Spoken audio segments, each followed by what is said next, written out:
Kyle CORR said. Brenda Oompa. Hi.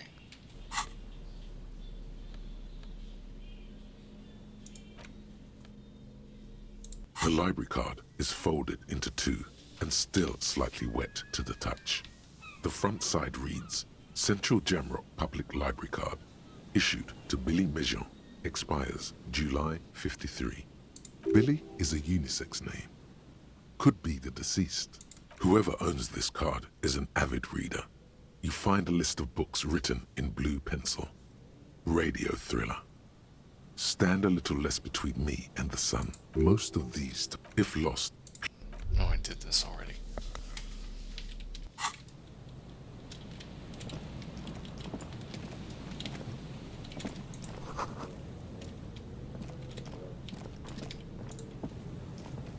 A man lies on... There's some tear, an empty cigarette package.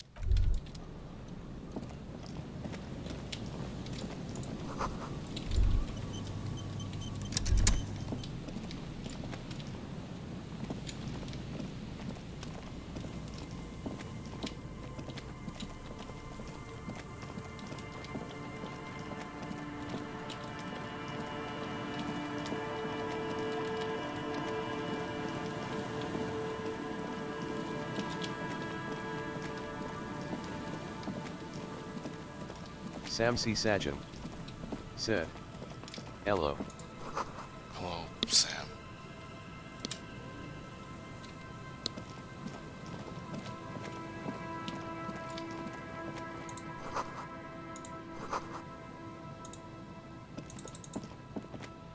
Heavy wooden doors, more than twice your height, stand shut in front of you. The rectangular sea-worn ornamentation appears in stark contrast to the padlock, carelessly drilled into the wood. Nothing happens, only the sound of the padlock rattling against the door. I don't think that's going to work. High above, the wind wraps the church in its rush, cold and wet from the ocean bay. It parts around the massive keel-shaped roof, like a test tunnel washing both sides, the way it has done for 340 years. The wind keeps its distance, so should you. There is a hole in my heart. The lieutenant looks at the padlock. He didn't hear you asking. You were quiet enough. The carving on the door is block-like and angular, like the church itself. Two large beams shoot downwards, sinking into the wood before they reach the threshold. The surface is smooth from the wind, but moist to the touch. This cheap-looking padlock is sturdily built. It shackles together a hasp and a staple screwed into the wooden door. The lock is adorned with a yellow sticker. You see a yellow circle with two X's and a big curve below them that looks like a mouth. You're pretty sure you haven't seen it before, but what the symbol depicts is clear enough. A smiling dead guy. The curve makes it smile, and the X's make it dead. He takes off his glasses and uses a blue handkerchief to thoroughly wipe them clean before inspecting the sticker. Then he looks up, pauses, and replies. No. Looks like a dead man smiling. Suggests junior delinquency. I haven't seen that sticker before, and I'm not a youth. Thus, it must be made by youths. The padlock passes through a staple that's been hastily attached to the wood. Closer inspection reveals that one of the screws is not a screw at all, but a nail. The work has been done recently and is unprofessional, to say the least. Should you want to get through, it might be easier to just pry the whole thing off.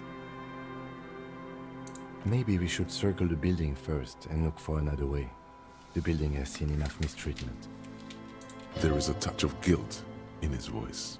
Can you hear the pulsing bass underneath the wind? A sure sign of junior delinquency, somewhere east of here. Your hands are clammy from the sea air. The piece of sticker keeps slipping away.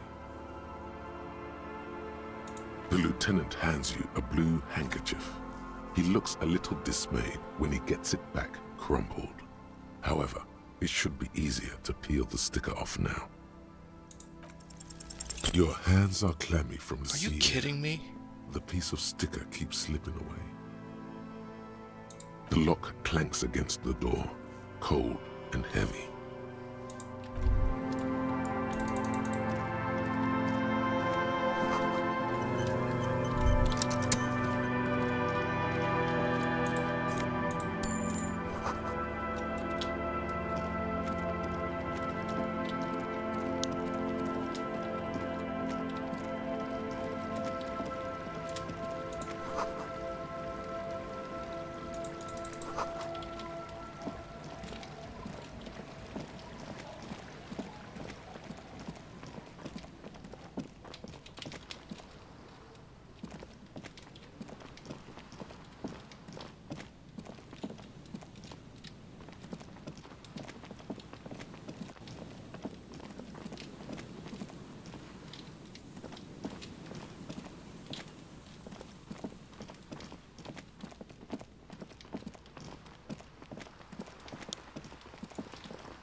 A shaggy-looking girl in her late teens or early 20s kneels on the ice with an electronic contraption in her hand. Hearing you approach, she looks up. Oh, hello there. It's cold out here, but she's not wearing a hat.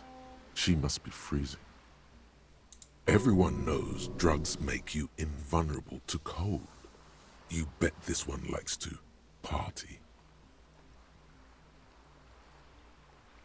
Huh? So should you. You don't have to do anything. I do have a hat on. It's-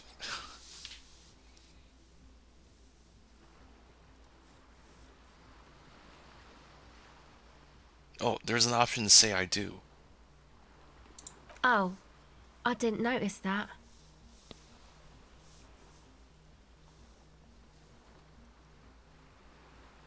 Yeah, well... Look, man, fuck the hat. Your pulse rises. What did she just say? That's not how a civilian is supposed to address an officer of the law.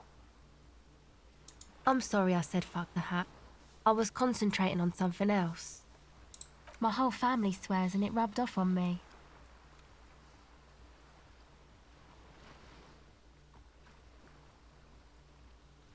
This is a portable recording device.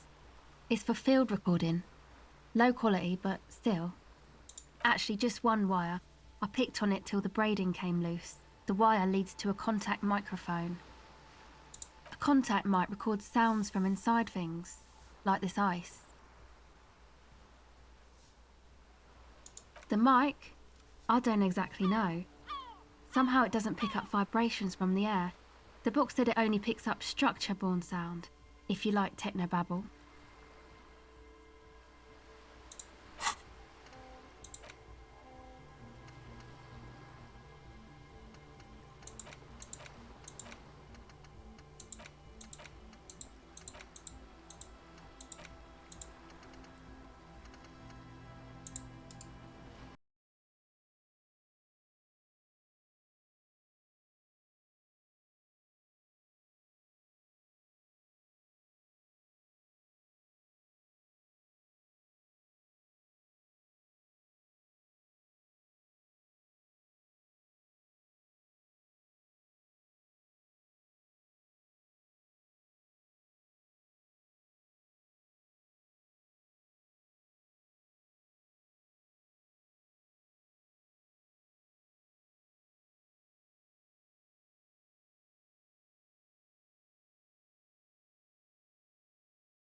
Go ahead.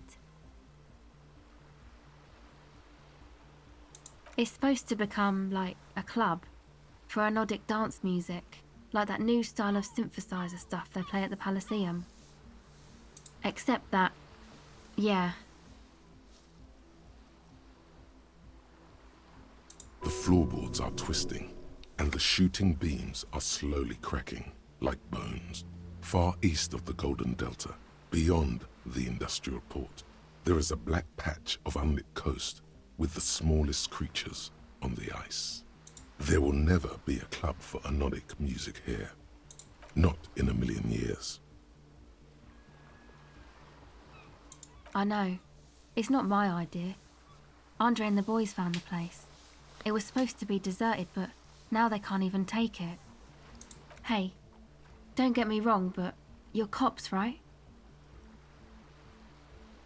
Okay, well, maybe you could talk to Andre and the guys, because there are some strange things going on in that church.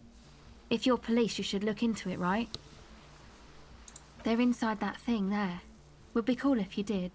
Was there something else?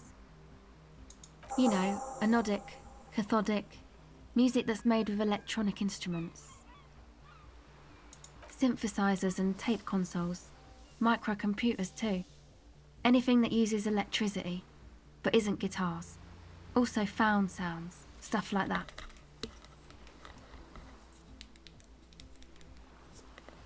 You see clear, beautiful, violent flashes of light. Light cutting through a smoke-filled darkness. That is what the future will look like, if it ever comes. No. Not really, no. What do you need to know? Go ahead. The device is cold to the touch. An angular Omicron logo adorns the yellow plastic cover.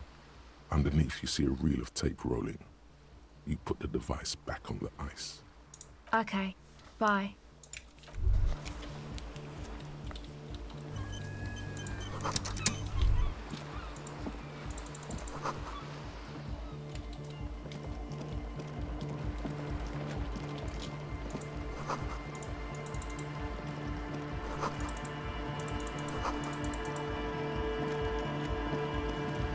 The tent is just tarpaulin fabric covering a pile of stuff. The flap is open. Inside, 3 young men are listening to some new form of music. It's like nothing you've ever heard. Come on, get in and close the flap behind you. The warm stuff's getting out. It's safe to assume this is their leader, or at least he thinks he is. Sorry, we barely have room for one. You go ahead. I'm too old for this. I'm actually not, he thinks. I just dislike delinquents. I'm sure you will feel right at home. I'll keep watch.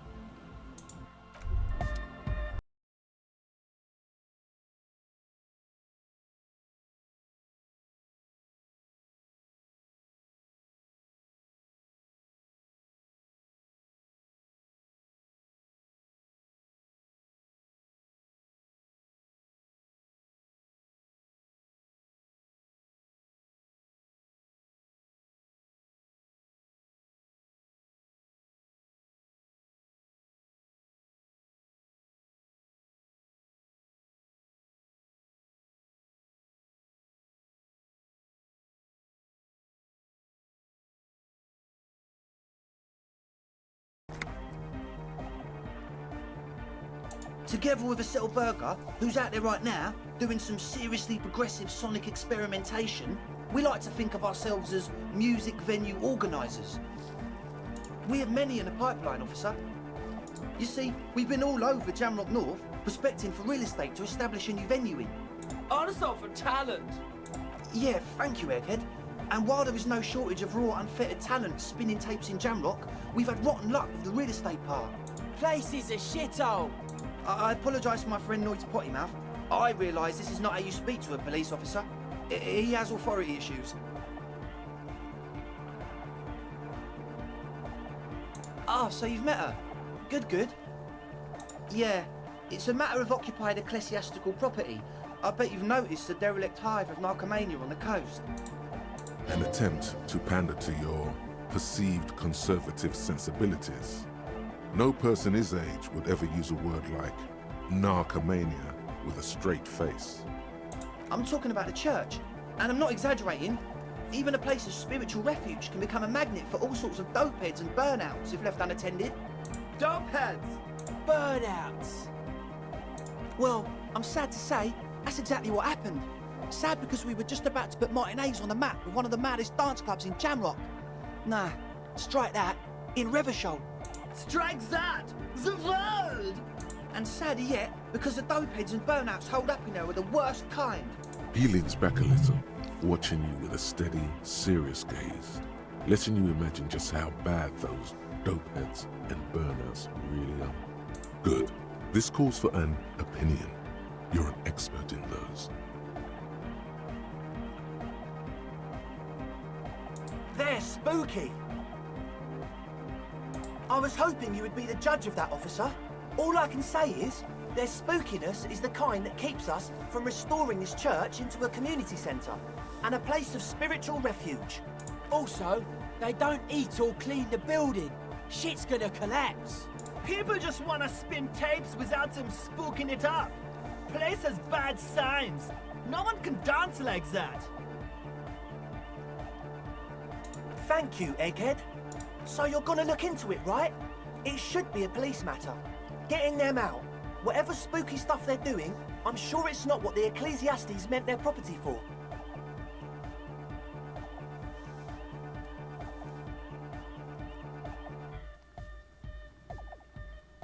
All right, man. Andre's obviously very happy you took him seriously. The whole tent is. The boys exchanged giddy looks. Yes, I asked Noy to install a measure against more drifters wandering in. It's a temporary fix, just something to contain the situation. I had to do it in an hurry. Not my best work, but it should hold for a while. Of course. Noy, give the officer the key.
All right.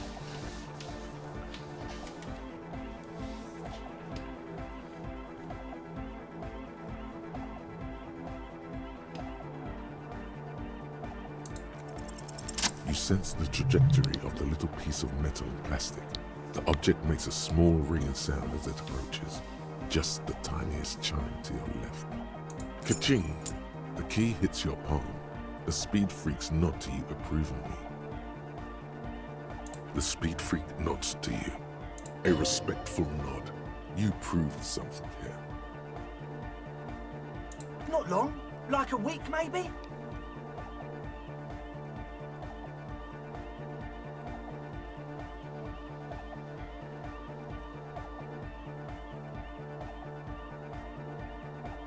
I'm super sure they're alive. I mean, come on. I'm at least 90%, maybe 85% sure they're still alive.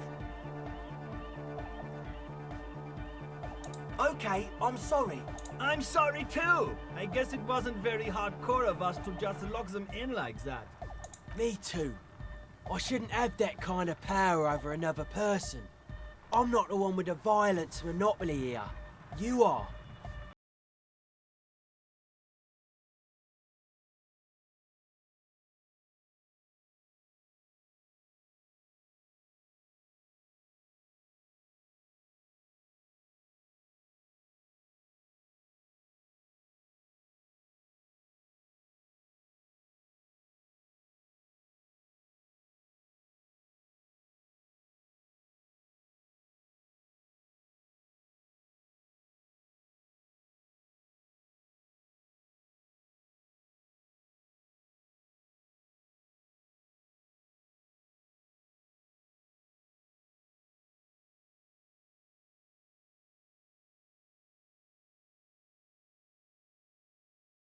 Running into bowls of water, wires, into water. Never seen anything like it. Andre, tell him about the feeling. Oh, and it felt like there was something in there with us, watching us from the dark. No, the other one. Which other one? I'm not as in tune with my emotions as you are, Egg. Felt like silence. Awful silence. Not exactly. We've just seen someone who we think is a woman go in and out of the church. A couple of times. And we felt someone, or something, eyeing us inside. But that's kinda it.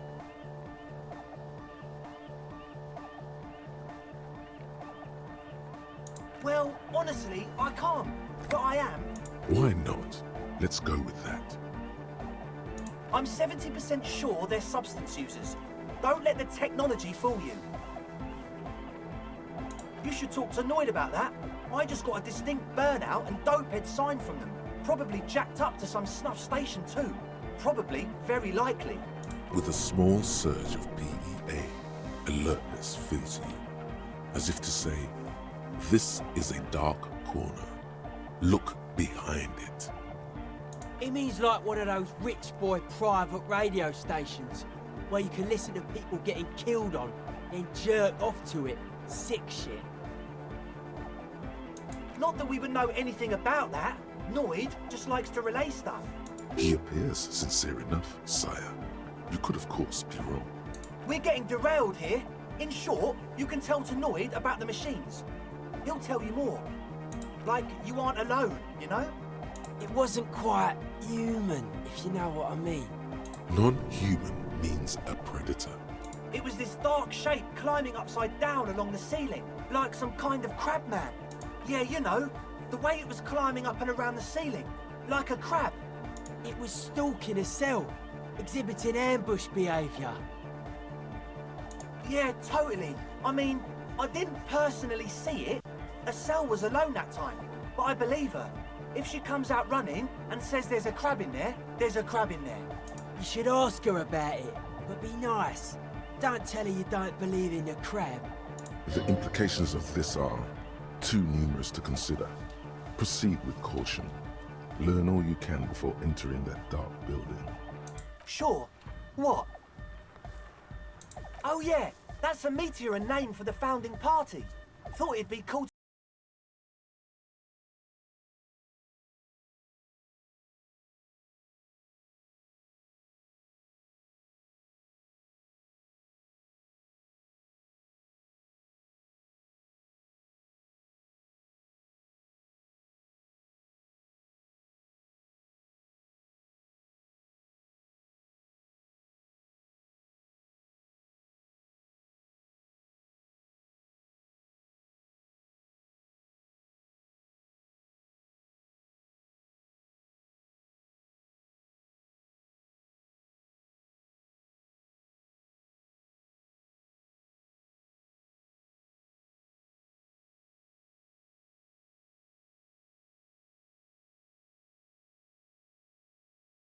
Is about love. And Nordic music is about love. I got love for my Paracanasian posse. Love is the relay out of death. We dance. Love is hardcore. Unity! Unity. Make some noise for my Insulindian posse. You feel it, the anodes and the cathodes coursing through you. Your big toe starts tapping along to the base, as if testing the waters.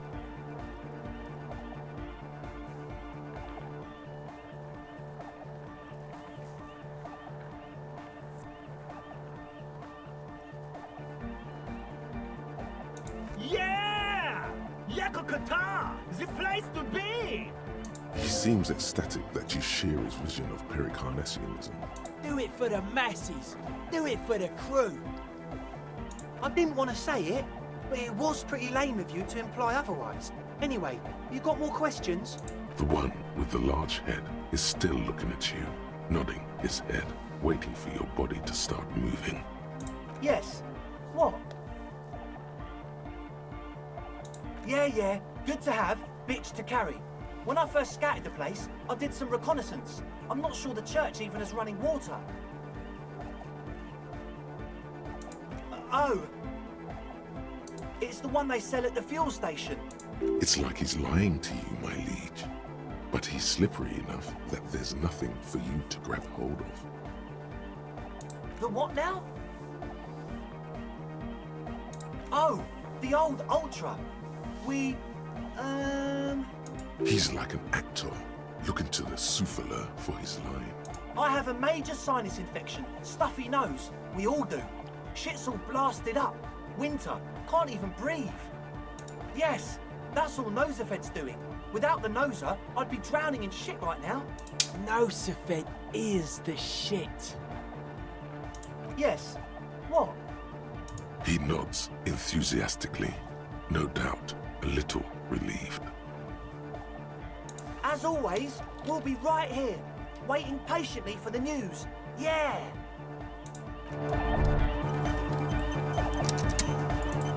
A young man with peroxide blonde hair holds up a Harman Waushi tape player, nodding along to the music. He looks at you with a knowing smile and says, as though you're supposed to be sharing some tremendous evangelical secret.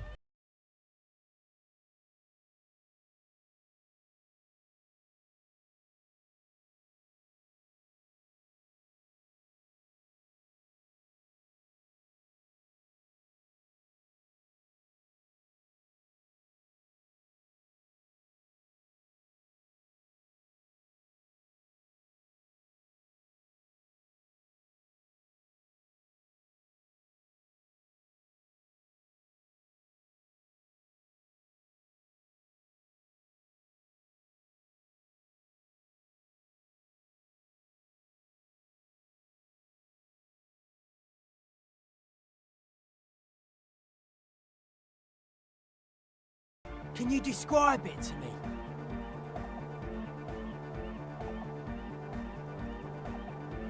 Good. What did you want to know? Yes, you're the 23rd person to get it right, and I've asked 23 people. Looks like it's a dead guy smiling to the entire human race. We're all the same.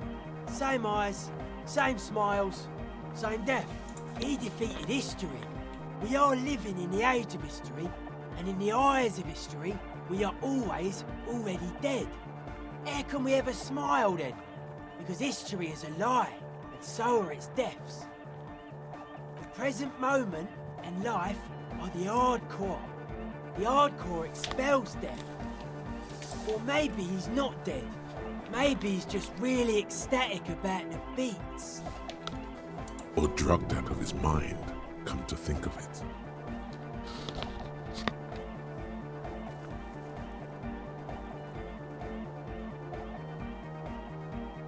He blinks, waiting for the next question.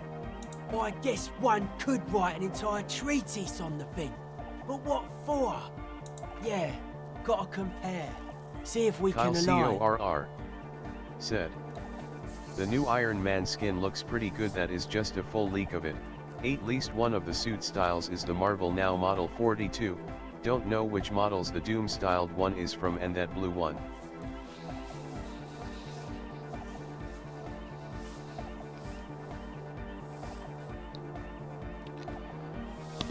Now they can just reuse the same skin but add different colors.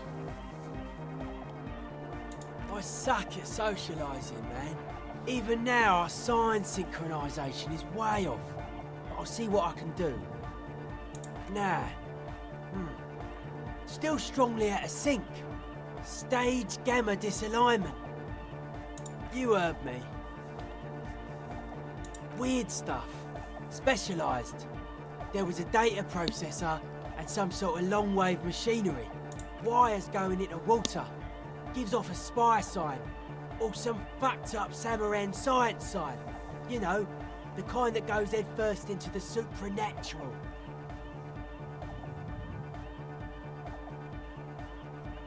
Most of it doesn't exist, but there's also stuff that isn't allowed to exist, because the moralists think it's too dangerous for the plebs. Psionic powers, pale-related diseases, pretenders pretending to be human, folk rights, that kind of stuff. The hardcore aesthetic is esoteric. It's not meant to be discussed with the law at this moment. It's not easy to reach a harmonic resonance of signs without some adjustment. Yes, further sign matching would do good for us. One way to achieve this would be by getting us into the church. Weird stuff, wires going into... Nothing's wrong with it. You should definitely be researched.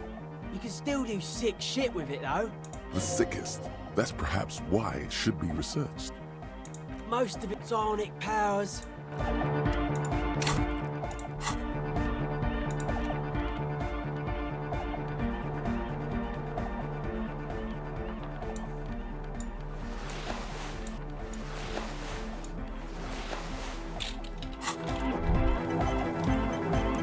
The young man. This is hardcore. Hardcore! Hardcore to the neck, internally coherent. Good morning, yeah! 1, 2, 3, Yakokata, the place to be! Yakokata is a hardcore place! Back to the heavy... Hardcore! Hardcore! Hardcore to the internally coherent. Good morning, yeah! 1, 2, 3, Yakokata! It's the message, so listen and you will see. No illusion, the spirit is what you feel. We're close. True, hard, full, core! Hardcore! Hardcore to the neck, internally coherent. All core! All right! Yeah! Gotta get the people going! Yeah, request! I want everybody as close to the stage as possible. We're close. True. Hardcore. Hardcore to the internally coherent. All core. He furrows his brow as his very large head traces the sublime invisible movement of the music in the very real air of the stuffy tent. Hardcore. Ah! Is it though?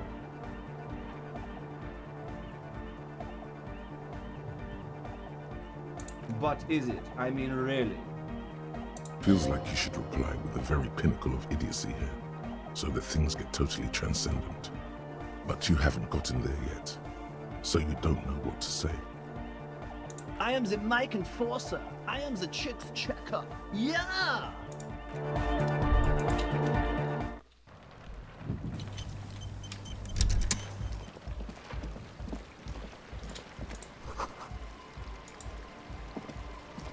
A pane of Eternite has been planted into the snow.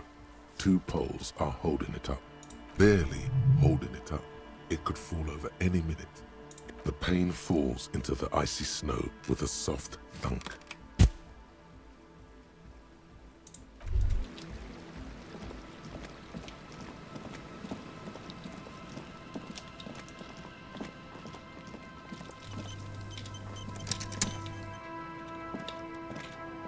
Winter, slow to let go of Revachol, flecks some more wet snow from above.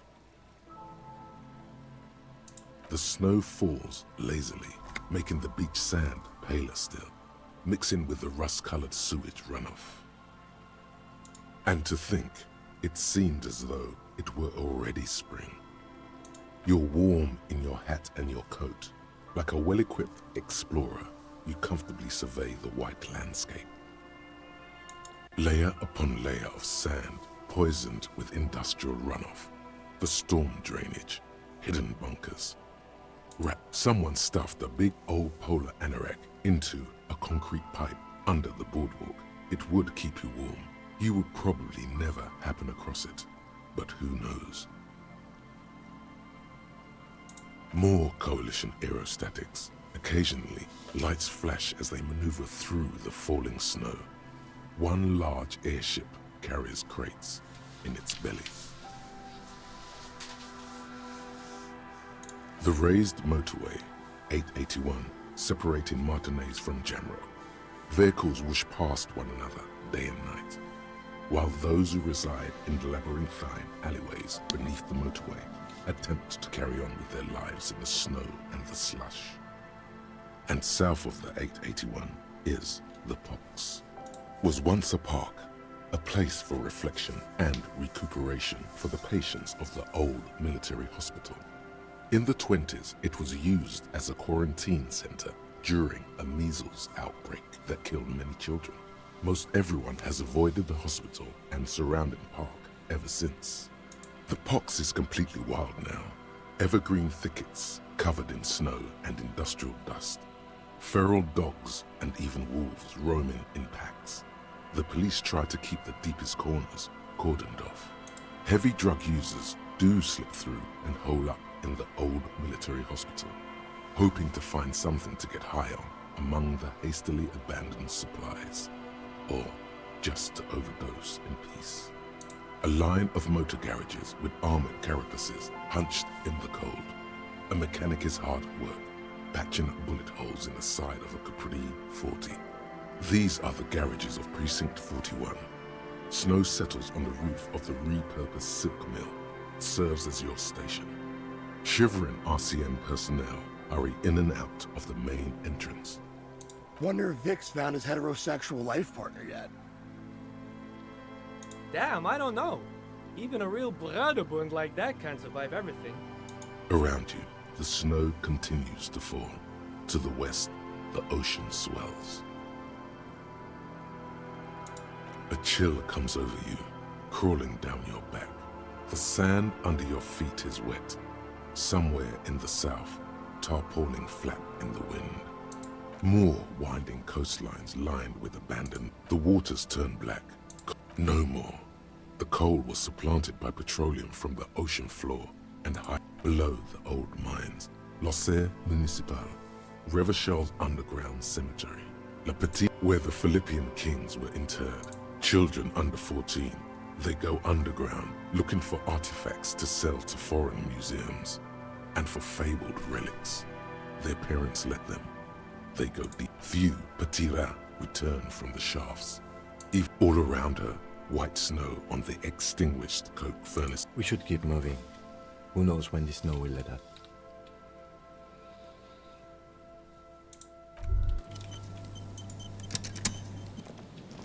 Heavy wooden doors, more than twice your height, stand. The lock turns easily. You hear a click as the shackle pops open. Let's go.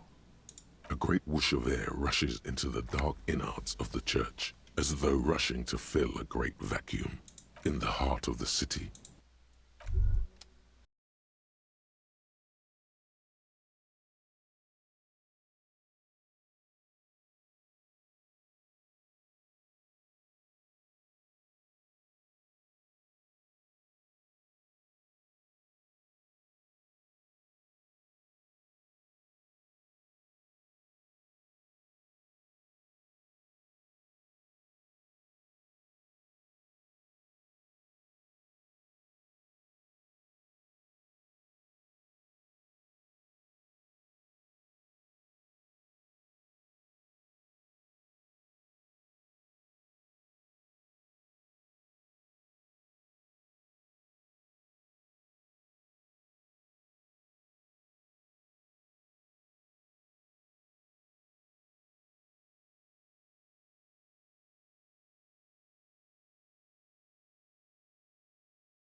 This part of the church, it's almost palpable. All the shifting matter and shuffling of living things is gone. Nothing seems to exist beyond the church anymore. Maybe if you were to stand in just the right spot, even your footsteps would be completely silent. And then it's gone. Almost all of it, but for the faintest of hums. You can hardly hear your own breathing.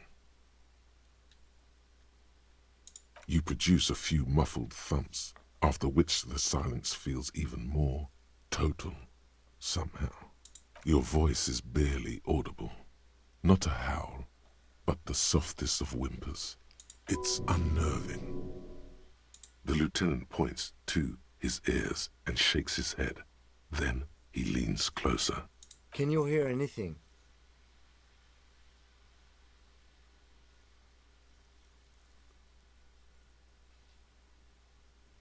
The church just has strange acoustics, some engineering trick. His detached tone conceals how uncomfortable he is. The lieutenant doesn't reply, but you can sense him tense up next to you. The orderly rows of ceiling panels become barely visible, then disappear completely in the darkness of the tower overhead.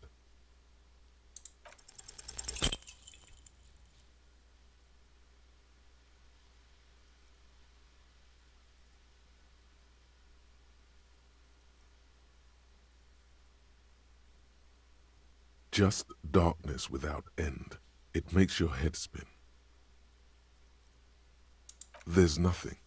You're dizzy and disoriented as you see dark and more dark rising. Officer, what are you looking at? Filled with vague shapes of woodwork, the sense of a great height.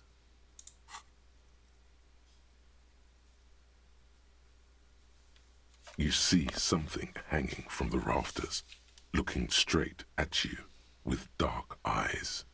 Maybe it's possible to talk to it.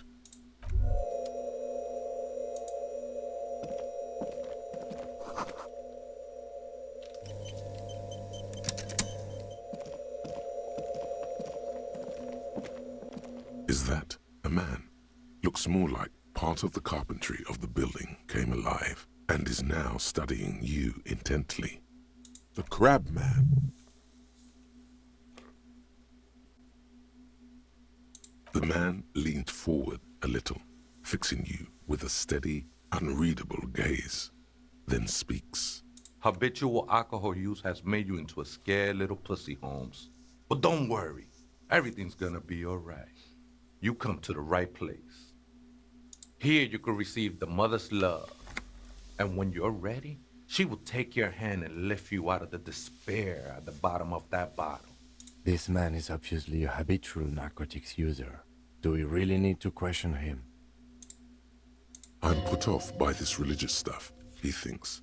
And maybe the ceiling climbing, too. It's all very hard to square with the lieutenant's own view of reality. Hey, and what was that about the bottle again? You haven't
but my memories of that time are fading. Most of them are already gone.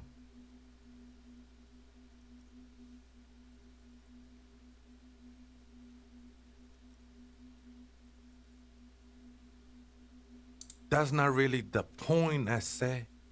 You gotta give yourself over to service. Service of the mother, that is. Thanks for the follow. Do you remember your name, sir? The lieutenant is not particularly interested in this information. He's just trying to assert some control over the conversation. Tiago's my name, but those syllables don't mean much to me these days. Kyle A name isn't CORR just your identity, said, but also, comets deep in the so Elysium. to speak, your place amongst your fellows, your place in the world. I ain't got no use for such a place anymore.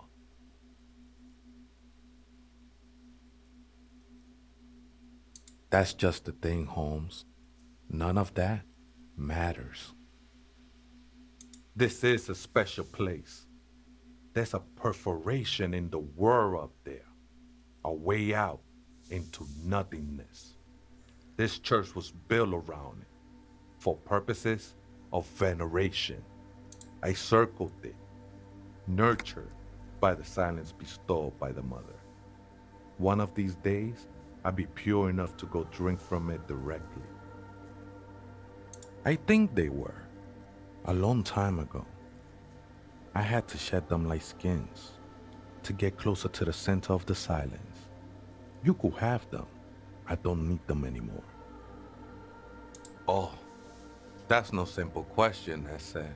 She is one who can be painted or sculpted. She is a cavity in the dark beyond sense. She saved me, but I couldn't describe her to you. No one can, Holmes, and no one ever will. His adoration is beyond sexual. This cavity is something that no human form has. I will be incinerated, but not destroyed. Finally, I won with the state of the world before reality began. It's not like that at all, man. It's just faith and joyful service. No worries, man. I know this shit takes time. I'm a seraph, Holmes. I sing the mother's glory. I ain't from no Marietti, if that's what you're thinking. And the song I sing is silent as the mother. Hard to say. I think I did some construction work here, back when I still had material worries. Up there, I realized what the true purpose of the church was. Been spending a lot of time here ever since. The past is nothing to me now, eh? It didn't belong to me. The sinewy figure lingers on the wooden beams, blending into the shadows. Police raid a while back. Did you witness it? Not really, or at least I don't remember much of it anymore. The mother's love has done its job. That's what's so great about the mother. It lets you forget about everything. The ones in the tent outside, right? I see them. Guessing they're the ones who call me a crab. Probably scared of me. Nah, man. They look pretty funny. And I don't harm no one anymore, anyway. Though he used to, a long time ago. Why not? They wouldn't bother me none. I'm usually way up there, imbibing. Ain't no music on earth that can reach where I go. Might even be nice to have some company. He said that in spite of himself. He's more attached to the human than he'd like to think. The ones in the tent outside, right? I see them. Guessing they're the ones who call me a... Wouldn't bother me none to have them spin music in here. I'm usually way up there, imbibing. Might even be nice to have some company. He said that in spite of himself. He's more attached... The ones in the tent? Absolutely, man. Wouldn't bother me none to have them spin music in here.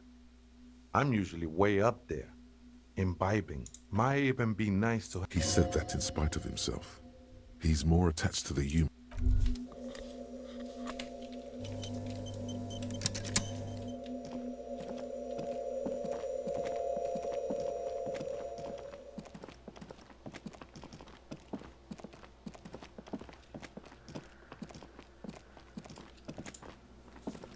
A machine stands in the corner, watched over by the figures on the stained glass window. It's turned on and quivering with soft electricity. Another radio computer. And this time it's already turned on. These machines sometimes harbor traps, he thinks. Alarm systems and the like. Let's be careful. We should leave. I doubt this place bears any connection to the case. It's also quite similar to the one we have down at the station. Must be the same model. You see fluorescent play and print buttons on the keyboard. A hatch connected to the central compartment is wide open. The lieutenant says nothing. You see the machine's glowing frame reflected back from his diamond-shaped glasses. You're free to proceed.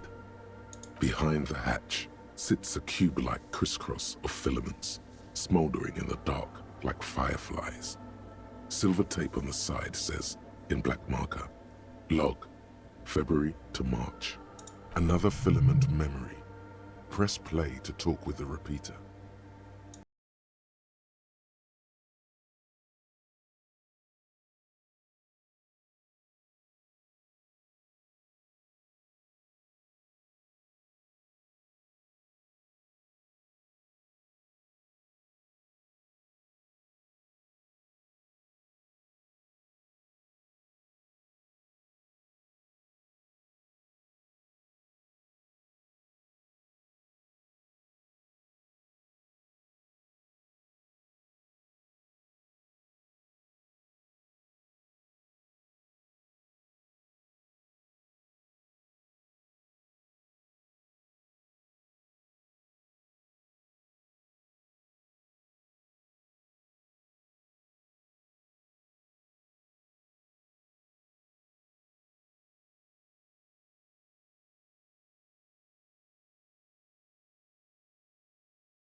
Few weeks. Goodbye, fortress accident. The machine's keyboard is still illuminated, revealing fluorescent play and print buttons. Nothing happens.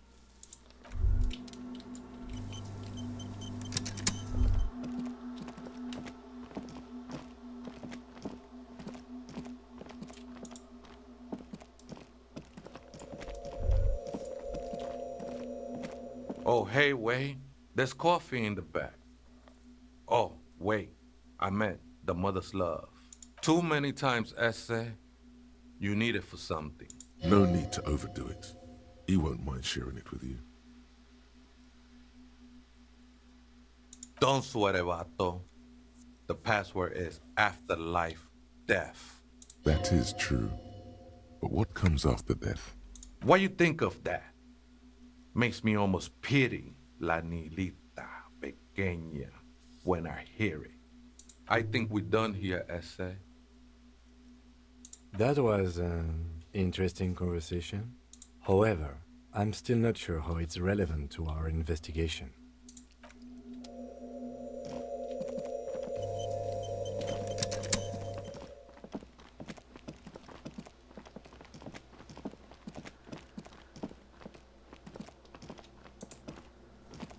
The machine's keyboard, the speaker. Good afternoon. Good. Please repeat the password. Good. I have unlocked the filament. After ending the call, please press print to access the filament. Fortress accident. Is there anything else I can do for you today? Goodbye, Fortress Accident. The machine's keyboard is still illuminated, revealing the printer prints out a long text document with dated paragraphs. It looks a bit like someone's journal. The first entry, made on the 4th of February, 51, by an unknown author, is short and concise. Arrived at the church. The door was boarded up, so I used the crowbar to get inside. Looks like the place has been deserted. Nothing out of the ordinary, but I'll ask around. Need to figure out how to get the electricity in. The lieutenant leans closer, scouring the printout over your shoulder. Just as you finish reading, he looks up, muttering under his breath. 4th of February. That's over a month ago. Whoever set up those machines has been here for quite a while. Our case? No, I don't think so. It must be some local eccentric. 6th of February, 51. Had a little chat with the local fishermen. Said I shouldn't go near that place, that the church was spooky and ridden with narcotics. It's a little spooky, all right.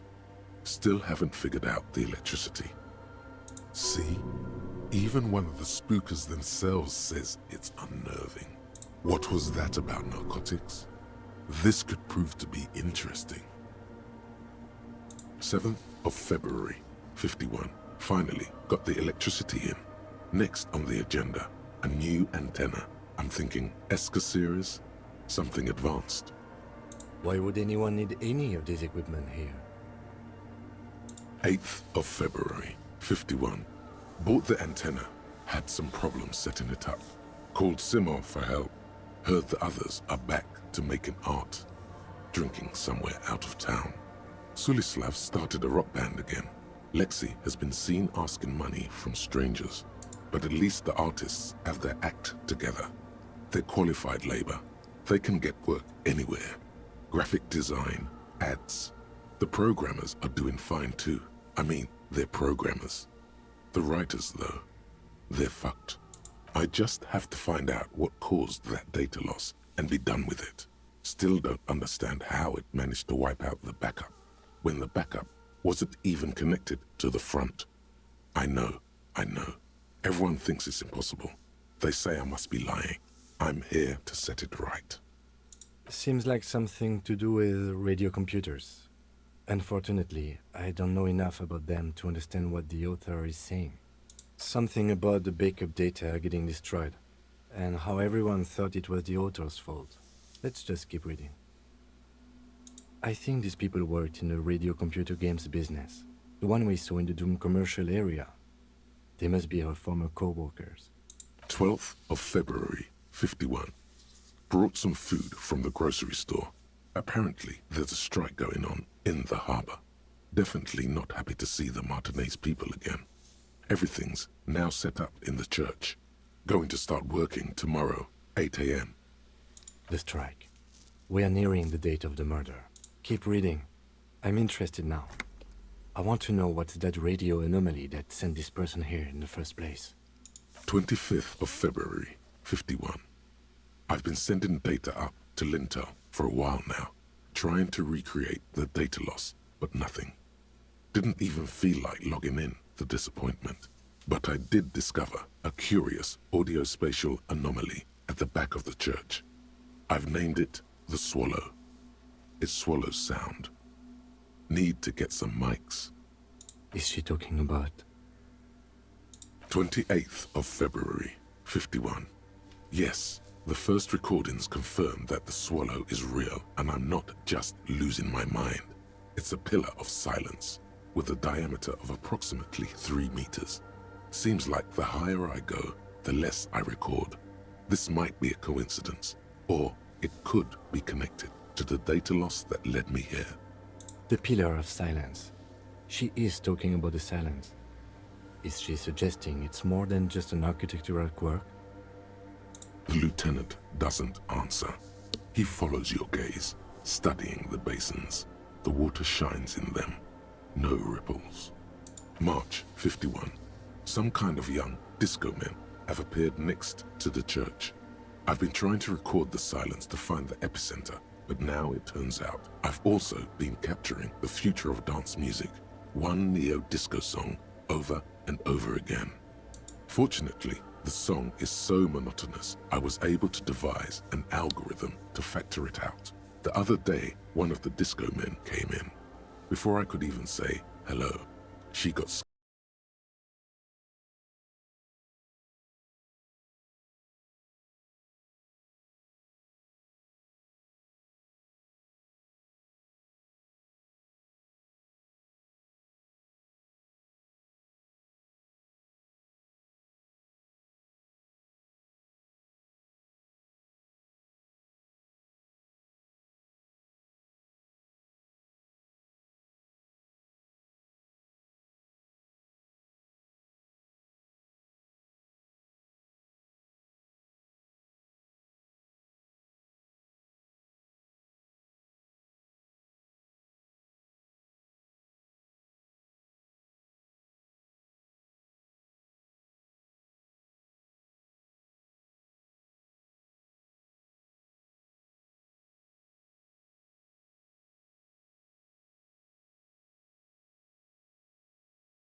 Well, you won't find any music venue organizers here.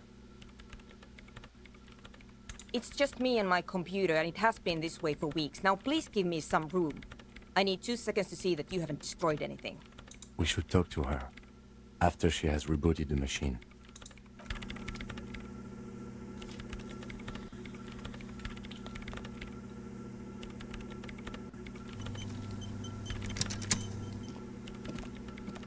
What is it? No, you just printed out my personal log and wasted some paper. Yes. Or no. Not anymore. That project is dead. She doesn't seem surprised to be recognized. Rather sad. Something passes over her face before she straightens her back. I am Soona Luukkanen-Kilde, the former lead programmer of Fortress Accident and RSA radios. I have over 16 years of programming experience, and I'm proficient in both Vox and Orbis languages. If you're not here to hire me, I don't really know how I can help you. No? Yes. No, you're right. I'm not. I brought them here. These are my machines. Please don't touch anything.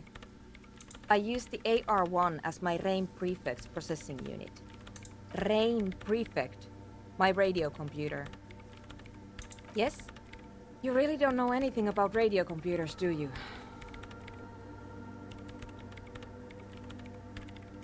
All right. Well, all radio computers perform operations up on air. So in order to gain more processing power, you need to invest in a good antenna. I guess it is. So far I've been quite satisfied with it. Martinez is an unstable region with bad coverage, and the operation has been surprisingly stable. But it's not the cheapest one on the market. So I wouldn't recommend it for your regular red tape operations. Fraser 1000 is a foolproof line for civilians. Anyway, you should do some research before you decide to buy anything. Ask around, compare the prices. There are many milieus dedicated to that sort of thing. She liked telling me this.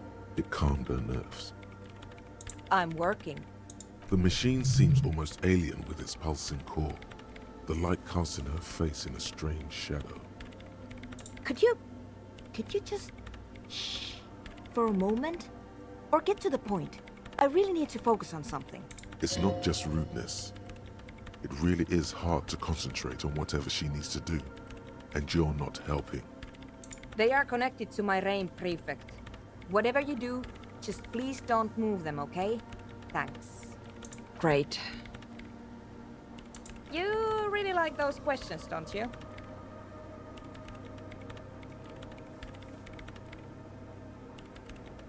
I'm conducting scientific research here. You can't throw me out. I'm looking for the location of a 2mm hole in the world. She's looking for a disruption in the radio waves. That's what her personal log said. The lieutenant raises his brows, but doesn't say anything. Yes, that's what led me here. But I suspect it might be something a bit more complicated than that. Exactly. What does it mean? Up to now, it has been impossible to say what it is because it's impossible to measure nothing. What do you think it is? What qualities does nothing have?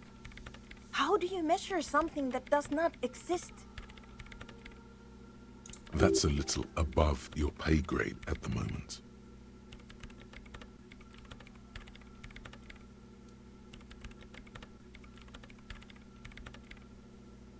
I don't know. Are we? That's what I'm trying to figure out here. But how do I figure it out? You measure it by its surroundings, by that which does exist, which is what I've been trying to do. I've tried using hydro transducers to record the silence, to find out where it begins. But honestly, it's not progressing very well. But does it have anything to do with necroplasmic life forms? Ghosts, in everyday parlance. Ghosts? No, I don't think so. I don't believe in ghosts. I don't believe in them either.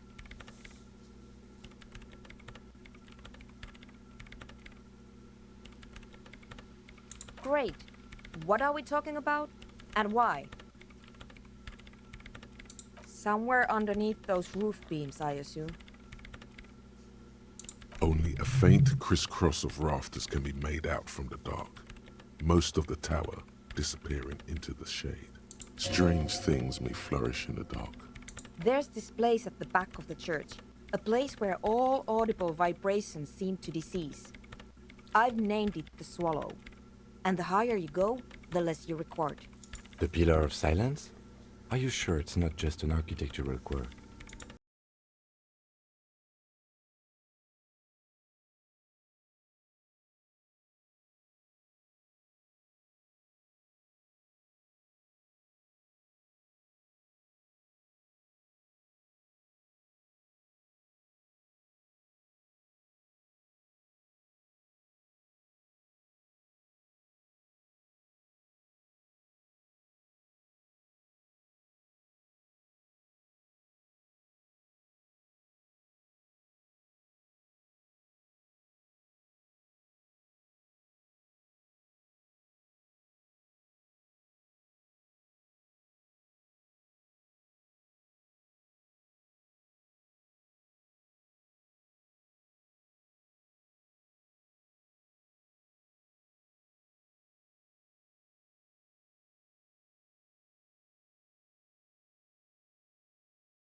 Your knees touch the floor.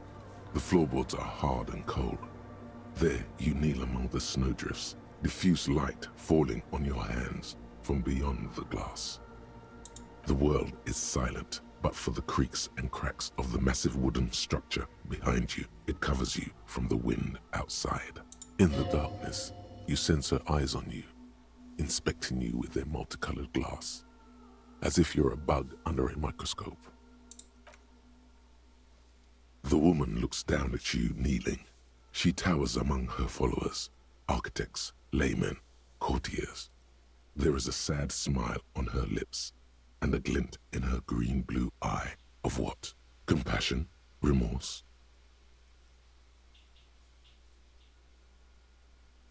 As that soft word passes through your mind, the lieutenant draws an X-shaped cross from shoulder to shoulder. Your fingertips touch your chest 4 times. Then you rise from your knees into the apricot-colored light of the window. Above you, the woman still smiles her distant smile, sundered by the crack in the glass. It's a mystery sprinkled with self-pity and regret. For some reason, unknown to your mind, looking at her delicate eyes makes you feel like you're ready for drowning. All you know is, this is the young mother of humanity, and that you should go. Do something else. Escape her sad, worry-worn look. The old woman in the village was right. This must be the DeLorean Church of Humanity in Martinez, or the small Pinewood Church in some records. It's a minor landmark, not easy to find. Most maps misplace it. It was built not long after Revachol's founding, 300 or so years ago, by first-generation settlers. There used to be 7 stave churches on the coast. Les Sept Sœurs, they call them, the 7 sisters. Only one remains. The rest were burnt in the revolution or used for building materials. We should be respectful here, although the building appears to be deserted. I do not believe we'll find anything connected to the lynching here. There it is again. A small pang of guilt. It's time to ask him what happened here. I have a theory, yes. There was a police raid a while back. I heard the place was shot to pieces. The old woman in the village was being tactful with us when she didn't mention it. She has more respect for the RCM than many around here. Well, your station was involved, I hear, although I can't be sure. 3 precincts were involved in the raid, and people say Precinct 41 was one of them. I'm sorry, I'm not saying you were.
The shaggy-haired girl. So you talked to my associates, right?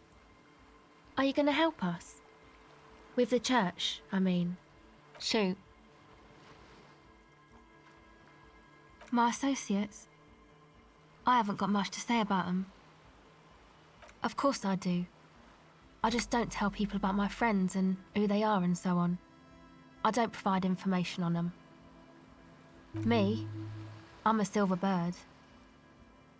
Don't know what makes you think it'll be any different later, but... My associates? Sorry. I just don't tell people. Don't know what makes you think it'll be any... Oh, that. You know... She's less prone to blurting out, "Crab man," than the others. Okay. I went in and I saw a woman next to one of those machines there. Noid calls it a mainframe. She was dressed like someone who's been raised by their grandmother, you know, strange old clothes. Had this absent expression, didn't say anything, just stood still. And then, you know, right behind her, a man crawled down the wall. upside down like a crab, down the church wall. I think the woman didn't even know he was there. He was completely silent. He stopped right before he got to the floor, then just hung there like that, looking at me. Right at me. I fucking turned around and walked out. End of story. Like a crab, you say? You saw him? Does it mean that you went in there? Did you see the other spooker, the one in Grandma's clothes? Good, so you believe me. You should go tell this to Andre. He'll know what to do next.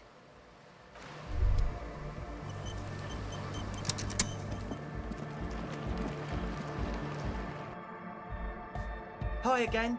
So, how are things going? He's a quiet man, mostly communicates through music, and by being a master of ceremonies. You know, a host, a declaimer of slogans. He's a performer, gets the people going. Well, he's just kind of here. I don't really know how to communicate with him. Yeah, sometimes, when I stumble and find my way into his centre, you have to hear a lot of hardcore to the mega first though. The man smiles mysteriously, choosing to let the beat speak for itself. And? What happened? Oh man! Who is he? What did you think?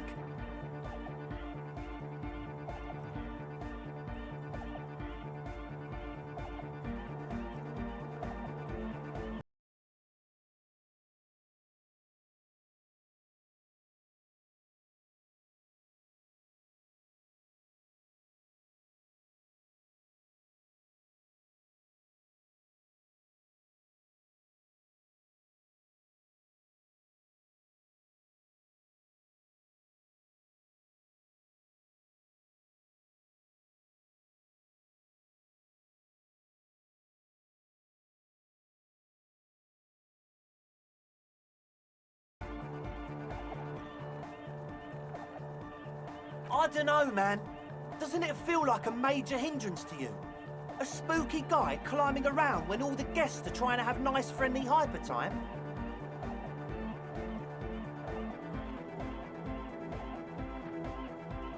I guess it's not a massive problem, now that I think of it. Everyone is welcome to dance till the morning light! Yeah! Maybe. I guess we'll figure something out. Okay, but what about the other spooker? The one in Grandma's clothes? Did you see her? A programmer? That's odd. What was she like? Did you ask her about the nightclub? Come on, man. Who will you trust? A spooky programmer or us? We just want to make the world a better place. Feel the love! Get down and feel it! You'll get there, believe me. When we've got our gear set up, things will be flowing and pumping. Anyway, now that it's settled, how did she seem? I mean, disposition-wise, about the dance club idea. What a pity! That's my favourite thing in the world! And she doesn't like it at all! A shame. What can we do now? Do you see a way out of this jam and into a laser-lit future of dance and unity? Unity! Dance! And you can't just evict her?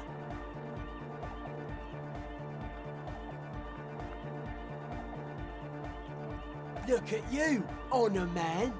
No, Noid. He's right. Maybe we've approached it the wrong way after all. I'm sure there's a workaround. We can make a deal not to bother her. If that's okay with her, we only want to get in the church and spread the joy and ecstasy of music. The lines in the dark exist. Coexist. At least Crabman seems like an advanced being. He's hard. He'll understand. Yeah, he can do his climbing thing in the tower. And the programmer,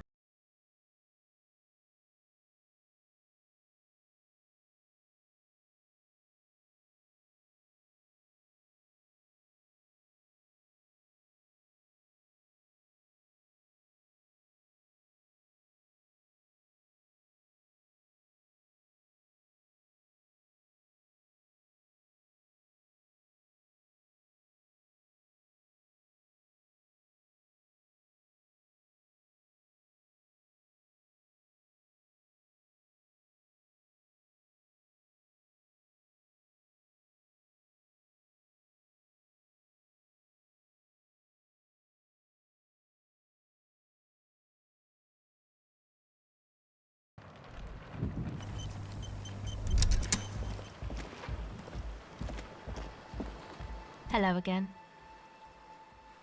My associates? Of course I don't know what makes you think.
Right.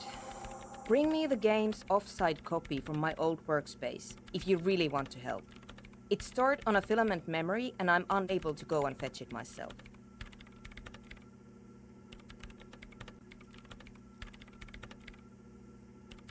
No, that's the production schedule you stole and accessed without authorization. I don't need it.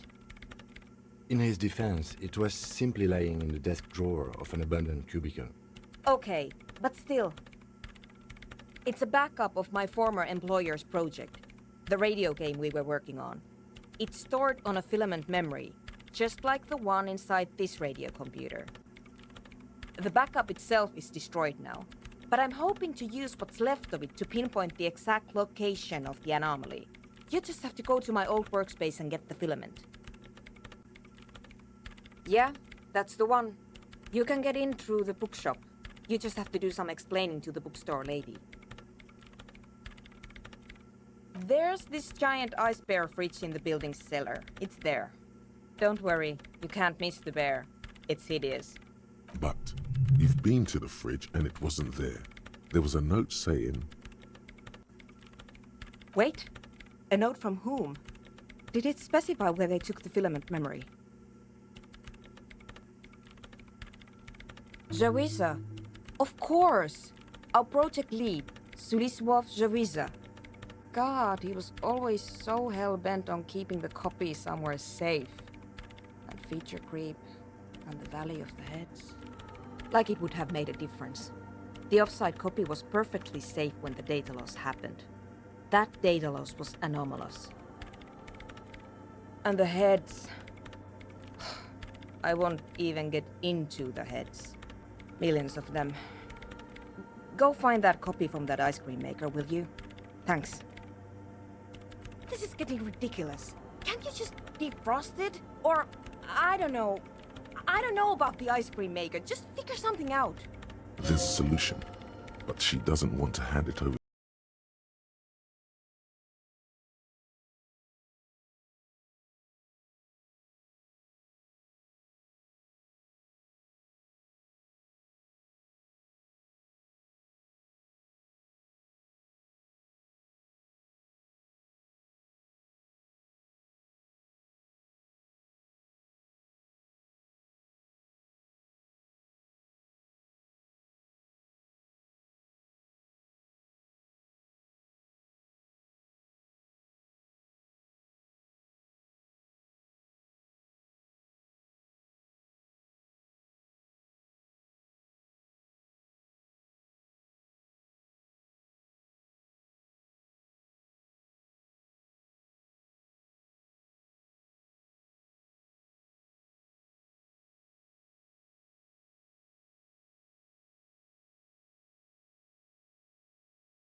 the water. Some tufts have been crushed. The broken stalks, sickly pale against the darkness. In the east, the city center hums to you. The constant, distant song, louder on this part of the coast, nearer somehow. And there's that cold again, always the cold. Locusts are crawling around in the trap, confused but uneaten. You see no carnivorous reed phasmid gorging on them. Big surprise.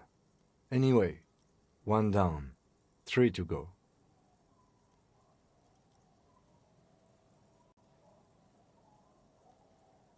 No, you weren't.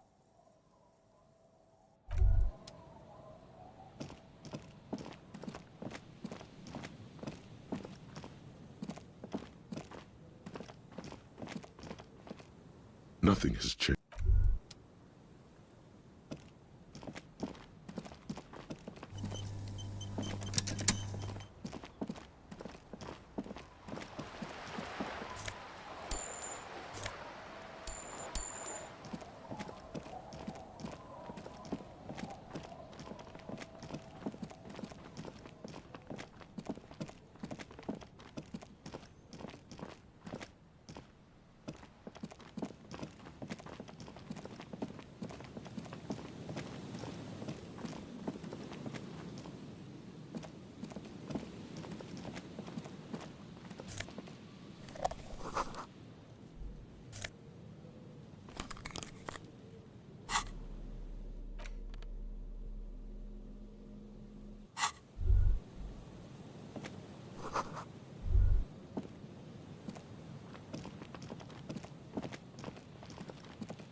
The tear machine stands in the corner. Your bottles clunk into the machine, and the money appears with a satisfying jingle. You're a richer man now. Do you know what you should do with that money, kiddo?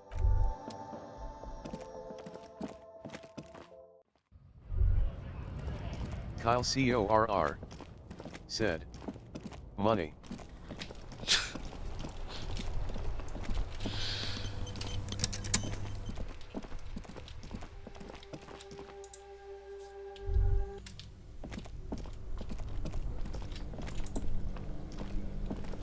This orange machine is buzzing like an old submarine. It has a hand-cranked ice cream. 2 cables are plugged into something close to you, dies with a soft electric purr. Very smart. Opening the lid should be much easier after the ice cream maker has defrosted. This orange machine is dead still. It has a hand-cranked ice cream churner and an electric freezer. The ice around it, slowly, ice groans and howls under the strain of your giant Gewalzund multi-tool until the lid cracks open. Darkness lies inside, but you can faintly make out an object, intricate and foreign, left there for a sub-zero beauty sleep, a filament memory with the words "off-site copy" written on its side. Disappointment washes over you as you stare into the almost empty ice cream maker. You gently lift the cube from its frosty bedding, careful not to damage it. We should take it back to Miss Lucan-Kilde as soon as possible. I'm not sure how well unused filaments tolerate room temperatures. Yes, but aren't you curious to know what's on the precious filament? There's a radio computer upstairs. Only the red cable is plugged into the somewhere. A machine hums.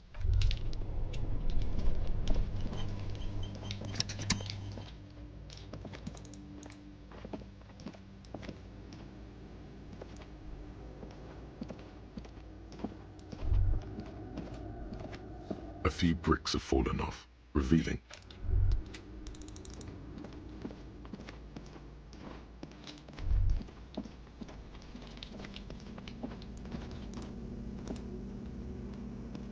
a thick layer of coal dust covers the furnace. Color looks like it. No one has used it in ages.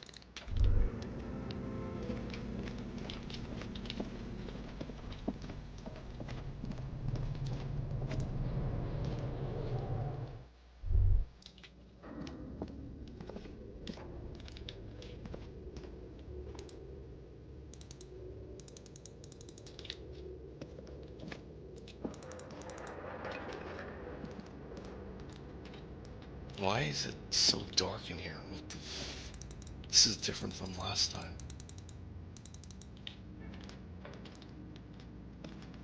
Did I forget to turn on the power?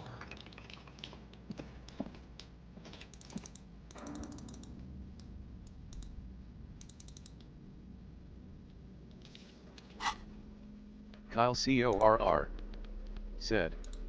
You unplugged the power. Kyle CORR said. LMAO. Why don't I plug it back in?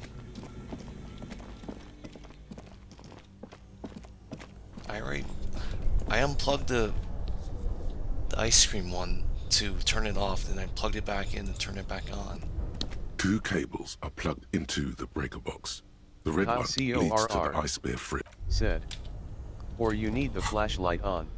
I was about to put that on, and then you told me I turned off the power. But it was still on.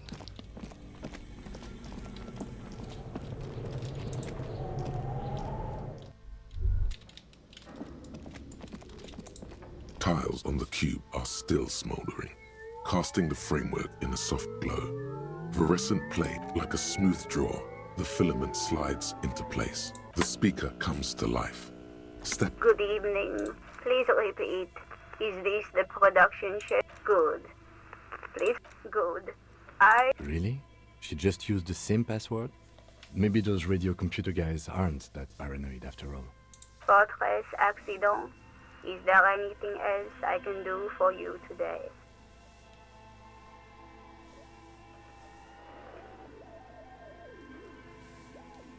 Thank you. Tiles on the Kyle cube are CORR still smoldering. Said. Cast with a quiet LMAO. determination.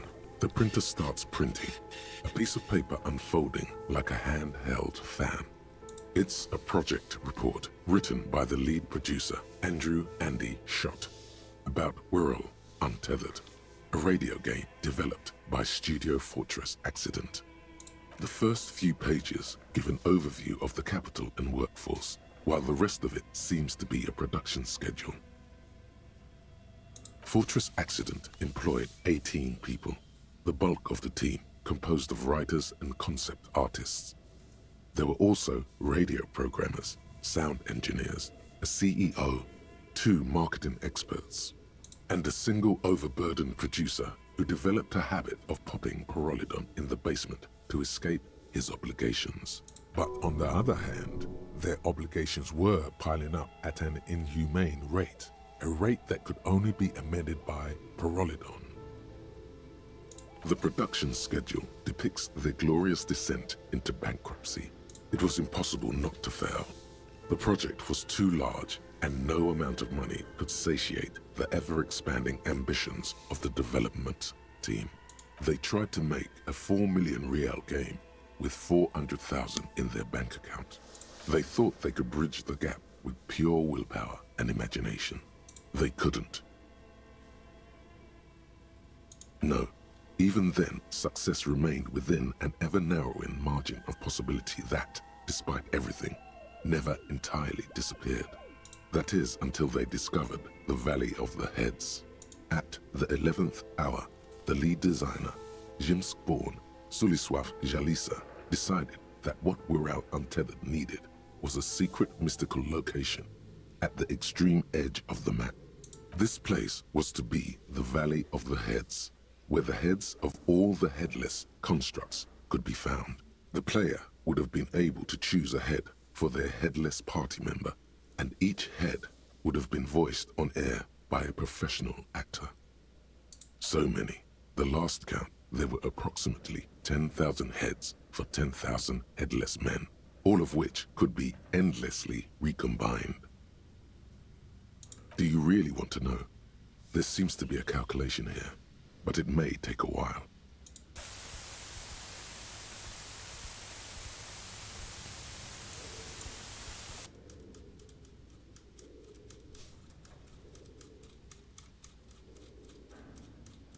Kyle CORR said.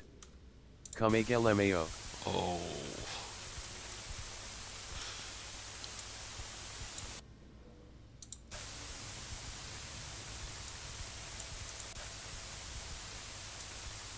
The lieutenant taps his foot Kyle impatiently, CORR his arms folded said. tight against his Hubris. chest.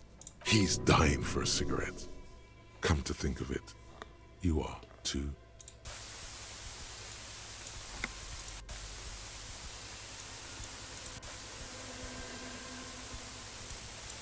What if you broke the radio computer?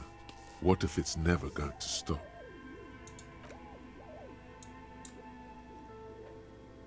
Well, yeah, that and the catastrophic data loss. On the nature of the data loss, there's ominously little information in the production log.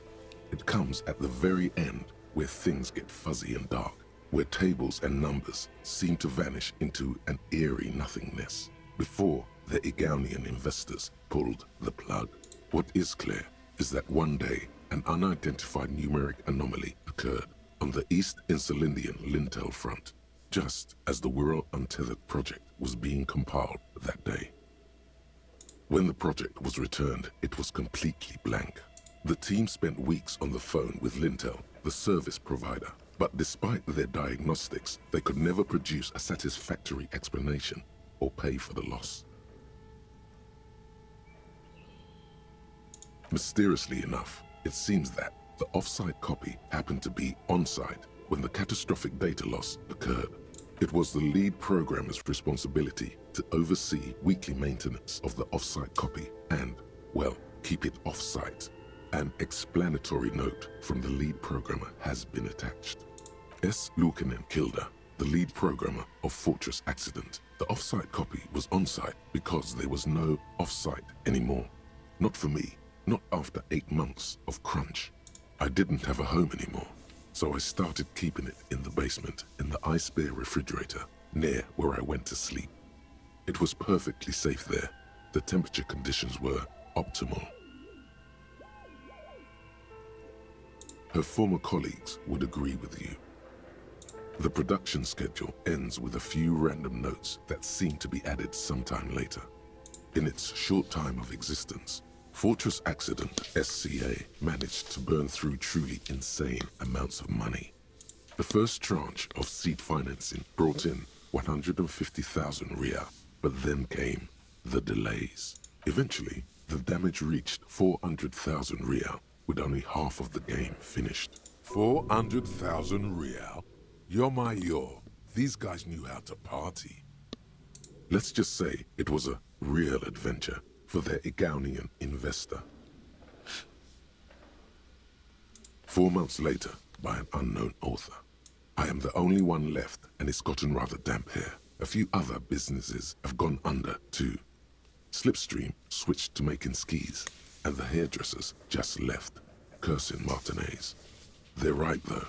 Something's seriously wrong with this place. Martinez, all of it. Still haven't got an answer from Lintel about what happened.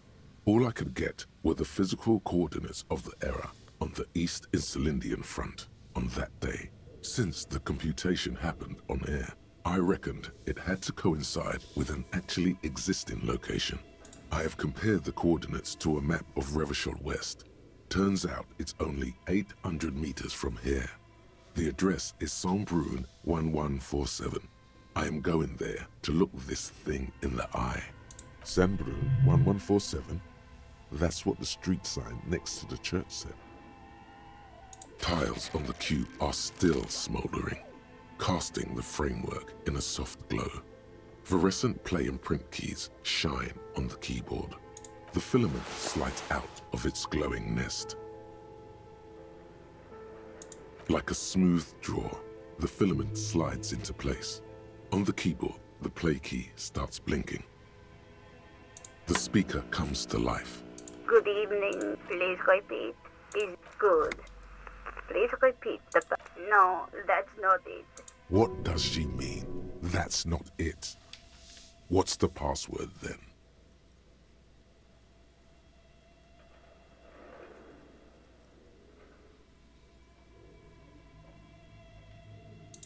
Still no. Received. Don't worry. Passwords have a way of turning up sooner or later. Fortress accident. Is there a... Thank you. Tiles on the cube ask. Nothing happens. The filament slides out of its glowing nest.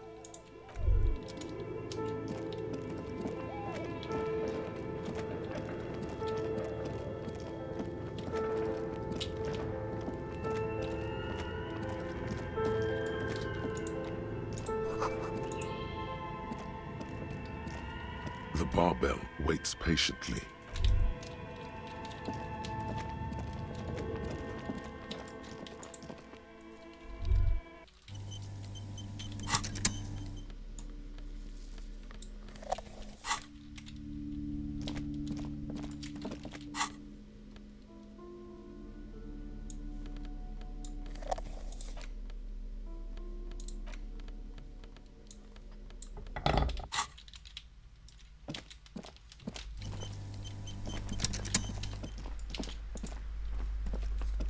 Hi, Ace Detective.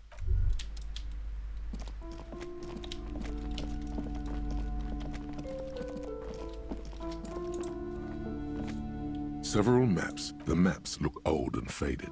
Your I'm sorry, officer. They're quite valuable, though they might not look it. Yes, yes. Are you...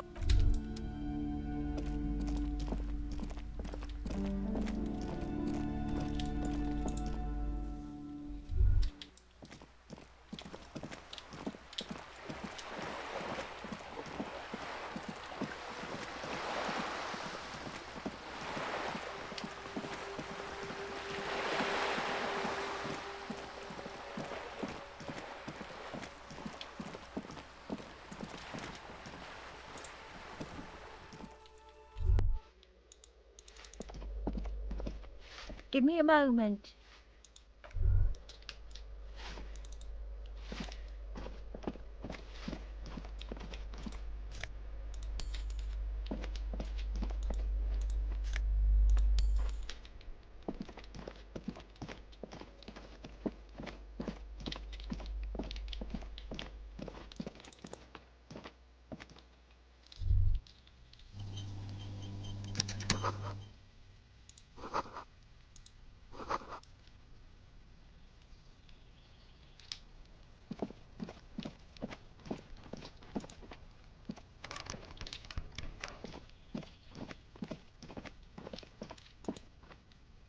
This door is made of metal and a pair.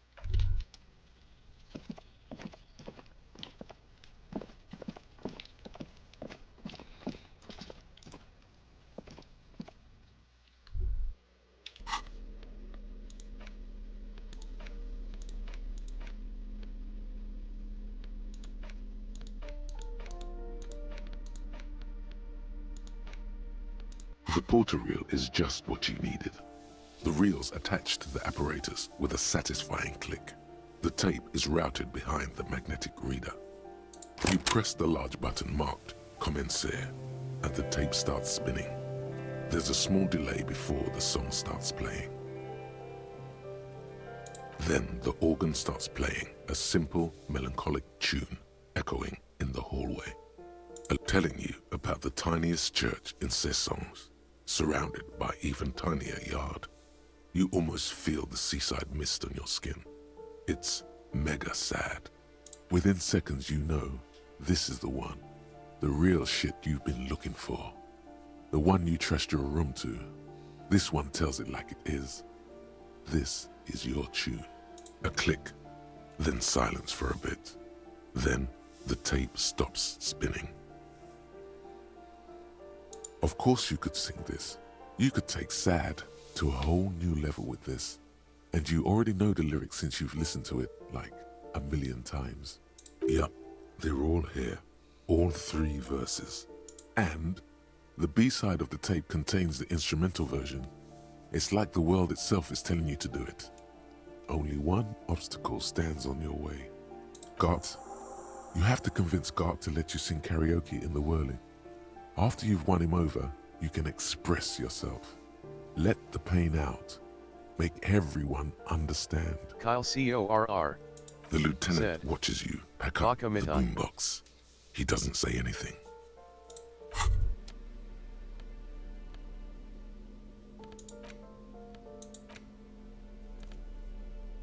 As you hold it in your hands, it makes an uncomfortable crunching sound.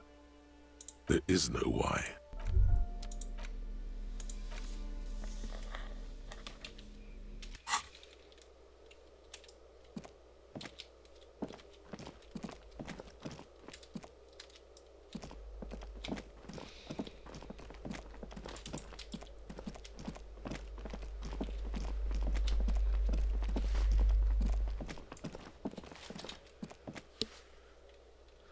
One more hour in game, and then I could wait for that guy to show up. Hello again, officer.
Oh, hello, dear.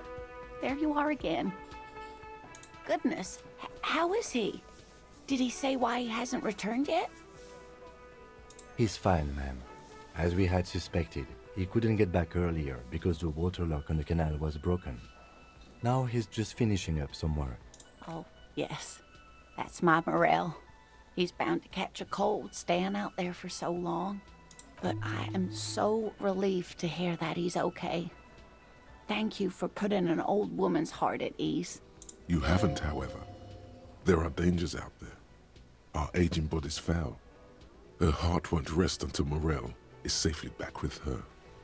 Oh, you don't want to hear about some old woman's ramblings. Reflexively, the lieutenant read his familiar notebook. Well, it was summer. I was building a racing track out of sand on the beach near a tall stand of reeds. Quite a tall one. Many times my height, I remember. I'm getting ahead of myself. I was 5.5 in Betancourt in the suburbs. My grandmother had a summer home there. She'd just started forming memories. Real memories. Not the billowy haze of infanthood. The strangest moment of my life. I looked up and one of the reeds moved. Not like a plant, but like a living thing. It stood up and looked at me. Its body unfolded like some antique toy. I've never seen anything like it. She had no fear, just surprise. I didn't know this can happen, so I reached my arm and touched the thing. It felt just like a stalk of reed, but it moved, swaying, towering above me. After a while, 20 seconds, a minute maybe, it left, went into the reeds. I tried, but I was only a child. There was mud and high water. I couldn't see it anymore. I was just standing there knee-deep in mud, looking around me. Where did you go? Don't I ran back home to my grandmother and asked her if reeds could walk, and told her they were looking at me. Of course, she just laughed at me, but I knew what I'd seen. For years, it was a story I told at parties when I wanted to impress boys, that sort of thing. Of course, most people just took it as a strange, amusing anecdote. So did I, honestly. But then I met Morel. We were on our first date when I told him my story. You should have seen his face. He said my descriptions matched the phasmid down to a T. Its white marble limbs, the way it moved. So that's how they met. This is beyond significant for them.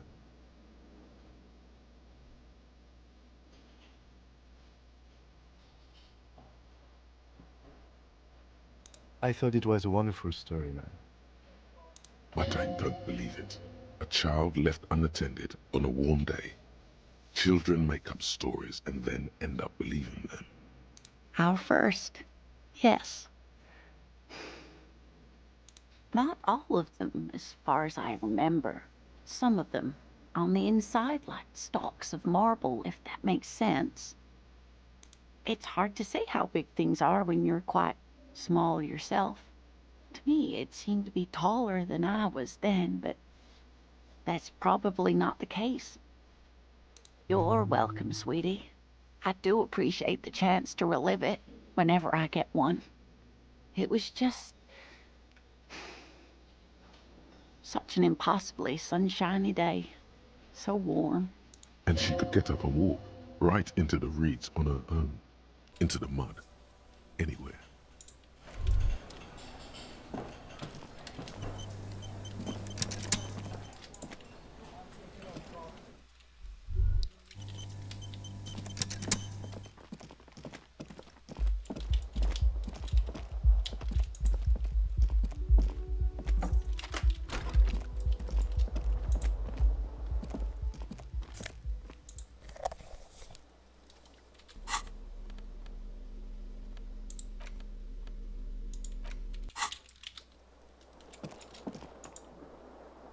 This fan has two, or has it been consigned there as punishment? You feel it, you swoop up and catch the tie. Snap, it's released from the blade. Warning, warning, the necktie is no longer contained. What you have in your hand is a fantastically colorful tie with 4 or 5 different patterns. The knot reminds you of a noose. The lights are on. The switch must be broken because nothing happens. The air in the room is starting to feel like vaporized urine.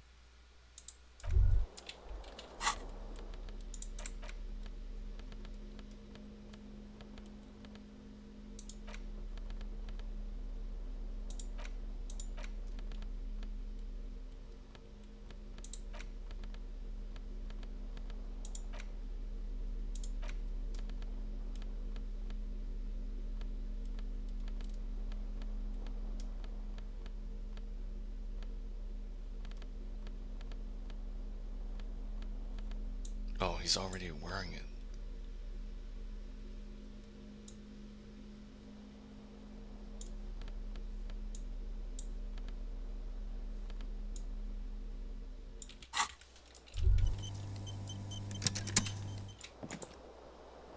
The window stands broken in its frame. Cold wind blows in. The shards face outward. Whatever broke this window came from the inside. A fine web of scarring covers the back of your right hand, but none of it is recent. More likely a projectile than a held object. There are no fragments on the floor from pulling a tool back in after impact. Something you've done before. It is too large for a bullet, yet too small for a piece of furniture. You're looking for something heavy and larger than your fist. The shoe you found on the balcony fits the hole almost as well as your foot. It would have also been heavy enough if thrown with force. Congratulations, you smashed the window with your own shoe. Pretty much. But hey, at least you found your shoe. Not that it will keep you warm at night. Brr.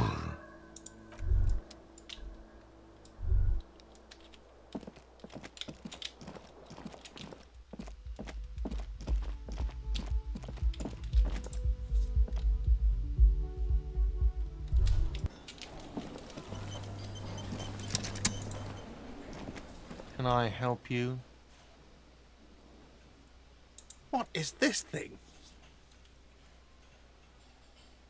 What, the interior decorating kind? You know, I'm sorry. This is actually a nice bird.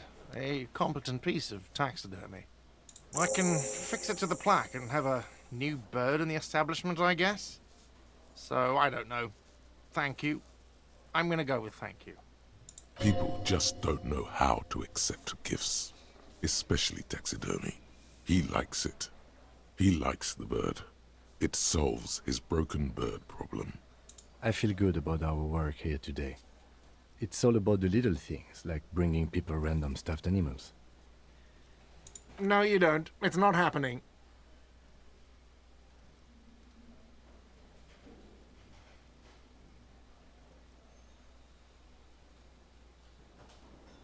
By causing more trouble, I think we're good. The whirling doesn't need more sad style. That's one of the styles it can do without right now. It's for no one. It's a prop. I'm not letting anyone use it after the great karaoke catastrophe of '44. A lot of people got killed because some arsehole wanted to sing karaoke. It's not for bands, it's for clients. Some clients, okay? Not you. Ha! Well, we don't have any tapes. They all got stolen. The man in the vest and the violet shirt stares at the tape you've just given him. He begins to frown. Hard. This is the look of a man who's defeated. He knows he's out of excuses. Fine, fine. Climb on that stage and do your thing. Just get out of my hair. I'll plug it in for you. Damn this karaoke machine. I'm having it uninstalled, he mumbles to himself. Oh yeah, time to do the damage.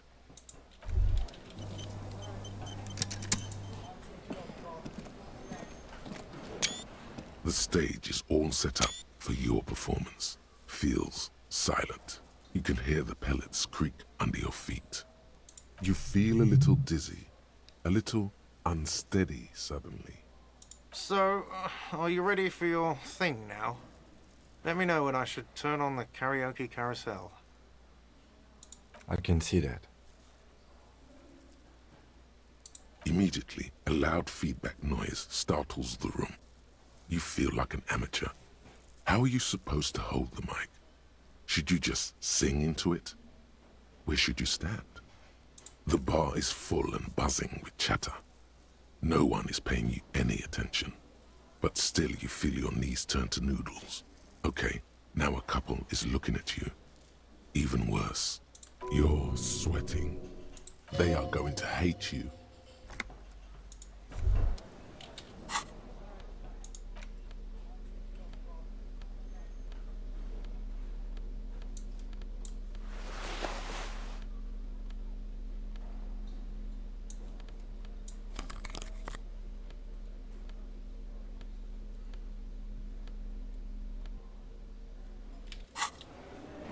The stage is all... You feel a little dizzy. So, are you ready for your thing now? Let me know when I should turn on the karaoke carousel. The air is thick with anticipation. Someone dims the lights as the music starts. A lump's in your throat suddenly.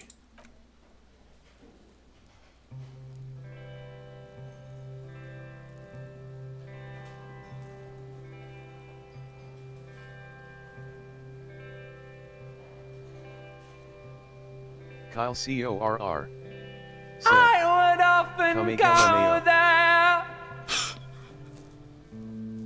to the tiny church there. the smallest church in Sanson. Now it once was larger. How the real may rest there. Harry. Down through the midst there, towards the Seven Sisters, towards those pale cliffs there. I would often stay there in the tiny yard there. I have been so glad here, looking forward to the past here. But now you're all alone. None of this matters. At all.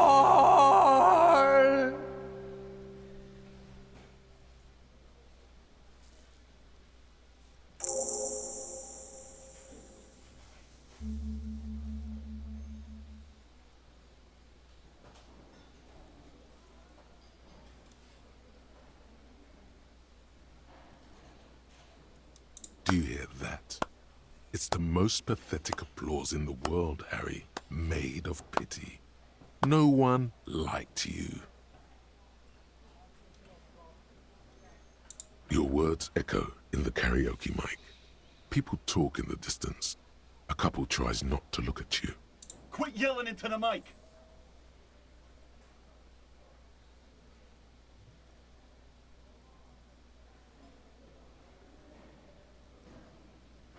Someone walks out of the room by the front door.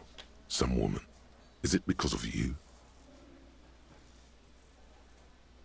That's it. I'm unplugging it. Let's go, officer. These people wouldn't know a good performance if it beat them in the ass. Detective Dubois, it was downright tragic. Now, let's go. I mean it, he thinks. To him, being a cop in the RCM was truly expressed in that performance.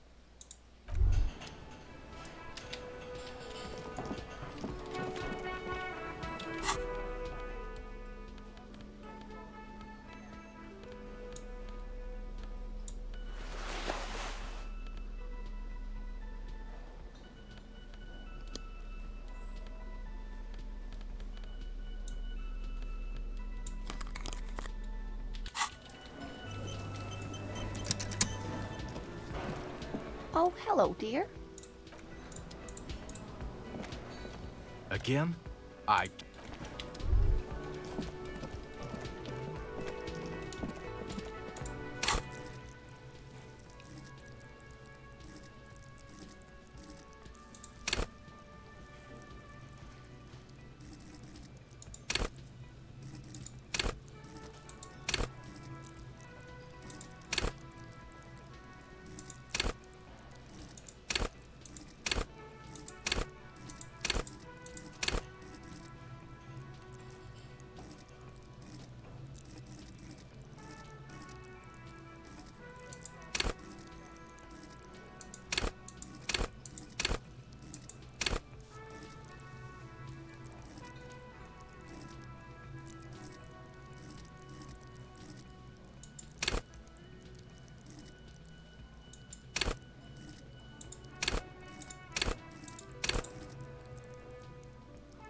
What do you see?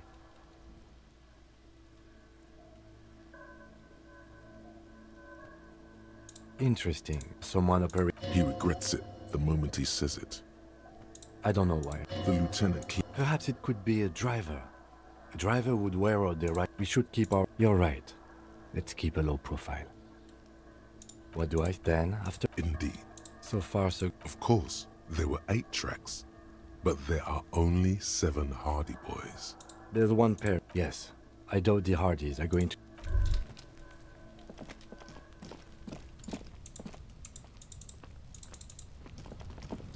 An inconspicuous pile of the roofing material, because there's a secret door hidden behind the panels of Eternite. That's why they're too orderly. There it is. You see a shabby little door.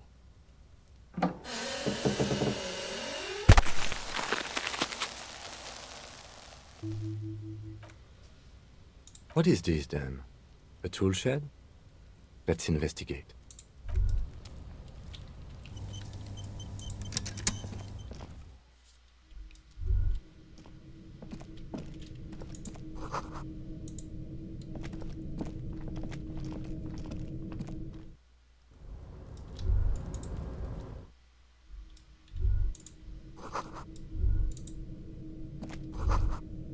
Be still, my beating heart. It's amphetamine. Sweet amphetamine. The lieutenant isn't studying the powder in the mirror.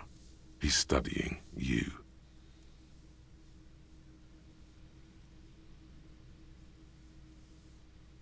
Perhaps not. This is below our pay grade, detective. However, see that ladder there? It's probably another way into the industrial harbor, no? The secret path the local kids use.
A small mountain of colorful board game boxes. There are numerous types of...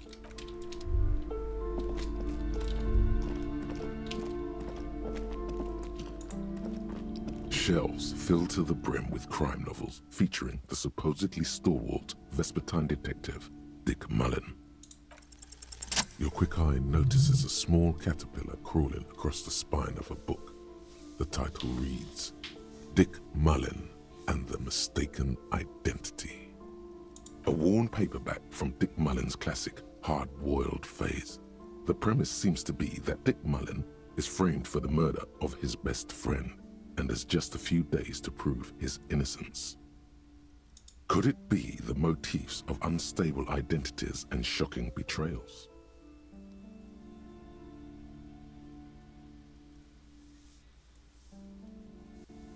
Then this is the book for you. Of course. Such violence and immorality. I mean, enjoy. Shelves full of biographies of famous people, whoever they are. A true cultural touchstone. This bookstore is not strictly about crime, romance.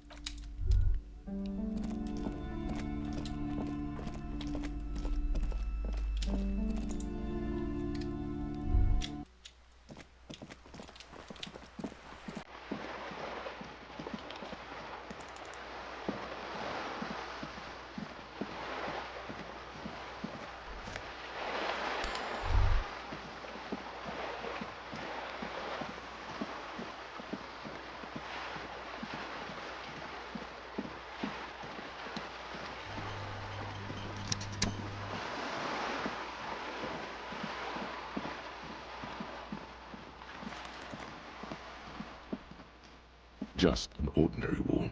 Nothing to see here. You have no clue. It's just a wall. So many walls all over Montanez. Weather-worn, cracked, their paint peeling.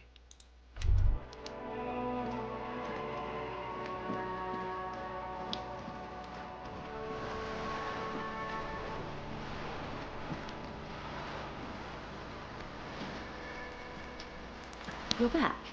Good. What can I help you with? I love you did. Pleased to meet you, Lieutenant W. Freighter Dubois. I am glad to see a man of high qualification. The situation is precarious. What can I help you with, Lieutenant Freighter? How about you share your information on the lynching, now that you've seen his badge? The goalposts have moved, Lieutenant. In the absence of the badge, I have informed my employer there will be a probe. I cannot rescind that promise. To my knowledge, the drivers are still at the roundabout. I will tell you everything I know when you've finished with them.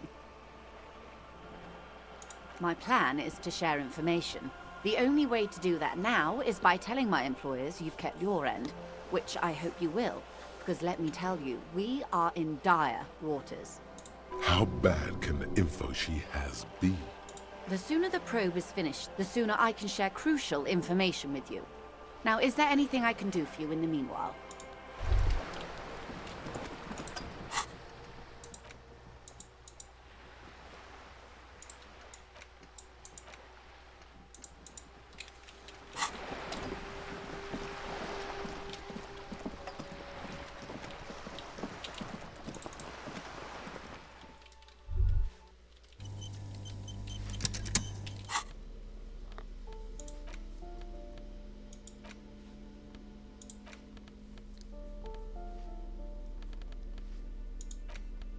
The Greatest Innocence by João Paulo Salomão Lopes de Fuego. The book is large and heavy. Browsing through the various chapters, you try your best to understand the ceaseless overflow, the sprawl of names, dates, places, events historical. Most of it ends up as a twisted mass of facts inside your brain. Your educational survey is done. Did you catch any of that? No. Oh well, it's pop quiz time. Let's see what you've learned. This might take a few minutes. You ready? Disappointing. You'll never get anywhere with that attitude. In your hand, you hold Dick Mullen and the Mistaken Identity. The brittle paperback feels fragile to the touch. The cover features a pastiche of different scenes. In the foreground, a man in a dark overcoat clutches a pistol to his chest. Rising up behind him are two silhouettes wrapped in a passionate embrace.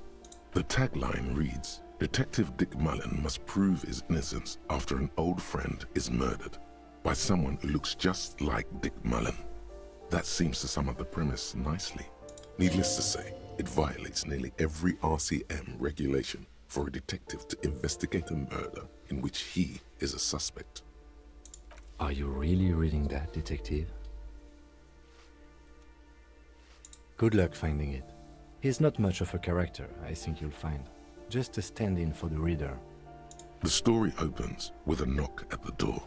Detective Dick Mullen is greeted by an old friend, Charlie Spillane, who's come to Mullen to ask a favor on this dark and cold night. Spillane needs Mullen to drive him in from Vespa to a small town along the Elysium coast. Despite his friend's apparent agitation, Mullen does as he's asked, then returns home where he passes out drunk, as he does most nights. An extremely unprofessional and hurtful stereotype that's offensive to all upstanding officers of the law, but also extremely accurate in your case. 2 days later, Mullen is arrested by the Vespa police and charged with the murder of Charlie Spillane. At his interrogation, Mullen learns that Charlie Spillane was shot in a bar in the very town Mullen dropped him off in by a man matching Mullen's description.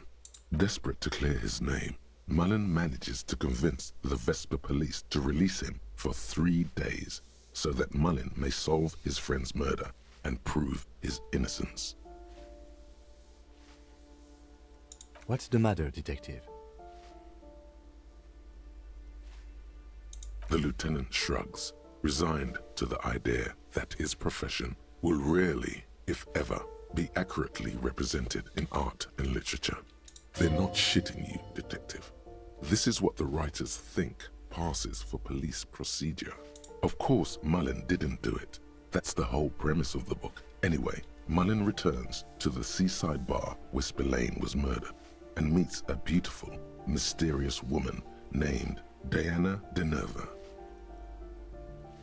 Deneuve reveals that she was Spillane's lover and that he was mixed up with a local amphetamine smuggling operation. As soon as Mullen begins pulling at strings, the whole conspiracy begins to unravel. Not only is the local police captain in on the amphetamine ring, so is the son of a powerful politician and a strung-out art collector named Torvald, each of whom has his own reasons for wanting Spillane dead. One evening, Diana Deneuve comes to Mullen's hostel room in tears. The two of them drink half a bottle of vodka, and soon they're seeking comfort in each other's arms. Yes, comfort and pleasure. The warmth of another human's touch. The burning taste of liquor on her full, sweet lips. Well, that testimony won't be admissible any longer.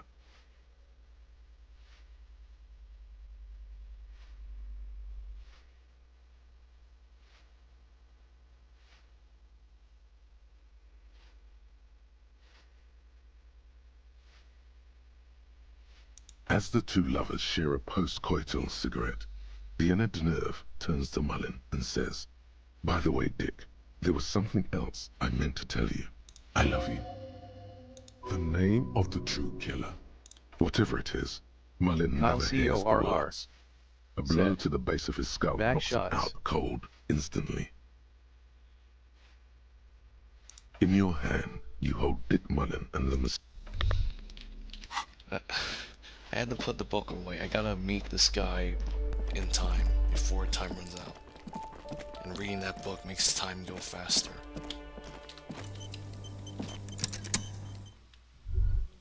There he is.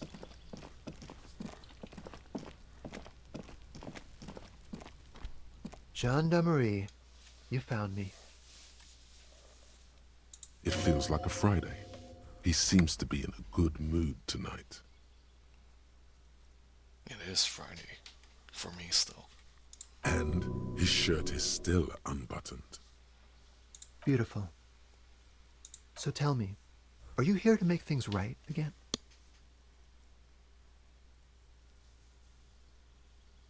Beautiful. I have some good news for you.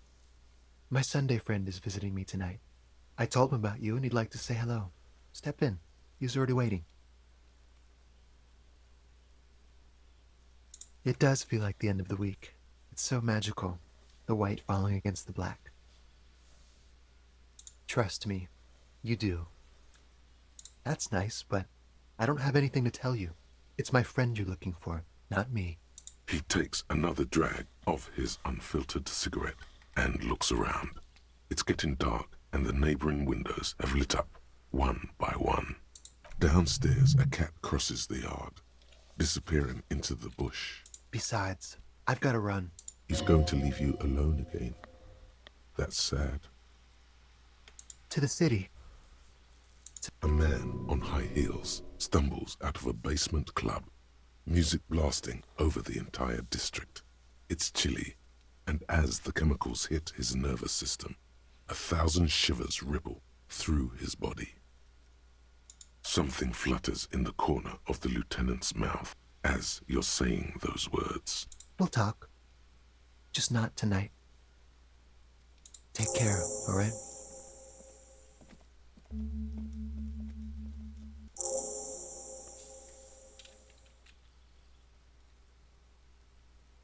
Different, of course.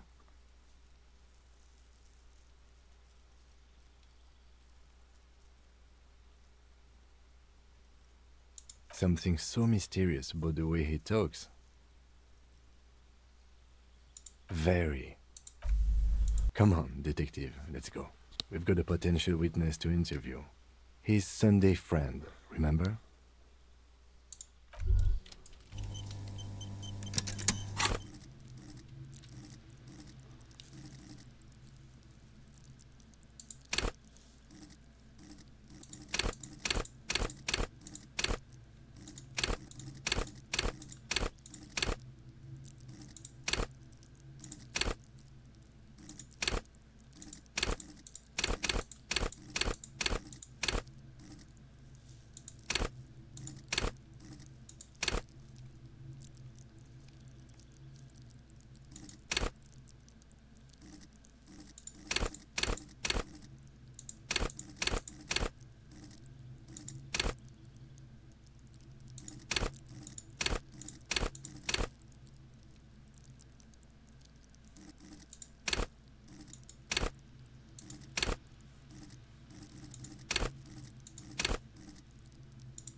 Officers of the Revachol Citizens Militia. My name is Charles Vildrouin, and I am an official with the coalition government. I work for the Institute of Price Stabilité on assignment from Sur-la-Clé. I heard you talking to my friend outside. Very good. Super. I am here to assist you in any way possible. Ask me about the hanging. No, first ask an innocuous personal question to get the interview off on the right foot. Yeah, let's fuck with him. Who does he think he is? Assisting you?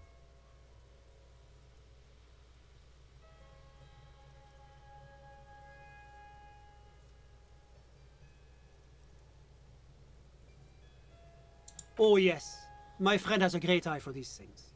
He refuses to tell me where it came from. It's a mystery. I believe they call this type of frame industrial. It's very comfy. That's really all I can tell you about it.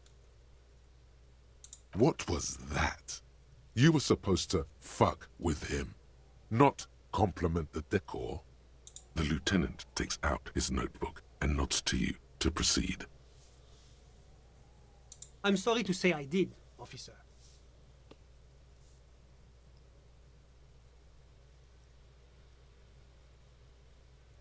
Easy, detective.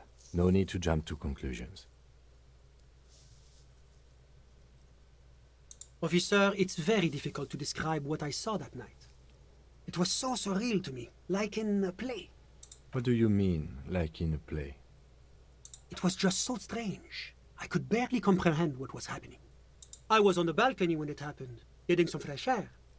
I remember that first they came in, carrying what looked like a body. And then I saw all the surrounding windows go dead, one by one. That's when I understood. I should not be seeing this. Sounds like the victim was unconscious, or at least incapacitated. Interesting.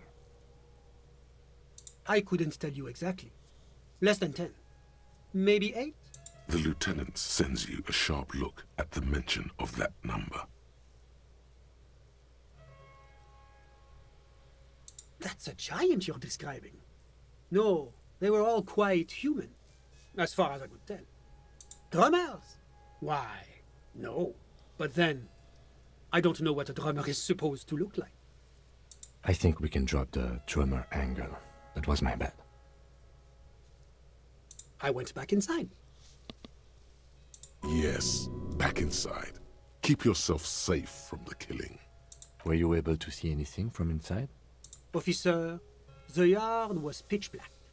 There was nothing to see, but I could still hear their voices. They were threatening to kill that poor man. All men, I presume. But again, I couldn't see very clearly. I believe they were mostly white, though I believe I saw 2 Areopagites among them. And I am quite certain that one spoke with a Mesk accent. Well, that's the strangest part, officer. Nothing happened. It was oddly quiet for a public lynching. Eventually, their shouts died down, and that was all. There were no gunshots, no celebratory shouts, no anything. You're right, of course.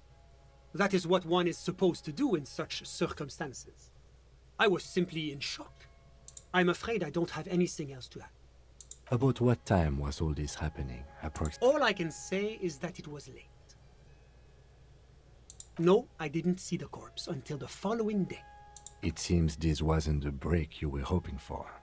I think we have everything we need. Thank you for talking to us, Mr. Villedroit. Of course, anything I can do to assist the RCM. The Coalition is only looking out for the price stability. Inflation is a killer, like a heart disease blocking the normal circulation of the economy. It must be controlled. The economy impacts the entire international community, which is why it requires international oversight. Well, I'm renovating it. It is an interesting project. The building used to be a 12-story skyscraper before the cannons took the top 4 stories off. This, of course, happened when the Coalition forces landed here. You could say I'm undoing some of the material damage the international community caused when we arrived here. Yes, as I said before, I am a commissioner from Sur-la-Clé working for the Institute of Price Stability. This is one of the main projects of the Moral Inter. La Communauté Internationale is what Revacholians colloquially call the Coalition. In other words, the nations that stopped the disaster of the revolution. It is the most important thing. It's the central goal of any sound monetary policy. Maintaining the price stability is essential to maintaining high levels of economic activity, which is essential for maintaining high levels of employment, which is essential for maintaining the social stability. Basically, it makes sure the price of bread doesn't change. Précisément. Too much inflation bread becomes too expensive. Too much deflation, it becomes too cheap for bakers to produce. That's why the Institute of Price Stabilité works to keep inflation just below 2%. But not too far below, no. Too below is also bad. Below, but close to 2%. The coalition believes in the importance of informing the public about the benefits of the price stability. Transparency is one of our principles. Would you like an informational pamphlet? A sound monetary policy is essential for addressing uncertainty. Stability is the raison d'être of the moral intern. It's the reason why I identify as a moralist. But oh, I don't have my leaflets on me today. That's too bad. You can always call our information line. Making information available is part of the moral intern's commitment to transparency. It's the International Organization for Moralists, hence Moralist International. The Institute of Price Stability is just one of its many mind babies, as is the coalition.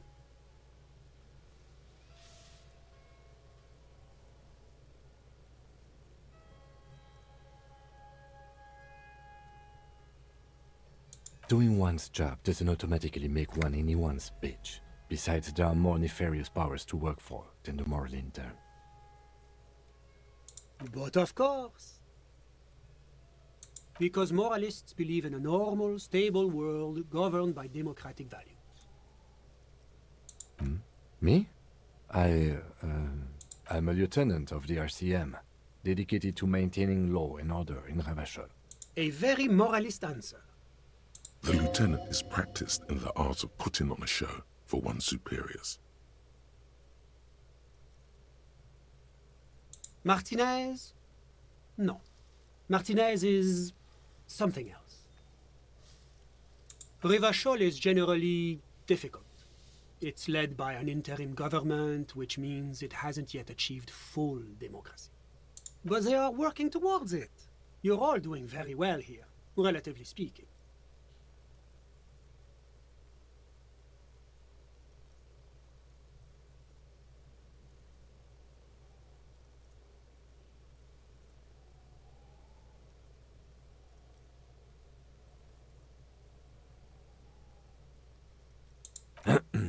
Of course, the detective's personal views do not represent the views of the RCM. Ah, my friend. But the lesson of the revolution is that communism does not work.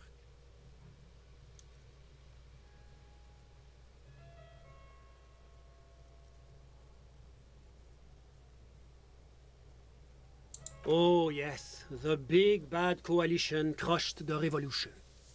Tell me, if the revolution was succeeding, would it have been crushed so easily? Are we really so bad for wanting compromise, peace, and prosperity? On reasonable, achievable terms? Ask yourself that. Now, enough of this delightful political interlude. Was there anything else you wanted to ask? What's there to say? Sur-la-Clé is a modern, urbanized country that measures very high on the Human Development and Freedom Index. Mostly, though, it's known as the executive heart of EPIS. Moreover, it is a great sponsor of less emerged countries. Ravachol is only one of its many darlings whose progress it supports and cherishes. Because a great percentage of Ravachol's culture hails from Sur-la-Clé. Its language, its people, its cuisine even. Or at least in the downtown La Delta area. Jamrock and other parts of the international zone have been mercifully spared of Sur-la-Clé's love for meatballs and mashed potatoes. Whatever you wish, officer. Ah, my friend. My friend is a good young man. His family immigrated here from Kedra, and life has not been easy for him. But he understands the importance of education. He has taken his future into his own hands, and that's all that matters. Kedra is a candidate member of APIS. But, between you and me, their potential membership is a more contentious issue. That it's never going to happen. They entered negotiations in 21, and it's been pending ever since. EPIS is a very special program developed by the Moral Intern to support certain Occidental nations. It began as a unified system of weights and measures, which proved to be a wild success. Nothing but kilograms and centimeters as far as the eye can see. God, yes. Sweet standardization. The backbone of rationality and commerce. It was such a wild success that we expanded it into an economic union for the processing of steel. Another success. And between you and me, the Moral Intern feels emboldened by this success. Emboldened to take EPIS to the next level. Why, it stands for progress and stability, like the Moral Intern as a whole. It's been such a wild, extraordinary success thus far. We are very excited to take it to the next level. A supranational political alliance. The United States of Occident. You mean Revachol? No, it's going to have transparent democracy. It's one day going to be a candidate member of EPIS, sure. No, candidate members do become members. Why do we even have the whole system in place if they don't? It just takes time. Time and evaluation. But we were talking about my friend here, not politics.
How did any of us become friends?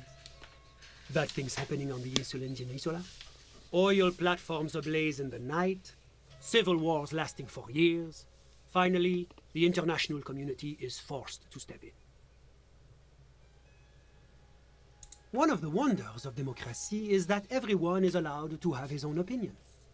And not just allowed, encouraged even. Have you ever tried debate? Debating. You should consider joining a debating society for adults. I hear they're oodles of fun. I used to have a flyer for one, but now that I start thinking of it, it was for an improv class anyway. It's this funny theater thing, you know? Very creative. Helps relieve stress. Sorry, who? But I told you, officer.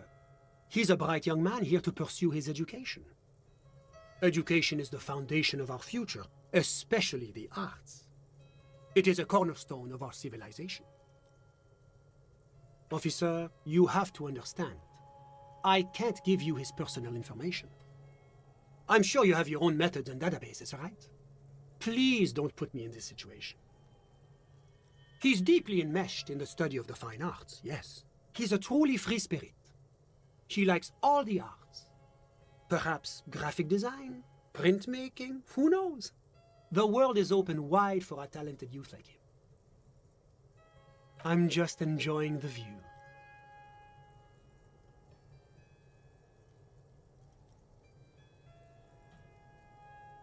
Listen. A baby is crying in the neighboring apartment. No, listen. The Insulindian Bay. This place used to be a luxury accommodation before the revolution. Apartments, of course, were much bigger then. A few walls have been added here and there, leaving some of the tenants without a private bathroom or a kitchen. But the million real view stays. You can't take that away. My friend comes and goes. I'm all ears, officer. A moment, officer. Do you have everything you need from me?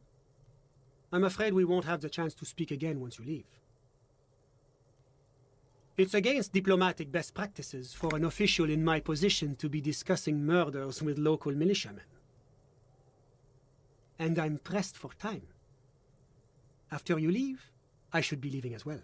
That's not the real reason he's so apprehensive. Men in his position shouldn't be seen loitering around in underprivileged young men's apartments in the middle of the night. Sure. Go. Was there anything else? I'm sorry to say I did, officer. Because I did it? Officer, it's very difficult to describe what I saw that night. It was so surreal to me, like in a play. What do you mean, like in a play? It was just so strange. I could barely comprehend what was happening. I was on the balcony when it happened, getting some fresh air. I remember that first they came in, carrying what looked like a body. That's when I understood. Sounds like the victim was unconscious. I couldn't see their faces well, and there were quite a few of them. But they were very loud and very Martinez. Let's just say that the laboring classes can get rather expressive. I went back inside. Yes, back inside. Were you able to? Officer, well, that's the... Eventually, their shouts died down. I'm afraid I don't have... About what time? All I can say is my watch. Yes, now I remember. It was 30 minutes past midnight, give or take. No, I didn't. It seems this wasn't the... I think we have... Of course. Anything. The coalition is... The economy impacts the entire international community. Well, you could say I'm undoing some of... Yes. As I said, la communauté, and it is the mot. It's the central, which is essential for me. Basically, it makes sure the price... Précisément. That's why the Institute of Price Stability, but not too far below. The coalition believes in the importance of informing the public about a sound money. But oh, I don't have my leaflets. La communauté internationale. It is the mot. It's the central, which is essential for me. Basically, it makes sure the... Précisé. That's why the Institute of Price Stability, but not too far. The coalition believes a sound. But oh, I don't have... It's the International Organization for Moralists. Doing one's job. But of course. Because moralists believe in a normal, stable... The Occident is part of the... Martinez, Rivachol, but they are working towards it. You're all doing very well here. My friend. But the lesson of the revolution is that... Oh, yeah. Are we... Now, enough of this delightful political interlude. Oranje is an exemplary nation who, as a core member of EPIS, contributes 28% of our annual budget. Next to Sur la Clé, Oranje is probably the most prominent member of the international community. Oranje's economy is one of the most advanced in the world. It has successfully transitioned from heavy industry to advanced services and generally acts as an engine for sustainable change in the international community. About what? Oh, it's very urban and very well organized. Their streets are clean, their horse cars run on time, the people are polite and efficient. What's there to... Moreover, it is a great sponsor of Oh, yes. What is it about this benevolence that makes you break out in sweat and want to run for the hills? Whatever you wish. The coalition, the economy impacts the entire... Whatever you wish, officer. My friend. Kedra is a... That it's never going to happen. They enter negotiate... It's warm. It's all... Kedra's an emerging market, but it still has a long way to go. How did any of us become friends? Au contraire. It's how millions of people end up where they are. Meetings... Sorry. But I told you, officer. Officer, he's deeply in... He's a truly free spirit. I'm just enjoying the view. A dead body we still need to get down, by the way. Listen. The baby is crying. No, the Insulindian Bay. This place used to be but the millionaire... My friend comes and goes. I'm all ears, officer. Of course. I'm...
Yes?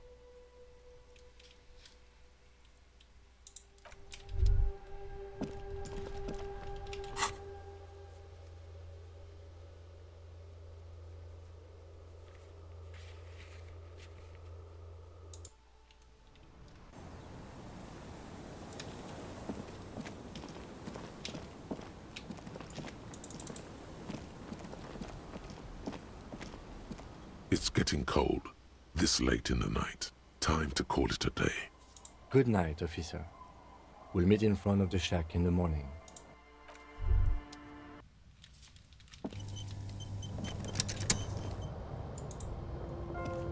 The bed is comforting, if a bit run down.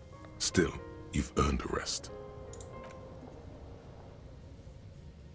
Across the room, the heating system hums its soft lullaby. The mattress feels soft and sheets warm. It only takes you moments for the world to fall away.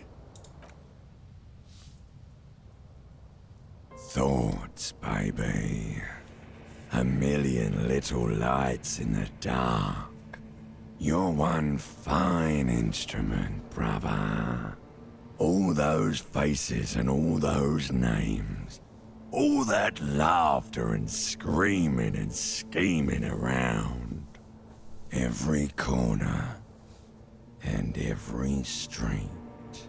Recorded in you forever on ferrotape. No, you're spinning tapes at the discotheque. The great unceasing disco of the mind. The flash, the bang.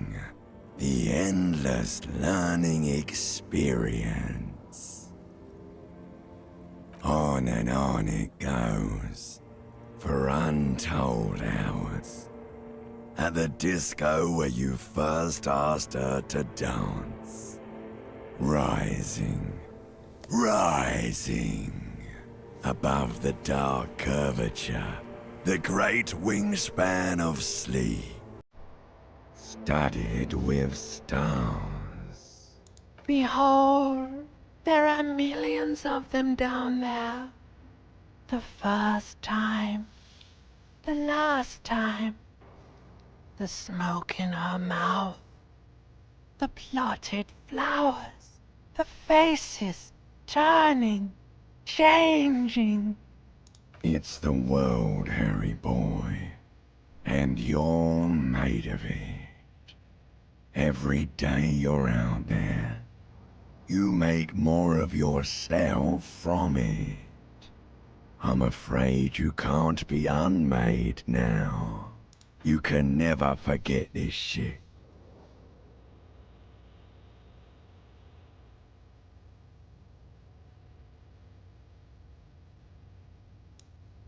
Beautiful.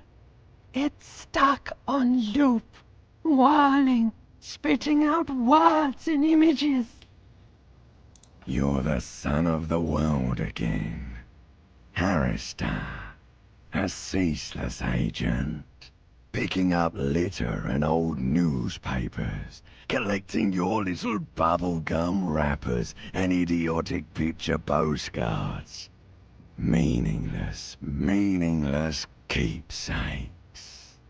Reading your awful letters and recalling things, aren't you? The endless names of the world. An address book you are. The map of a city. You'll go insane if you keep going like this. One more day, and you'll be in the loony bin. I just know you will. And for what, brother man? For the working class. Solving your little crossword puzzles. Doing your tasks. Crossing names off lists. Trying to become some sort of world detector. It won't make it okay. It won't put smoke back in her mouth. There he goes again. He's a real political animal, our Harry. He still doesn't see that it's the world changing around him. He's got no idea what he's in for.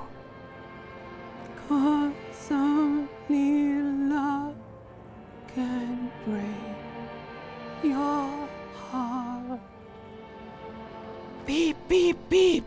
The alarm is ringing, Harry. The disco circus goes on and on. You barely slept 3 hours last night. You can do it. It's nothing. Do it for the city. Go. Do it for the wind. Do it for the picture puzzle. Put it all together. Solve the world. One conversation at a time.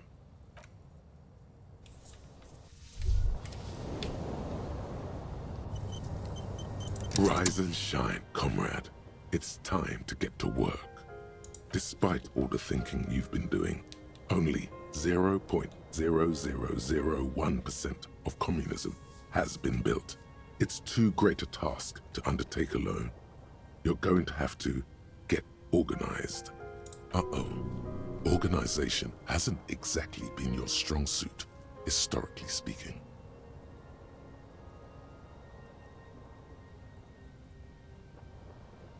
Your level of personal upkeep is irrelevant. All that matters is your commitment to building the World Republic. You must seek out your revolutionary brothers and sisters. Find out how much communism they've built. Then, together, maybe you'll be able to build as much as 0.0002% of communism. But it won't be easy. Decades of persecution by coalition authorities have driven the remaining communists of Martinaise underground. They live underground. These communists aren't men. They're mole people.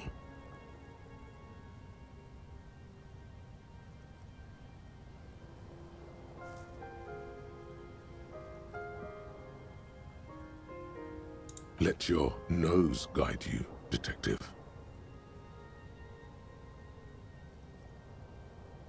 Yes, fortunately, communists are known to have a very distinct smell. Kyle We really CORR have no idea what said. they're talking about. There's no linkage between ideology and olfaction.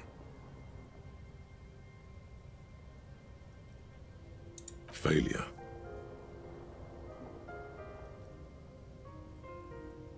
It's a smell you know all too well. Simultaneously repulsive and yet darkly appealing. Musty with a sharp tang, but also a remnant of lost sweetness. Like a rotting mango that's been swaddled in a coat from your grandfather's attic. What you're smelling is your own body odor, of course. Nothing a shower and change of clothes couldn't fix. People sometimes complain there are no real communists left in Martinaise. But you can smell their presence. They're out there, waiting for you to join them. First, you'll have to locate the remaining communists in Martinaise. When you get near to someone with revolutionary potential, your nose will give you the signal to establish contact. Again, no, it won't. Any olfactory response you perceive will be strictly psychosomatic. You could also just look for more tangible evidence of communist activity. Images of Krasmazov and white antlers are usually a dead giveaway. You'll discuss the monumental world historical task that lies before you. You'll engage in rigorous and spirited debates about Mazovian theory and practice. But mostly, you'll probably complain about other communists. Not at all. Complaining about other communists is one of the most important parts of being a communist. Here we go. Wake, brave worker. 'Tis no time for bed. Fight till there's no slaves below, and no masters o'erhead.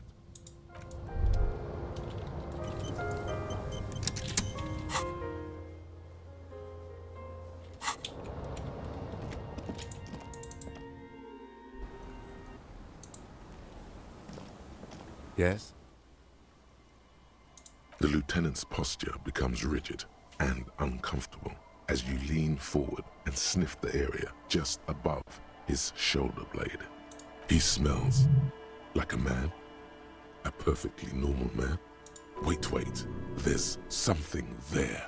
Something that sets your GABA receptors aflutter. The lieutenant's aftershave, a common drugstore brand. Strong hints of pine needle. Strange, you're not getting any strong ideological whiffs from the lieutenant. Do you need something, detective? Alright then. A moment passes. The lieutenant glances at the sports watch on his wrist.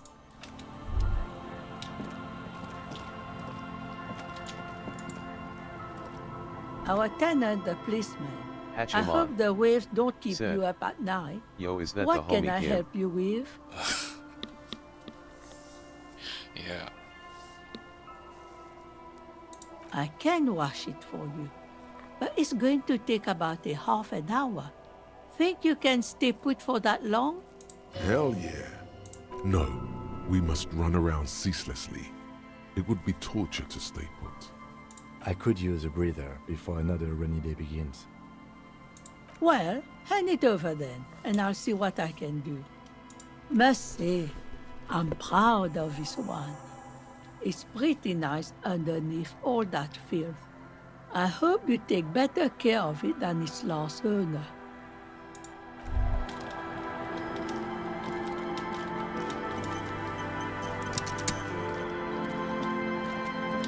Hatchimon said, LOL, what is in Harry's hand? It's some multi-pry thing, tool.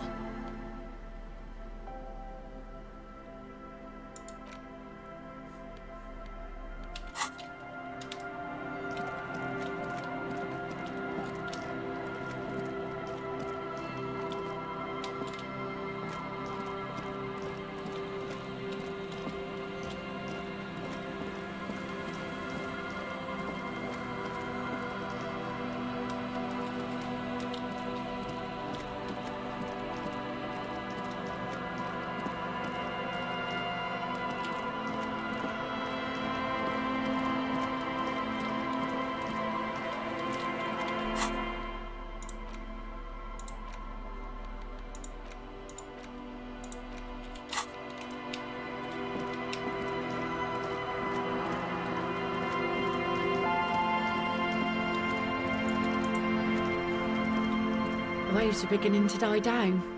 Look at those little bastards. Simmer down.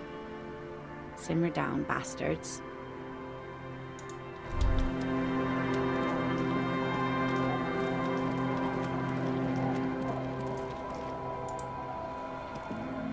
Our tenant, the policeman. I hope the waves don't keep you up at night. What can I help you?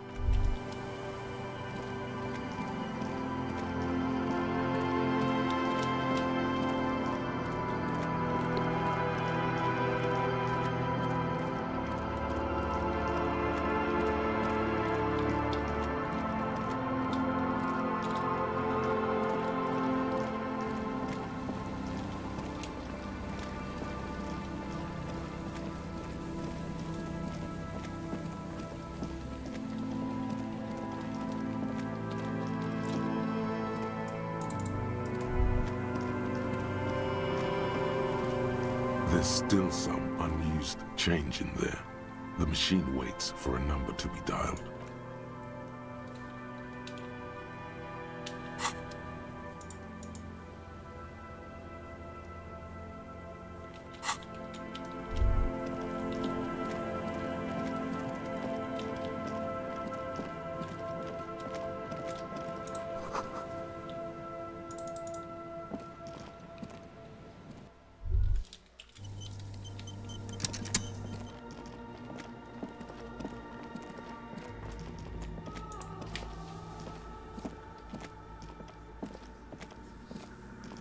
Yes, what is it? Yes? Thanks. Looks like it's the one. Now I'm going to print it out to see what's left of it. Wait, no. That's dangerous. She shouldn't do it. No, it's not dangerous, just depressing. I have a theory. Lintel was able to divine the anomaly's location from this broken copy. I want to repeat their calculation, only this time with better equipment. Watch.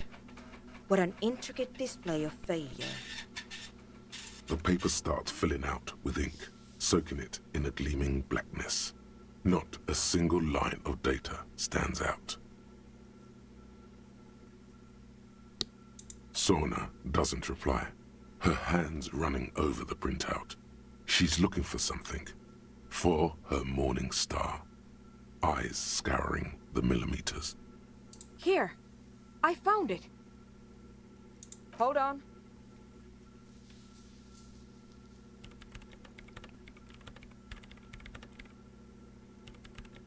Shh.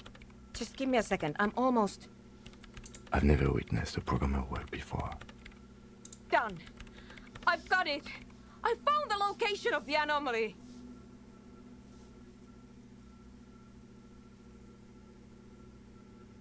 I found the coordinates. She's beaming. You can feel it in your heart.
Hi again. So, how are things going?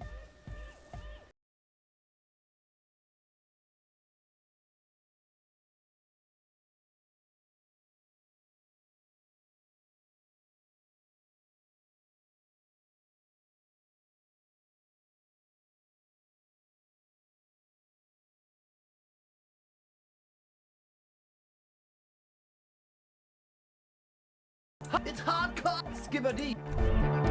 We're close. True. Hardcore. Yeah! Lucky ski material ski.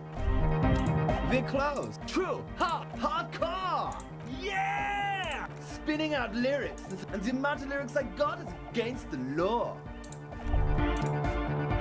We're close. True. Hardcore. Hardcore to the mega. Here comes the.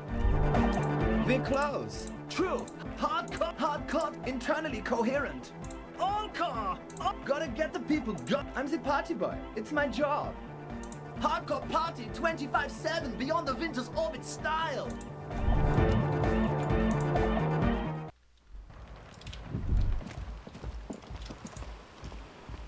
Hello again.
Hi again.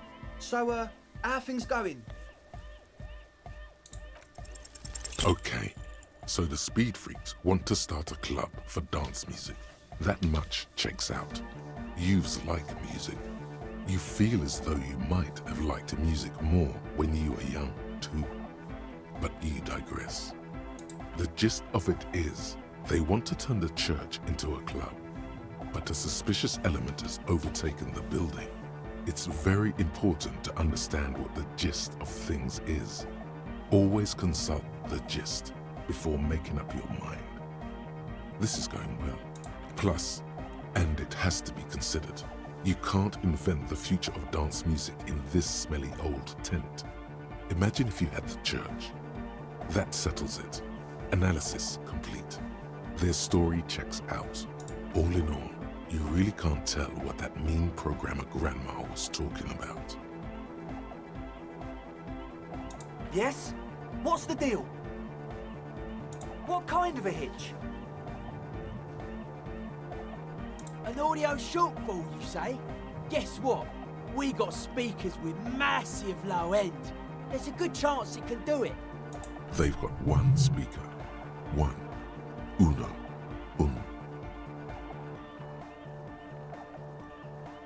We've got some serious range on this baby. It'll blast her shoes off, believe me. Goodbye, officer.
guy again.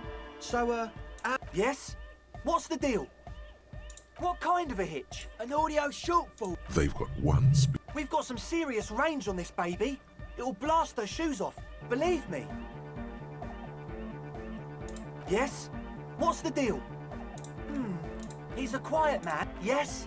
Oh yeah, that's a meteor and name for the founding party. Thought he'd be... Come to think of it, I've never really looked them up, you know? Yes? Yes.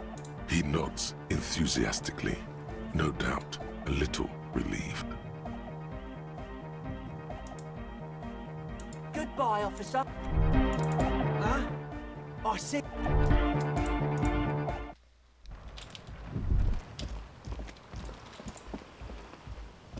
Hello again.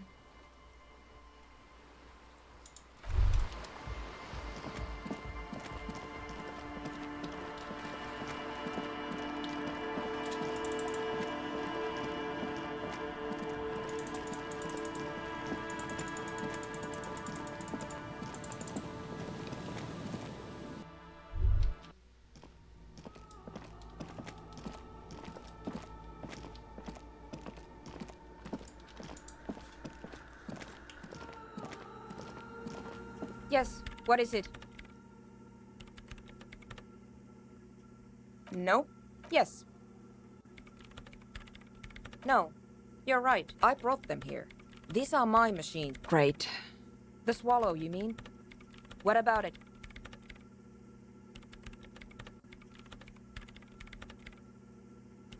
Great. Thanks. Still nothing. Sauna isn't even looking at you this time.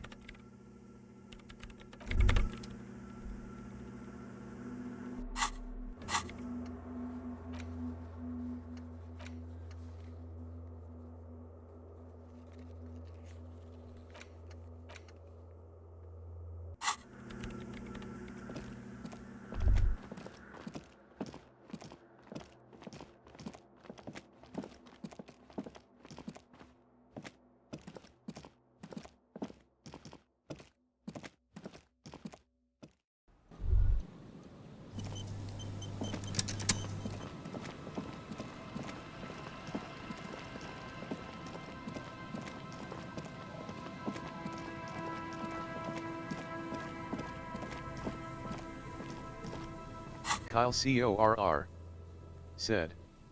Harrier Dubois. Our tenant, the policeman. I hope the waves don't keep... It's really in her best interest to listen to you.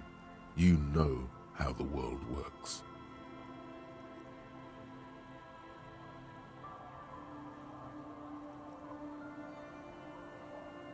I've heard that pitch before plenty. Building this, building that, new jobs, new blood. Somehow the people here always end up holding the short end of the stick.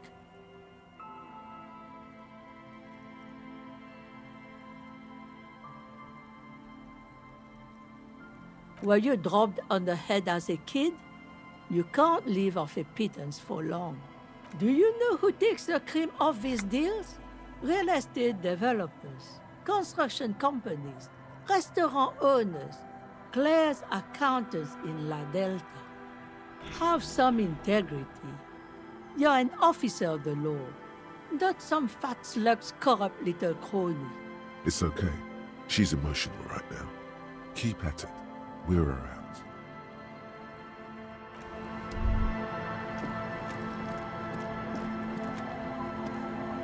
The scruffy-haired little boy kicks...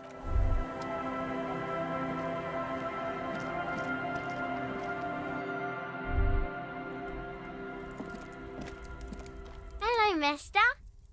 Yes. They don't want to play with me. They're older and play outside. They look the same. Sometimes I can't tell them apart. They look identical. Bye!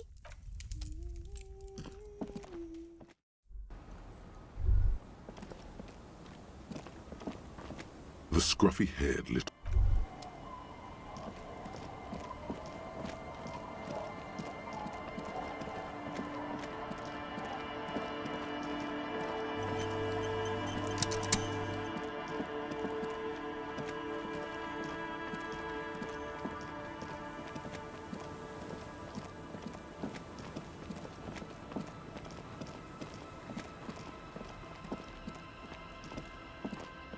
You stop mid-step and put your hand on a garish necktie.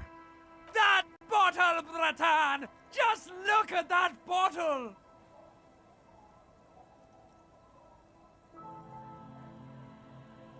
This isn't even about that! This is about so much more than regular alcohol. Please go talk to him. See what it's about. I'm drawn to it. Tequila sunset. My jacket? A look of consternation crosses the man's face. He looks at you, then at his bottle, then back at you. What the fuck are you talking about, Tequila? Faun? That's medium concept stuff, not my style at all. I can't believe I'm saying this, but maybe you should lay off the booze. It's fucking with your head. It becomes abundantly clear to you how this man managed to lose his keys, business, friends, and girlfriend. I'm calling it. It's neurological.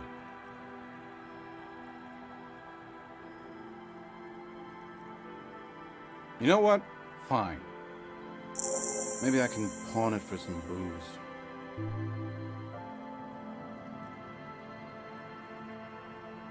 Aye, good thinking.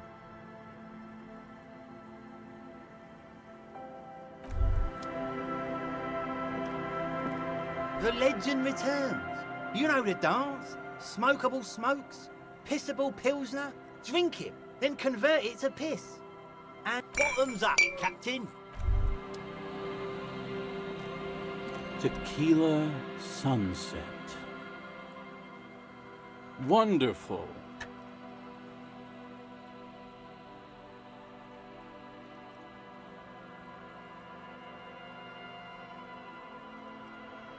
Not much, but it will do.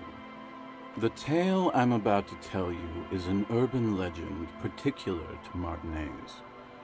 That said, I first heard it from a former bicycle courier in Koran. There are many variations on the basic story, and the details often conflict. What everyone agrees on is that nobody knows the exact nature or identity of the phenomenon. Are you telling the story of the headless? Shut the fuck up, Rosemary. Summer of 44. 17-year-old Gertrude Hett is walking home from a late shift at the harbor. It's almost midnight. She stops for a cigarette near the canal. The streets are warmed by a southerly breeze. The lights of a passing motor carriage bloom and fade in the distance. In the harbor's dark, her cigarette is a beacon, dancing alone. The image comes to you effortlessly, as though you'd walked the same streets yourself 1,000 times. Our heroine finds herself enjoying the peace and quiet the canal provides. What she doesn't know is that her peace is about to be Jampun_Jabro. From behind her comes said, the clattering of hooves. This game is Startled, pure vibes. she turns around, and what does she see? What? No, I told you this is a Martinaise legend. It's a man with no head on his shoulders, wearing a Faun tracksuit, searching for the legendary Faun cap that went missing when he lost his head. Woe is right, my friend. Gertrude Hett may have been the first to witness the headless Faun rider, but she wasn't the last. Oh no. Tell him about the two feminists by the locks. Fuck, Rosemary, they were dating. No one said they were feminists. Everyone always misremembering this stuff. This wouldn't be the De Ponte Delgado case, would it?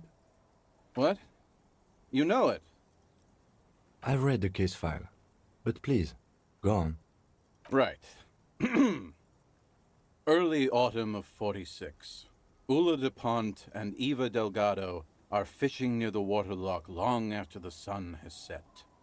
The wind picks up. A sky already dark now blackens. Water starts falling from above. The first cold rain of the season. Two women stand on a small outcropping of rocks. One of them is wearing a purple raincoat. Thin lines reach out from the rods into the sea. Small droplets start appearing on the surface with increasing frequency. The women are caught in the downpour. They act quickly. Eva gathers the rods whilst Ula turns around to reach for the tackle box. Don't turn around. Don't turn around. When she sees something, her shriek is so violent that the residents of the nearby apartment building believe lightning has struck. But there is no lightning. Only a heavy downpour and the silhouette of the headless Faun Rider looming on the horizon. Ula makes a run for the shore, but Eva slips on a wet rock and disappears into the cold, cold canal with nary a sound. Her body is never recovered.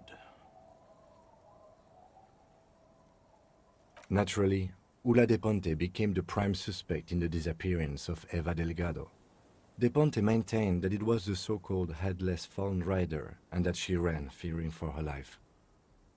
During the investigation, it became apparent that there was a love triangle, the third party being some small-time businessman.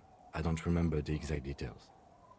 The leading theory was that an argument broke out on the jetty and De Ponte pushed Delgado into the canal, then cooked up this stupid cover story. No, she committed suicide before she could be taken into custody. They found her in the bathroom with a rifle, her face slowly peeling off the ceiling. Not a pretty scene. Man, that's some grisly detail. Oh well, here's to another case closed. Anyway, that's the story of the headless Faun Rider. Pretty crazy, huh? Well, Tequila, that's part of the legend. No one knows for sure. There are a couple of possibilities, though. Some say he was an undercover cop who blew his cover and got beheaded by the vicious gang he had infiltrated. Now he rides, searching for his lost found cap, plotting revenge. Such a lust for revenge? Oh! O headless brother, where art thou? Others claim he was a professional jockey who veered off course during a steeplechase, ended up in somebody's backyard, and got decapitated by an exceptionally taut clothesline. Even decapitation couldn't stop his commitment to the sport.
Again?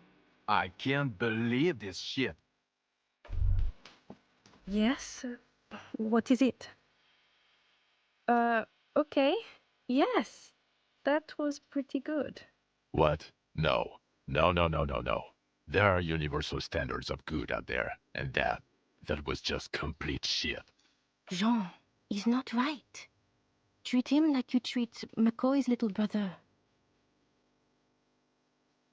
You think so? It was very nice. Different, but good kind of different. I like... Oh, hello, dear. The man ponders his cooking utensils and gives you a little nod.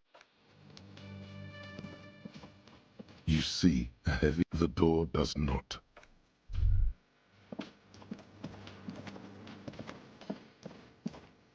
Wow. Just wow. I hope you really enjoyed yourself up there. Had a cathartic experience. Because for the rest of us, that really sucked.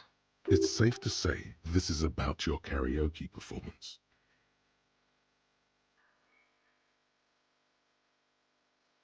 Good. It's good you're sorry. I'm not letting anyone up there anymore. Now, what did you want? Got the 20 real?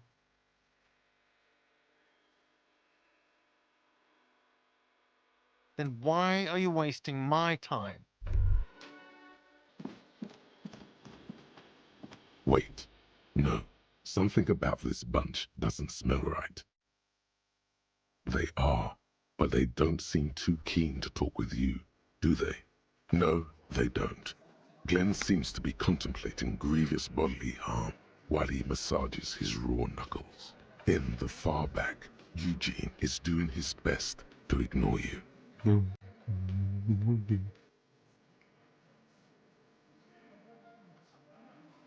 And from his perch at the end of the table, Titus Hardy himself stares at you with a cold contempt that makes you want to leave the cafeteria straight away. Besides, you're pretty sure they consider themselves social democrats. Hi, gendarme. Another rendezvous.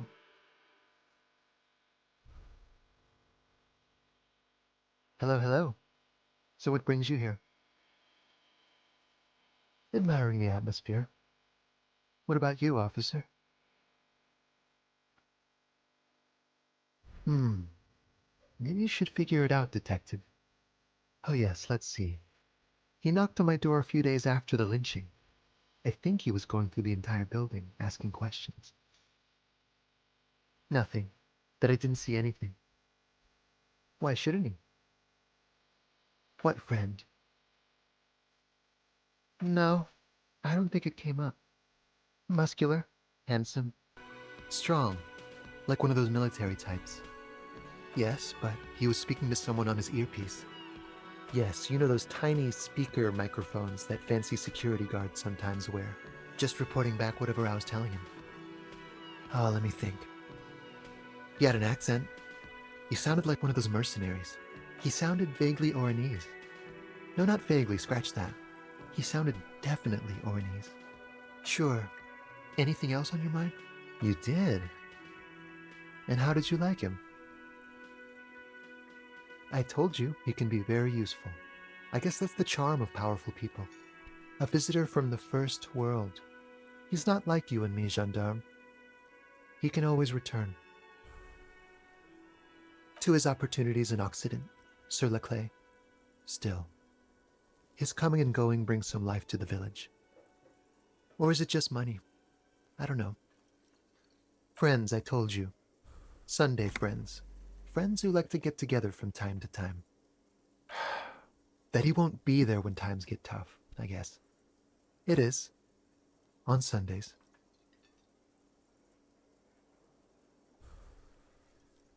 He has keys. And he likes the view. To the sea, I mean.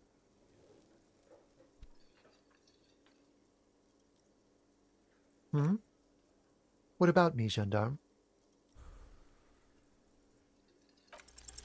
Could he be a member of the homosexual underground? Yes, this man is definitely one of the homos. I've seen them homos with my own eyes. This sexual thing seems interesting. Said. Ask around. LMAO. Become involved. The homosexual underground? Why, yes, I am, officer. Why? Do you want to investigate? Well, I am one of them. One of the Sub Rosa pleasure group, congregating in cellars under the cover of night. Saturday night. Sometimes even Friday night.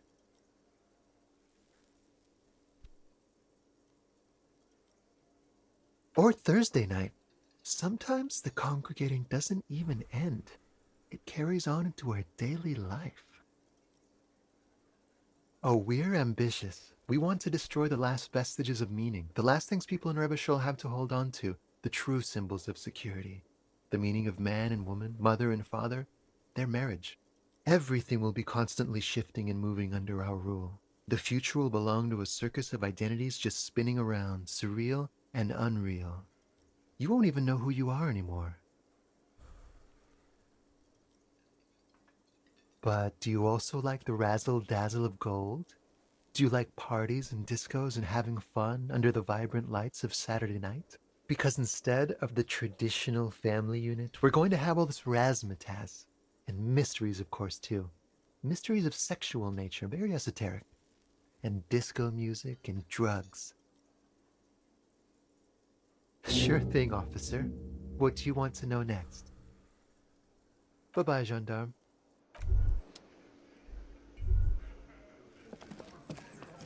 I've got nothing to say to you.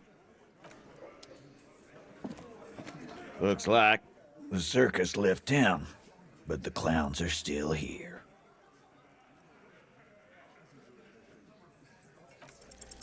Establish authority. Yes.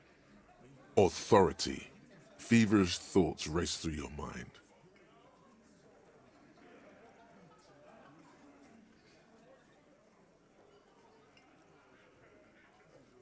Why? This is not what he thinks it is. This is a great idea. I'm afraid it's not what you think it is either. Yes, you. Stop talking out loud. You sound like you're unraveling. What in the name of fuck are you doing? But I don't want to give you my gun. The fuck is happening, Titus? What are they whispering about? Easy, Shanks. I want to see where this is going.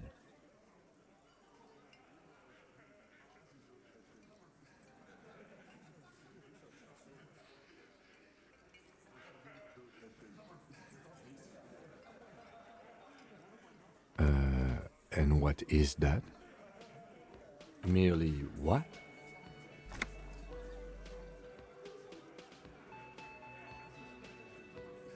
The pressure in the room grows to a boiling point. Be careful, it's loaded. Good. Now put it in your mouth.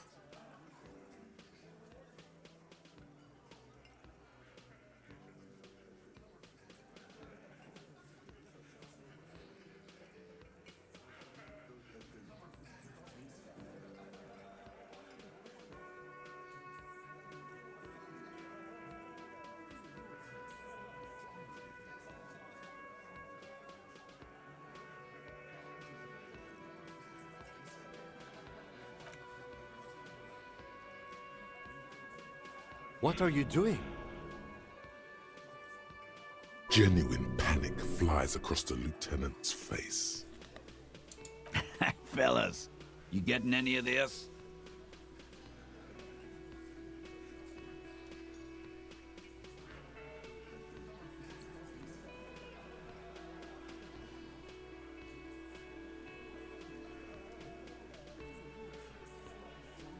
He's not gonna off himself. Come on. No. He'll do it. Go ahead, son. 3, 2. 2, 1. Do it. Get this one thing right. No. Give it to Lieutenant Kitsuragi. It's not too late. You can still spin this as some kind of tactic. Ratan, we can't have any fun if you kill yourself. Painting the booth red with your brain sounds like a real blast now, but what about later? There'll be nothing. What in the name of motherfuck? acidic taste on your lips, corrosive. Once as a child you put your tongue against the rail. It was winter. That was a long time ago. The fuck is he saying? Some insane shit. Nothing. Give me the gun. Fellas, the cop is really threatening to off himself. This is insane. No, that is not what is happening. This show is unnecessary. Give me my gun, now. We'll solve the case. Look at me. Don't worry. This demonstration is not helping at all. Inside the small mechanism, you can hear a spring tensing up. Yeah, cause I sorta wanna see that shit. You won't, man. His fucking balls ain't big enough.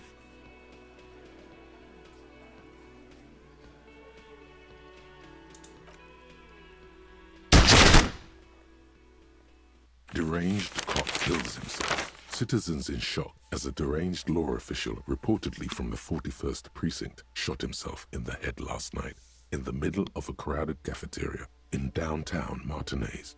The exact details of the incident have not been revealed, but first-hand witnesses claim that the officer was making a point.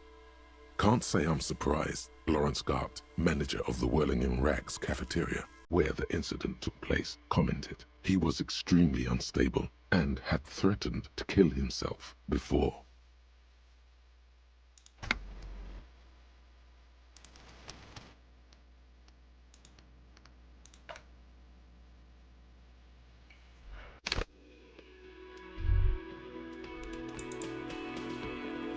Wow. That It's safe to say this is about your character. good. It's good you're sorry. I'm not got the 20 rand. And why are you wasting? Yes? What is it? Okay. What? No. Jean, he's not right. You think so? It was very nice. Hi, gendarme. Another rendezvous. Hi. So what brings you here? Admiring the atmosphere. Convenient. Oh yes, let's see. Nothing. That I didn't see anything. Why shouldn't he? What friend? No. Muscular. Handsome. Yes, but he would. Yes, you know, just reporting back whatever I was telling. Oh, let me think. He sounded vaguely Oranese. Yes, but he was just reporting back whatever I was telling him. Sure. Anything else? You did. I told you, he can be a visitor from the first to his opportunity. Or is it just money? Friends, I told. It is. He has keys. And he What about you did? And how did you like him? I told you, he can be very useful. I guess that's the What about me, gendarme? It's the sports. He's a sports guy, all about that physical prowess and athletic skill. Nothing else here. Bye-bye, gendarme. Wait, no. Something about this bunch doesn't. They are no in the and besides, you're pretty. Hi again, gendarme. Bye-bye, gendarme.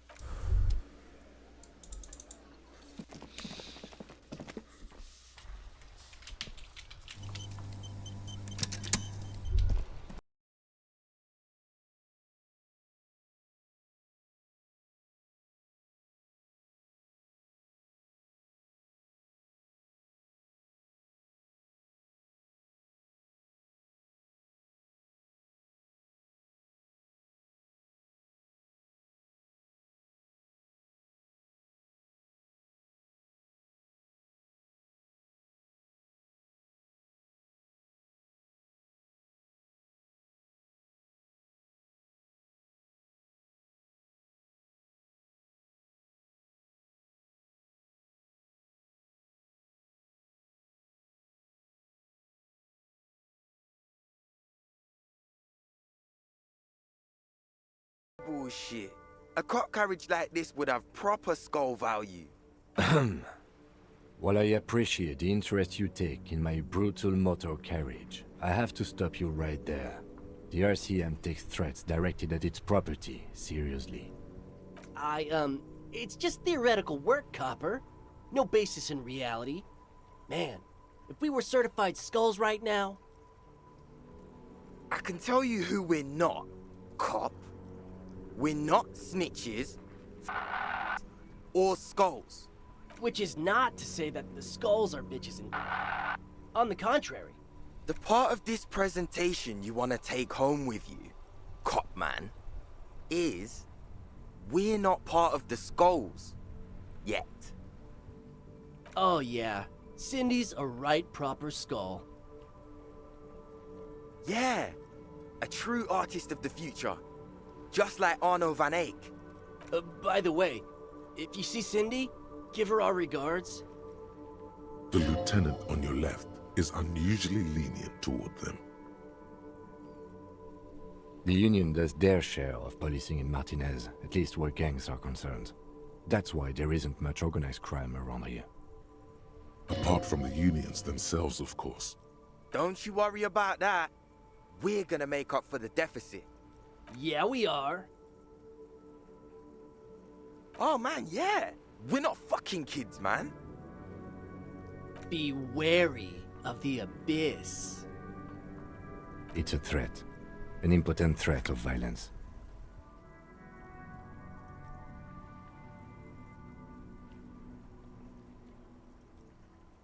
But I don't.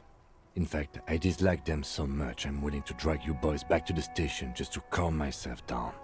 Hey, there's no need for that. We're just talking here. Joking too. Stay light, man. Yeah. Didn't you cops, like, have some questions about skulls or some shit? We're not franchise skulls. Well, not yet. Once we get our name out there, we'll have a chance to join them.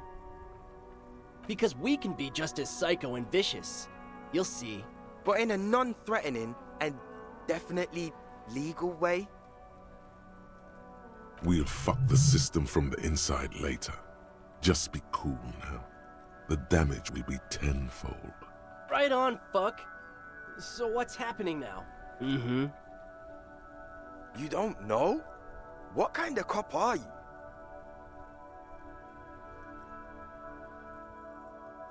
The Skulls are the most vicious gang of the Besmertne.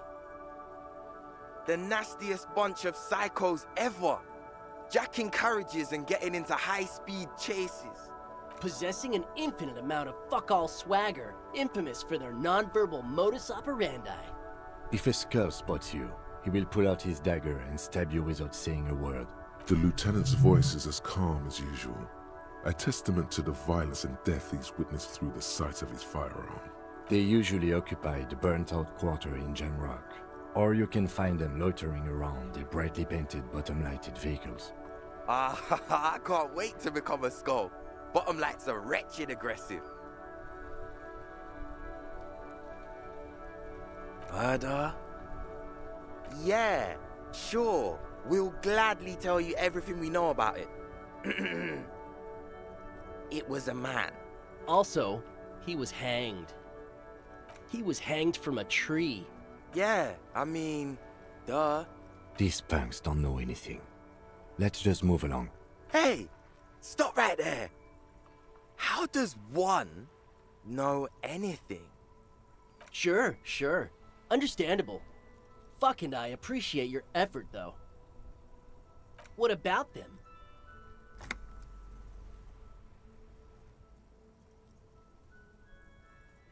Like I said before, many men keep searching for the one, for so-called true love, which is actually just obsession masquerading as kinship. The thrill of the chase, the hollowness that fills your chest cavity after catching it. To catch a fish, you'll need to hurl the lure many times, and even then it isn't certain that you'll get anything. If you blow up the lake, though, you get more fish in a shorter time. And, for time is of the essence and fleeting ever so quickly, one must think of a way to fuck the whole world and not get caught up in fucking someone. Because when one fucks everything, he fucks nothing. And that, to me, feels glorious. Sticking your dick into the void. Well, first off, it's a statement and not necessarily something that characterizes me as a person, even though the statement has character. And I do like piss. The word piss epitomizes the struggle taking place in the world. Things being defined as they seem, not as they are. And, I guess, it's also about communal spirit, the future, and truly appreciating our differences.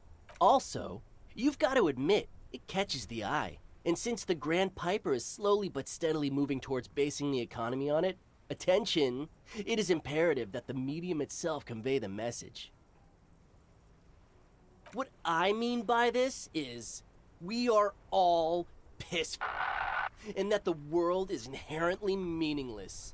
Is it a coincidence that here we have 2 badass jackets and 2 badass cops? Yes? What is? What are you implying?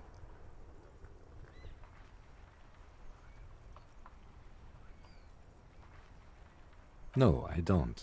What are you implying? Neither. Fine, if only to end this discussion.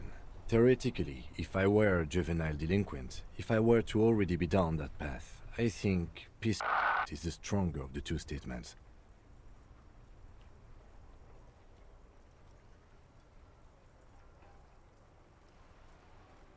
Seems about right, especially considering your heroic exit attempts. So are we done here? Or you don't need us around for your secret whisper party, do you?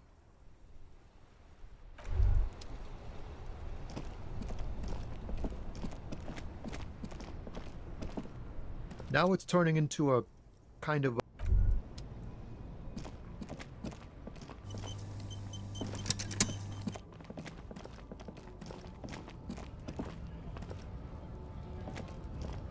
Looking for something odd?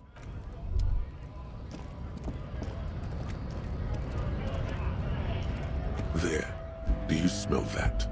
Can you not detect that inimitable whiff of dissatisfaction and restlessness? That sense that the world is in need of dramatic, even violent, reordering? Can you smell it now? You inhale. The cilia along your olfactory epithelium tingle with excitement as they sift through the swirling morass of industrial odors. First come the smells of the agitated strikebreakers, layers of body oil and sweat, over-buttered meals pulled from bake-like lunch pails, the biting stench of lye soap. And then there's the slowly oxidizing metal gates, the scent of stale grease emanating from every crack. Everything in order, detective?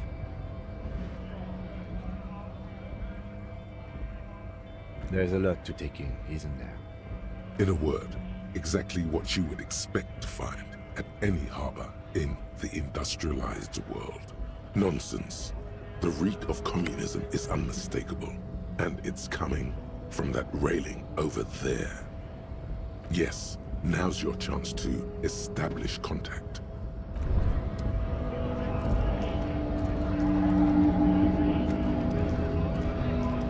Right to work! Right to...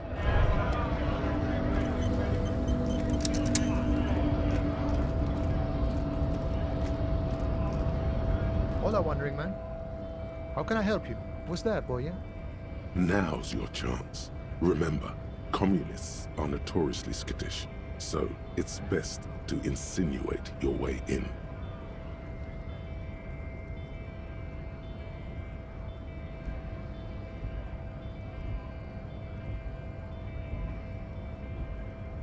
Don't think I've ever met a Kras personally.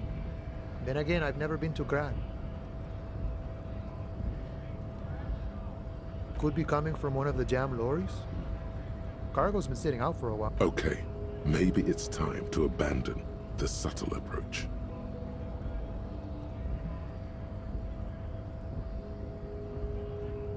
Ah, now I see. Can't say I'm surprised. You seem to take your communism seriously.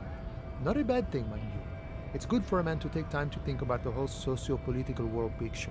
Oh, he certainly likes to take his time with things, especially when politics are at issue. So you've given up copying and now you're hunting comunistas.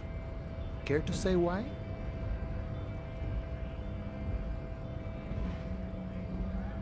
Oh, I see. I wish I could help. Unfortunately, I don't know many comunistas.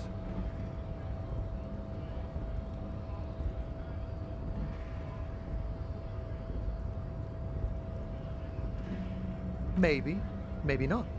Either way, I'm not institutional. A man's got to blaze his own trail, in my book. Okay, so maybe he's not exactly a communist, but there's definitely some communistic residue about him. Ah, but you know, I did meet a genuine ideologo a few months ago. Perhaps he's your guy. You know, a guy with a theory. Someone who likes to pit his theory against other theories in deadly theory combat. It was late one night as I was leaving the arbor. He was waiting on the corner in a bright white jacket, classic Saramirizian style. He asked me for a light. We shared cigarettes. Then he asked me if I ever thought about getting into some of the extra physical branches of communism. See, all this political chit-chat is just an excuse to rip tar with strangers. Let's say we just skip right to the good part then.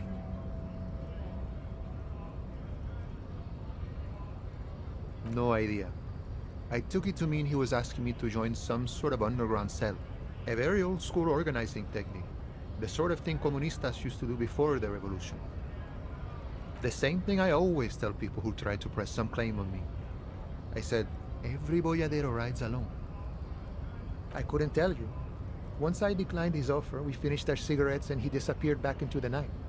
Just before he melted into the shadows, he turned to me and said, "Remember Dobrava and Abadanais." And then he was gone. I don't know. Guess not everyone remembers. Been wondering about that myself. Some comunista inside talk with me. Not meant for the wider public. They love that kind of thing. You'd have to ask someone who knows the ideologo personally. I have to say though, it sounds like you found yourselves a proper hunt. The man whispers a jaunty tune. A coastal breeze ruffles.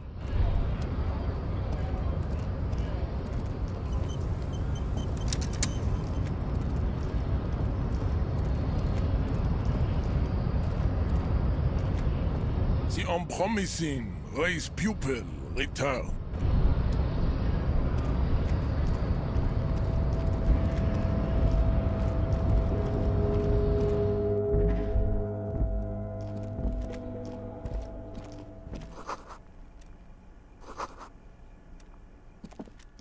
The payphone hangs me.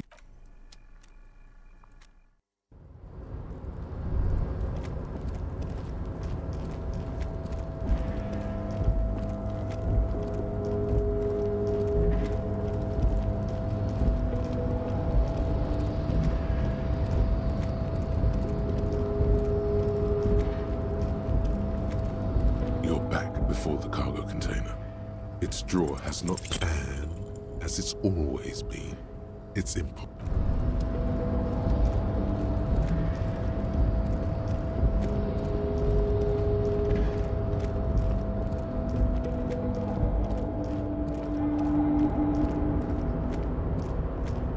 Oh, hey, mister.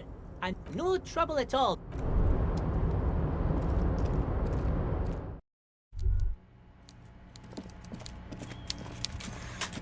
Yes, of course. Now we're on the right track.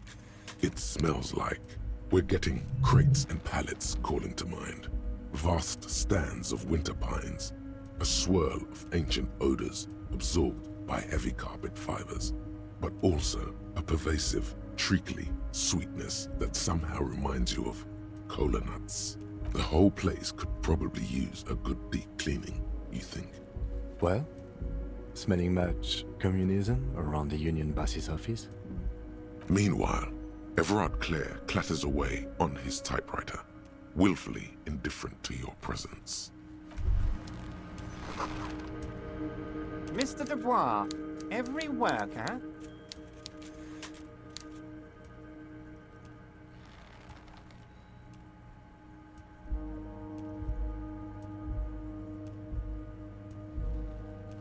That's right, Mr. Dubois. I see the socialist democratic fervor now burns in your heart, too. How can I help you today? What? Did I? Well done then, Harry. I like not knowing about it, and I'm sure you made the right call. I spend the whole day delegating tasks, and it's a great relief to see people taking initiative. I don't even want to know what all of that means. Brew, shady, alcohol, turned off. I'm gonna let the world surprise me. Mr. Dubois, really? Do I look like a man who has time for underground communists? I'm as above ground as it gets. That's a non sequitur, if you've ever heard one. Sure thing, Harry. We're all business now. The answer is still no. I'm a busy man, as you can see. I don't block off time on my schedule for underground types. You've already spoken with Manana, as I understand. I'm afraid I don't have anything else for you on this subject. That's all you're going to get out of him, it appears. Now, was there anything else you wish to discuss today? No, you didn't. I know the mailman, Harry. I know everyone and everything that happens in this town, and I know there's no letter in that mailbox yet. Just like I know you'll get it done. Once you stop horsing around, let me know when it's done. Yes, yes, the little cul-de-sac on the coast. By all means, Harry.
A lorry stuck in the window.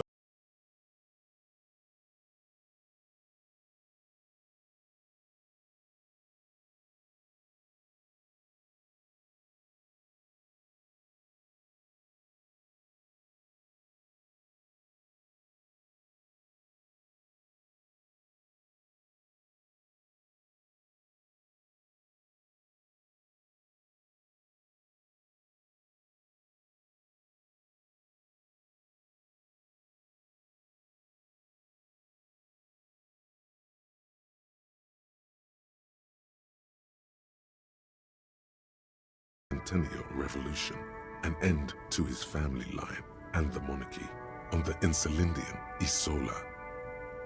Stories have it that he had his bedroom converted into a treasure chamber where he stored unfathomable wealth. Krugerrands, bars of gold, ornate weaponry, armor, and various chalices. He called it the Sol Auron. It was obscene. There were whispers he slept on a huge pile of gold-dipped feathers, like some obese dragon, instead of a bed, like a normal person. The man certainly knew how to live.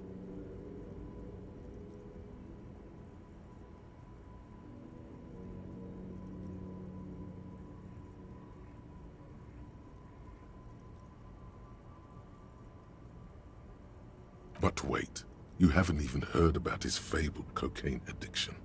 You see, old Philippe wasn't just good at squandering the national treasury on gold and ceremonial weaponry, he was also a prodigious snorter of nose candy.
Not just any nose candy, though. We're talking Royal Philippian Blow, allegedly twice as potent as the stuff you find nowadays. And purple. Philippian cocaine was purple. Beneath the cold waters of the Insulindian Bay, thrown there by the revolutionaries after they cleaned out the royal mausoleum, a group of marble pleurons still surround the king's vandalized tomb. A deathly cold wind sweeps up candy wrappers and old newspapers. The original was blown apart by communards, then further damaged during the landing of the coalition's airships during the turn-of-the-century revolution, when Martinez was leveled.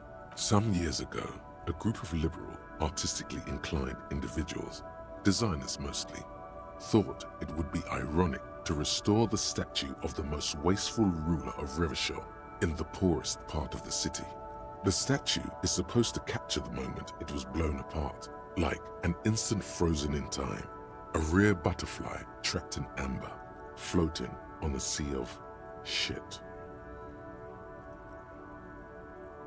Neither do people in Martinez. The statue has proved to be controversial in a neighborhood mostly populated by the left-leaning working class. Philip III, the squanderer, however, with his bronze face up in the air, doesn't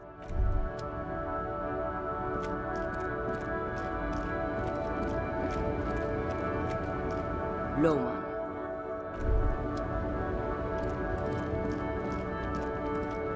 Kyle CORR said. Maria Soda.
This is the trap Morel just set.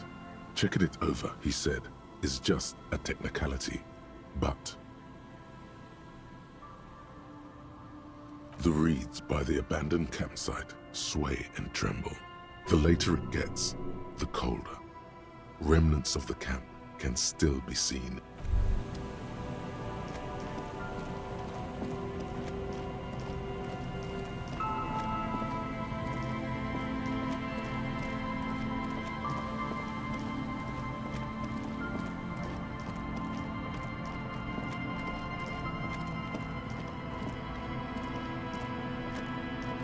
A familiar apparatus lies among the reeds, another one of Morel's traps, weighed down by stones to keep it in place. Behind you, the ruins of a residential building loom over the reeds. They whisper amongst themselves, confidentially. Snowflakes cling to their shivering stems. When this district was booming, the reeds were kept at bay. Nothing obscured the freshly painted facades. Nowhere for drunks and adventurous teenagers to hide. Now only the wind blows. This trap is also full of panicked locusts. No sign of any cryptozoological beast inside. Another empty trap.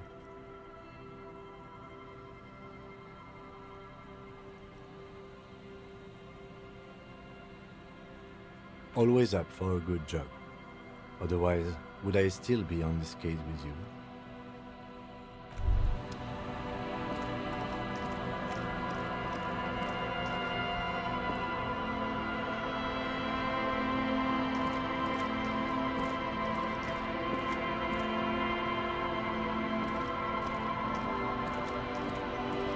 A scattering of bullet holes is spread across the cracked wall.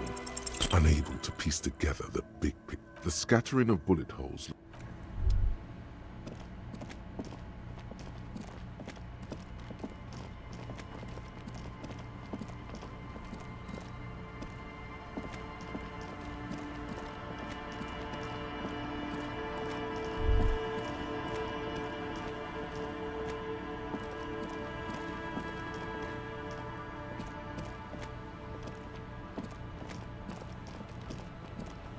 Nothing has changed.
An old door, worn by elements, guards the depot. The wind has blown a sand dune in front of it. The door hasn't been opened in a long while. It's military, a service depot of some sort. The washerwoman mentioned a depot at the coast. She said it was for moving ammo and cargo across the bay. This might be it. You rattle the handle a bit, then push on the door with all your weight. It does not budge. Not only is it locked, it's also jammed shut. Yes, better that way. You can't even fathom the rabbit hole you might find yourself in otherwise.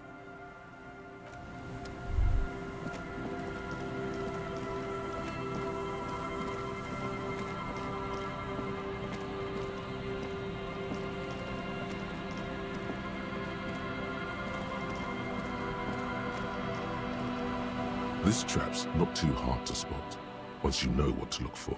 Keeping it hidden has not been a priority for the cryptozoologist. The reeds shake sadly in the coastal breeze. Snow specks the stalks. Most of it melts quickly. The reeds seem to be waiting for something. The wind picks up here, near the cape's end, surrounding the narrow strip of land from 3 cardinal directions. It's cold for this time of year. Nothing but locusts in this trap as well. Definitely no cryptozoological monstrosity. Empty as all of them. One more of these and we are done.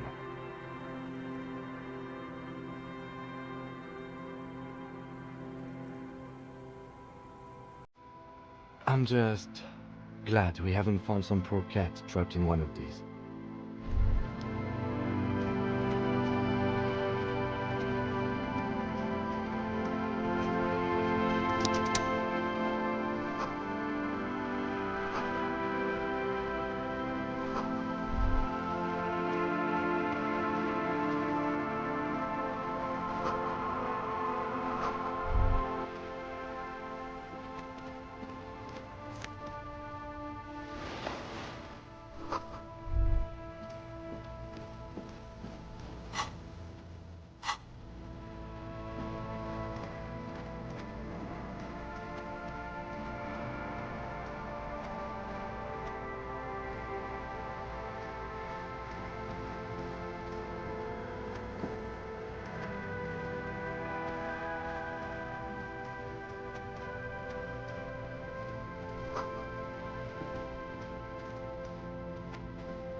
Hello again.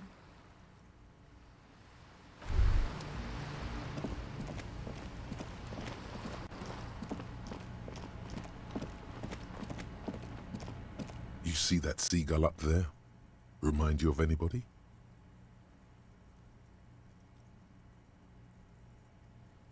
You and the seagull are just alike. Think about the seagull's story. It's one of endurance and adaptation. The seaside was paradise once. They were birds of that paradise. Then their paradise became shit city. And what did they do? They became urban survivors, eating burgers out of trash cans, killing and eating pigeons. No time for that sentimental bullshit. They're hustlers, getting shit done. They're one pair of track pants away from gangsters, just like you.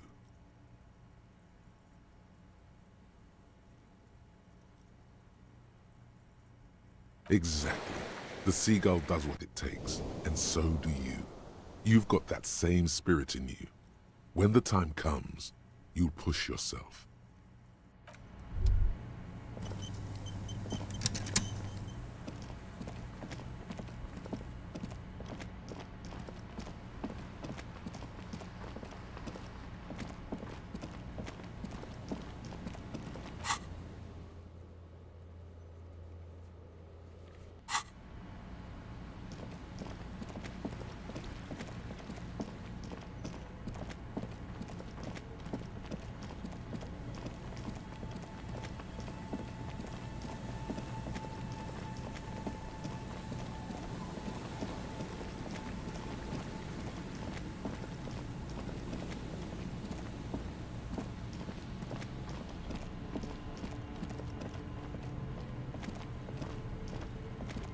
This is the last of the traps. The one Morel just set. Checking it over, he said, is just a technicality. The trap feels light and silent as you pick it up. Something is different here. No locust. No phasmid either.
on the platter. Okay, what's on your mind?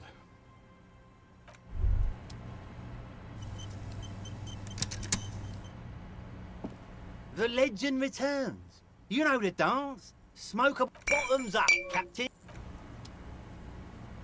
Tequila sunset. He breathes in deeply. The tale, there are many... Are you telling... Shut the fuck up. The streets in the harbor. Our hero, what she doesn't know is that her piece is about to be Well, yes, but it's the man on the... with no head on his shoulders. Yes. Gertrude Het may... Tell him about the... Fuck, Rose. What? I read the... Right. The women are... Don't turn. When she... But their Ula make... Her body is never recovered. Word on the street is that she... You know... gave herself facial deconstruction surgery. Real grisly stuff. That part, at least more or less, corresponds to the case file. See? Told you. Anyway, that's the story of the headless no one knows. He won't, though. Aye. I saw him one night when I was right shit-faced. Wonderful. Not much, but it will do. This last one is the most Martinet story I've ever heard. I've never heard it mentioned outside of here. At first, I thought it was a joke, to be honest. But I've been on the coast 8, 9 months now, and in that time I've seen at least 3 expeditions come through, searching for something.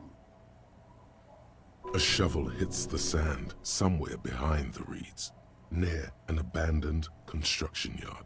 The young men look over their shoulders suspiciously. The sound of their digging seems loud in the sudden silence. Magic animals? No, man, this is serious stuff. No, Tequila. Most people already know where they live. It's guys like you and me that are the exceptions. Hey, hey! Fuck you, Tequila.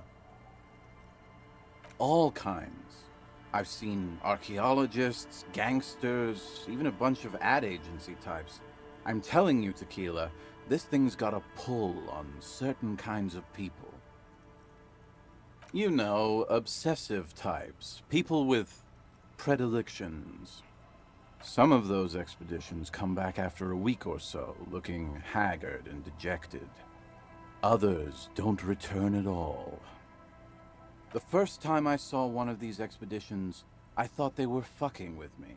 There was no way it could be true. It was just too high concept, even for me. Wait. There's no way. It can't be. Or can it? I'm not even sure I should be telling you this story, to be perfectly honest. You're in a fragile state, and it might be too much for you to handle. Okay, fine, I'll tell you. But I'm warning you, it's pretty out there. Our story begins at a legendary design studio, right here in Martinez. There was this designer. His exact name is lost to history, but in life, he was a legend. Made it big in Aranya, where he did some real pioneering work on grotesque and sans serif typography. A fucking genius, man. That is, if he even existed. Who knows? It's an urban legend, after all. He existed, all right. You feel it deep within your basal ganglia. He was as real as you are. I'm talking about... Anyway, sometime later he started his own personal studio here in Martinez. And that's when he started working on some really wild stuff. I'm talking some glass-smooth, forward-looking design language, the kind of thing that would totally overthrow the old regime, design-wise. But then, something turned. You see, it's widely known that nose candy and pioneer graphic design work go hand in hand. You've got to understand, The work this guy was doing was so high concept that regular amounts of cocaine just weren't cutting it. By the end, they were bringing it in by the lorry load. Now, as you might imagine, snorting that much cocaine can't be healthy for a regular human, right? Right. Wrong. Do it all the time. All day, baby. Hey, Tequila, pay attention. The story goes that one day he was balls deep in work on what he thought would be his pièce de résistance. An advert so minimal it contained neither text Was it nor Tony images, Montana? just pure white. Apparently the idea was too high concept even for this genius. He dropped dead right at his desk before he could finish. His last words are recorded to have been, "It's as white as a blizzard of cocaine." I know, Tequila. I know. But the story doesn't end there. Supposedly, when they performed the autopsy, the coroner discovered nearly 1/4 kilo of coke jammed into his nasal cavity. That's almost certainly anatomically impossible. Wrong again, nerd. Where there's a will, there's a way.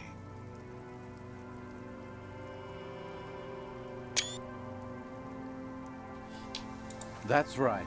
250 grams of blow had accumulated in there over the years. We're talking high-grade Saramaritsian pure.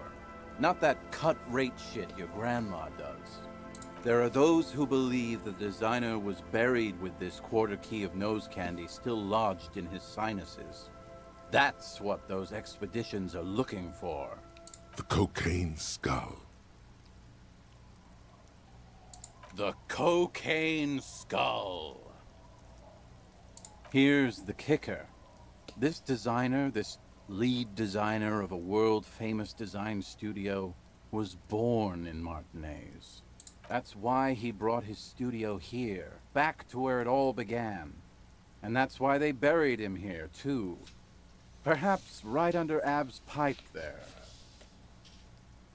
Or probably further down the coast, or in some yard in Martinez proper. A hidden mausoleum, no one knows exactly. No, my grandma always told me his grave lay somewhere on the islets on the bay. This is ludicrous and physically impossible. Sinuses can contain that amount of anything. Now, detective. Always the skeptic.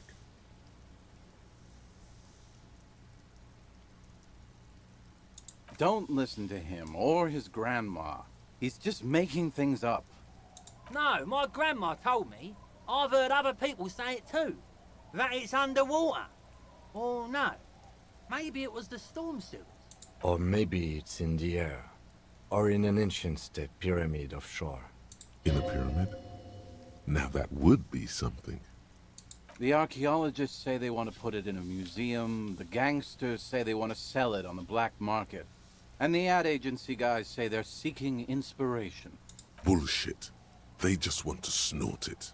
But you could beat them to it, Harry. You could snort the magic skull cocaine instead. I'm pretty sure they all just want to snort it, though. And why wouldn't they, eh? Sounds like right strong stuff. They're pretty vague about it in general. The gangsters like to claim they're looking for the grave of a friend, with picks and shovels. The archaeologists act all official about it, saying they're conducting serious research. Honestly, I think they're not really scientists, just rich. The junkies, for some reason, are pretty upfront about it. They just say they're looking to snort some blow out of a dead man's nasal cavity. Honest men on an honest quest. You should join them. By now, I'd say I know about as much about it as anyone on the coast. Whoa, whoa, whoa. Hold on just a minute. Finding it right now is literally impossible. What? For one, the way is blocked by that big lorry that says Delta Logistics Company on the side. You definitely have to search the area behind that lorry too, yet it is impassable. And second, Outfitting an expedition like that is expensive. It'd have to be a big production to do the cocaine skull justice. You need new gear, people who know what they're doing, all kinds of provisions. It's just not feasible within the economic and temporal frame of our current setup. Matter of fact, unless a bunch of money just falls out of the sky, we might never know what's up with that skull. I have to agree. We barely have what we need to solve the case we've got now. We can't afford to run around chasing after quasi-mythical pieces of drug paraphernalia. Besides, it would look extremely bad for the RCM to be caught up in something that has the word cocaine.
Wow, a very large red t-shirt with an impressive print stands out from the other garb.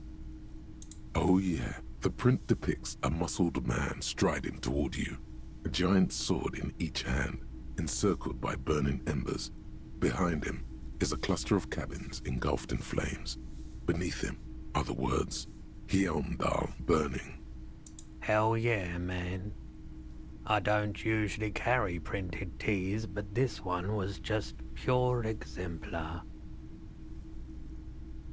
A fan? No, I wouldn't go that far. But I do think the Hjelmdalaman saga is an integral part of our shared reality. Most people don't think that the man from Hjelmdal really existed, but they're wrong.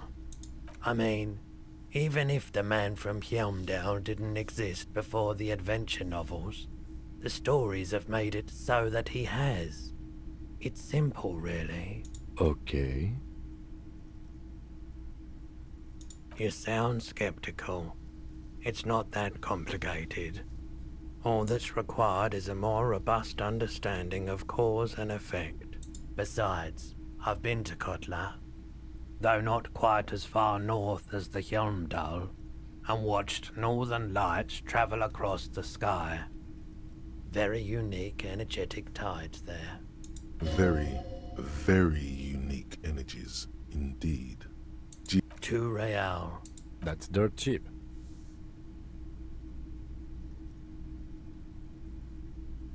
But why? I deal in goods, not services. Welcome to Hjelmdal, officer.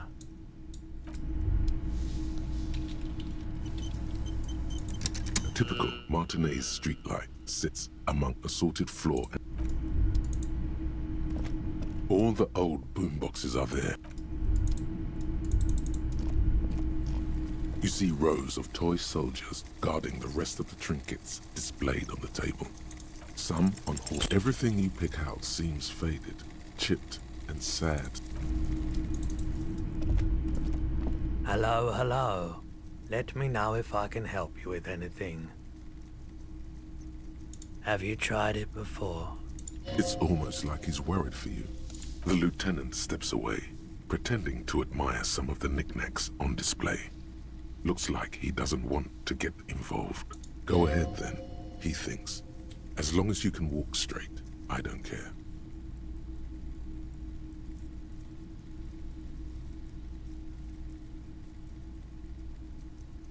If you say so.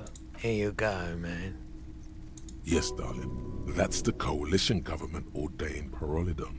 Straight into your gut. Not so sure about this.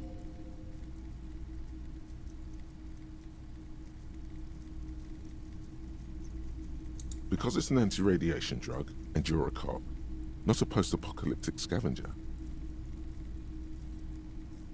I respect your decision, officer. What else can I help you with? The Coldima Madakwa? Sorry, I would never have guessed that you were that interested in ultrasonic sounds. Or birds, for that matter.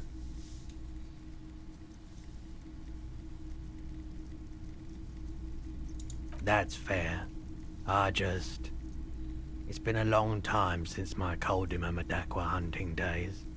Once knew a group of young musicians who decided they didn't want to play music anymore and started looking for all kinds of interesting sounds instead.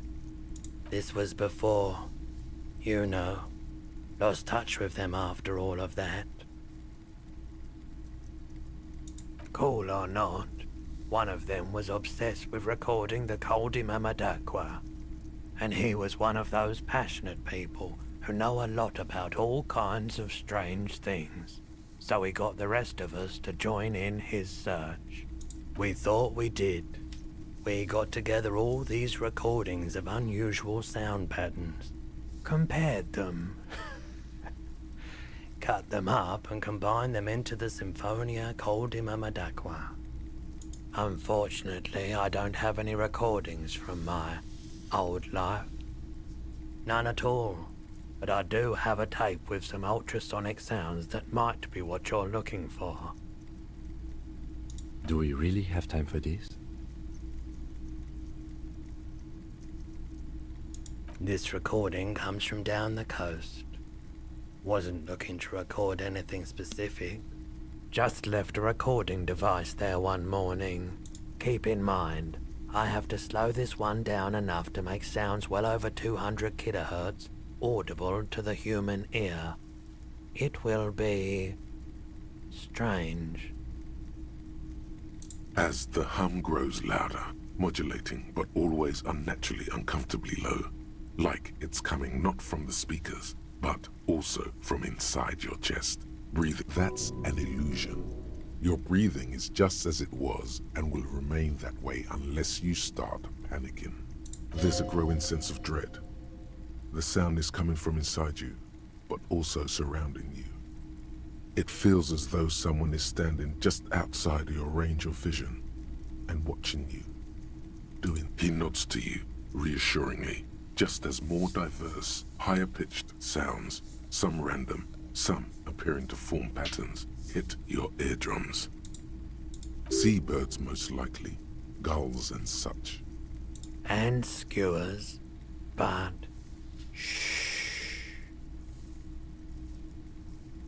That's it. The signal in the noise. The thin whisper. A low range of sounds is easier to handle with a focal point, but still troubling.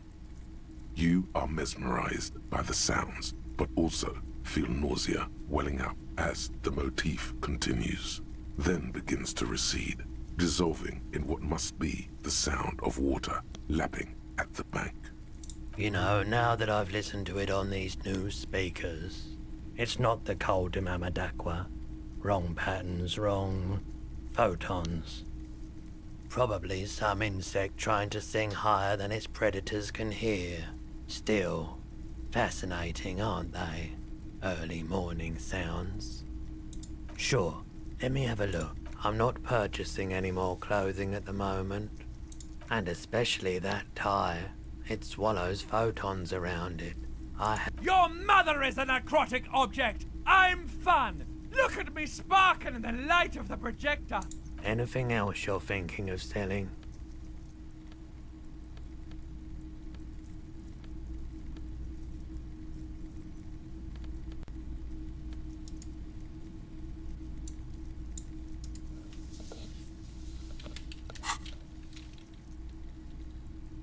Another time, perhaps.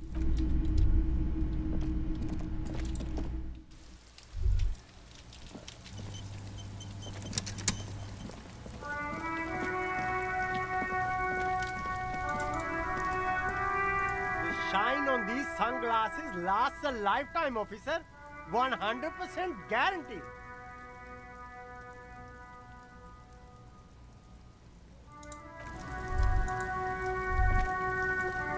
You keep coming back. That's good, officer. Keep browsing those clothes, keep saving that economy. No good. All you can come up with are some treated wool pants. You can tell they're too tight around your thighs and too loose around the waist. No luck? Why not take another look, officer? Keep supporting the economy.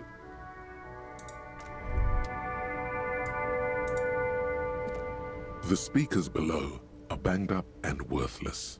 The sneakers triumph over them. They're the...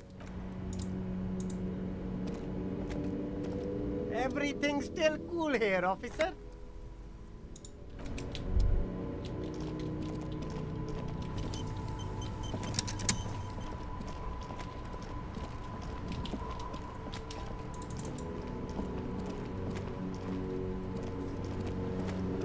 It is such a pleasure to see.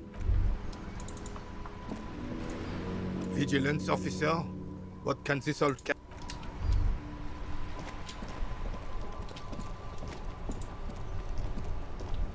The dented yellow mailbox greets you with its graffito and bullet holes in the front. Yes, for sending mail.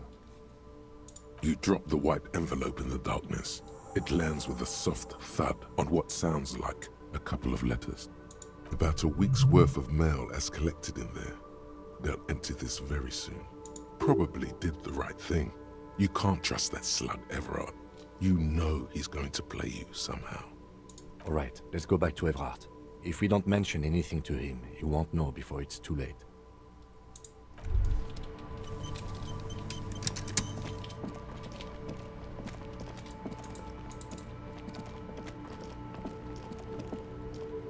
You see a set of tire tracks in the brown slush that covers the plaza mosaic. Cop habit. You look at everything. This isn't case-related, you think. Hard to say. No, these tracks are not interesting at all. Let the street sweeper just sweep them away.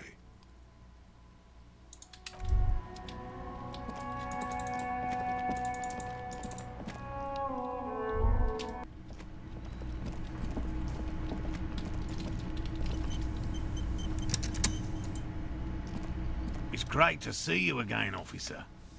My wife can't wait to thank you. Go on, talk to her. Oh, sweetie, I don't even know how to thank you for finding my husband and helping him out. I hope we haven't been too much trouble for you.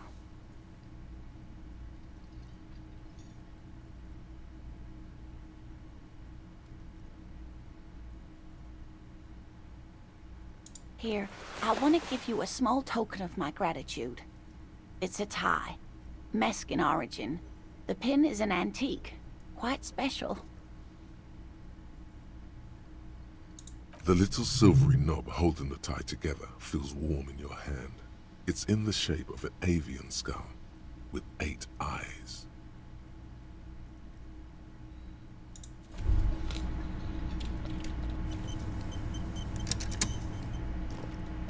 Ha ha! Nothing like the gratitude of a good woman. Now then, I can I do for you? He tries to play it cool, remain professorial, but inside, this man is itching for some news on those traps. No. No, of course not. Why? Well, he's been a little unenthusiastic about the trip. More so than usual. That's understandable. He just wants to get home and warm up. He doesn't want to say it, but this is unusual. Gary's been to the jungle with him, to places way more challenging than the coast. Why so eager to go home? Always a pleasure to see an officer of the law. Okay, why is his picture... His picture looks completely different than the in-game model.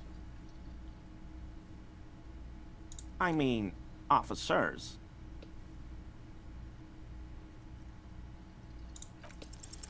Is he? He's looking comfortable enough. Maybe it was just beads. Sounded like beads.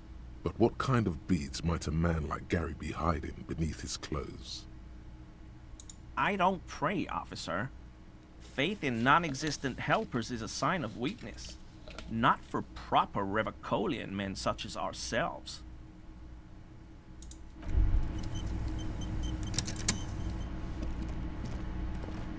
Good to see you again, officer. To what do I owe the pleasure? Good. Okay. And? Completely empty? Surprise, tempered with fear and trepidation. He doesn't know what to think yet. Maybe you're joking? No locusts? No phasmid either? That's not ideal, but... I definitely left that one stocked. Right from the campsite? Just means the Insulindian phasmid is even more clever than we thought. Of course, more clever. You're dealing with a subject near and dear to their hearts. It might behove you to tread lightly. Yes, the Phantasmadeia picked off the locusts and escaped. This is good news, though we'll have to reconsider the design of the traps, make them more secure. Another trip to the reeds.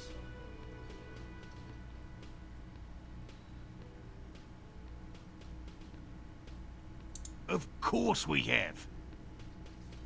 Wait, Morel. He may have a point. We have an obligation to rule out other hypotheses. You're right, dear. It's a fair point.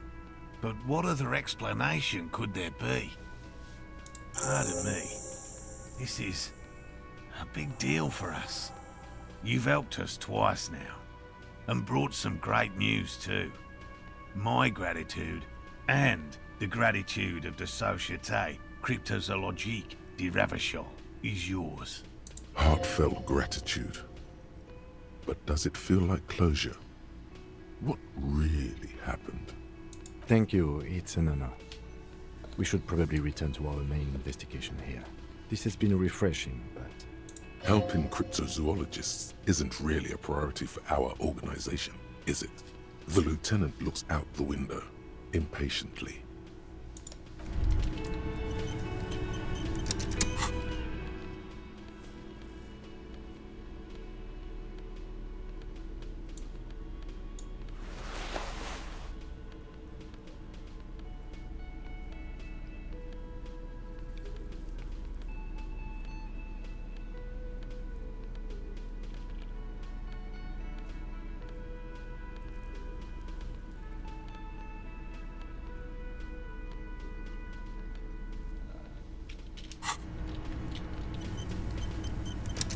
Hello. Lena and I were just discussing the design of the new trap. You have your suspicions, but nothing you can form into a viable explanation.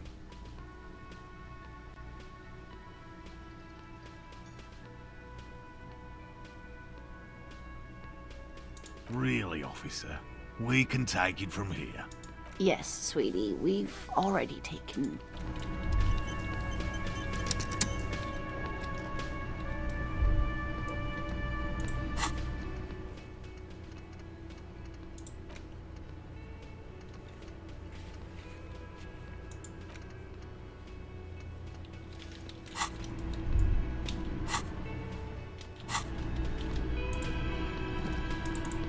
Again?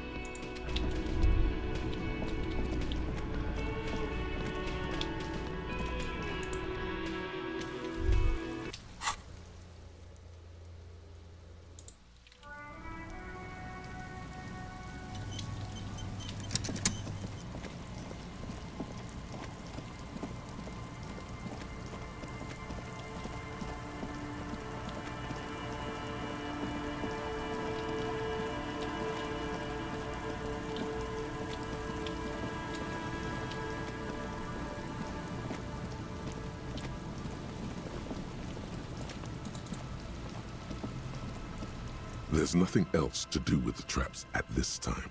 They're all just lying around, gathering dust and rainwater.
Into the speaker.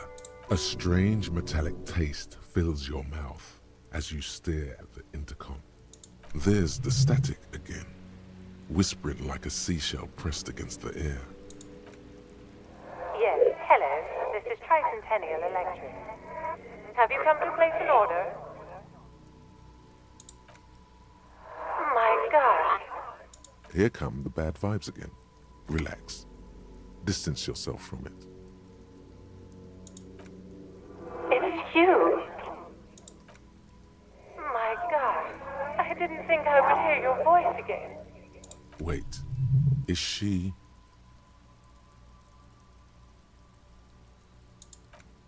Michelle, just please. Why did you even call? I don't understand. You've been gone for months. I thought you didn't care.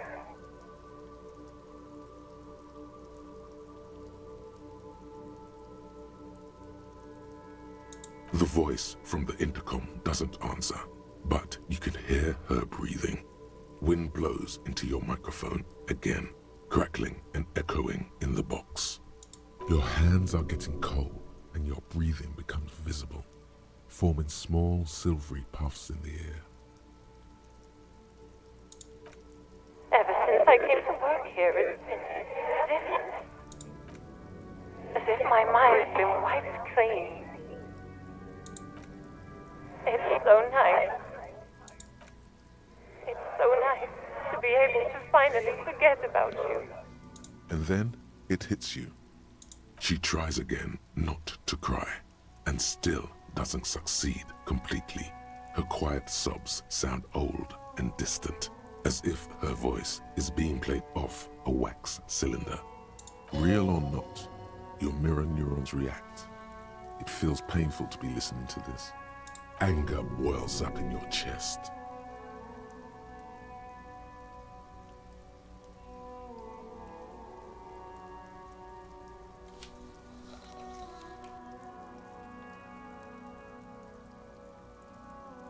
Her sound melts into the static from a long-distance phone call. From time to time, you can hear people talking in the distance, but can't make out any words. This is where you hung up the call the last time, but the recording is still going. A phone rings in the office with an old-fashioned chime, and someone walks by in a pair of heels. The static is like a warm blanket wrapped around the sounds. No one replies, but the static grows stronger like rainfall. Then a female voice speaks out, completely different from the one before, glorious and total somehow, crawling inside your head. For 300 years I have been here, volatile and luminous, made of sodium and rain. If you want me, you can find me on the beach, dans la dernière balle. So... it was a recording trapped in the circuitry from some ancient tenant. This sometimes happens. Shall we conclude here? We have other mysteries to solve. Don't take this the wrong way, but during our short stint working together, something weird is almost always happening to you. That is true.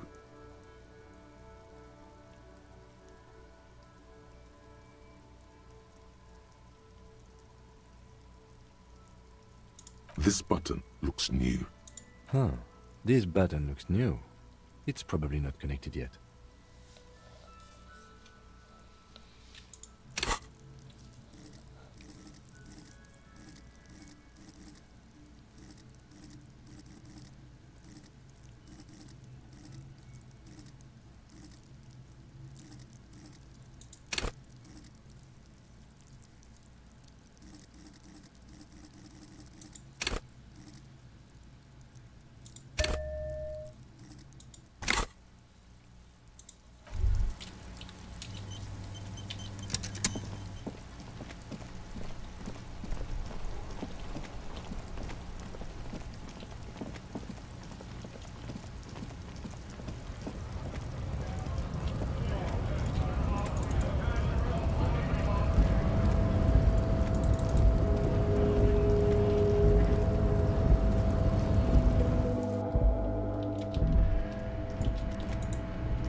The payphone hangs mute.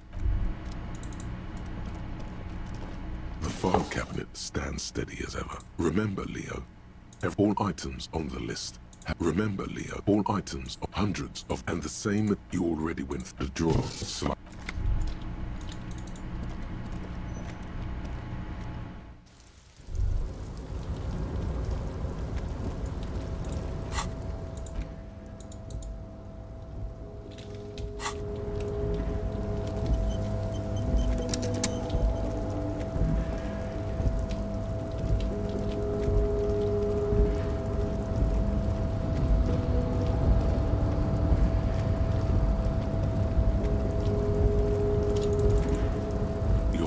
Before the cargo container.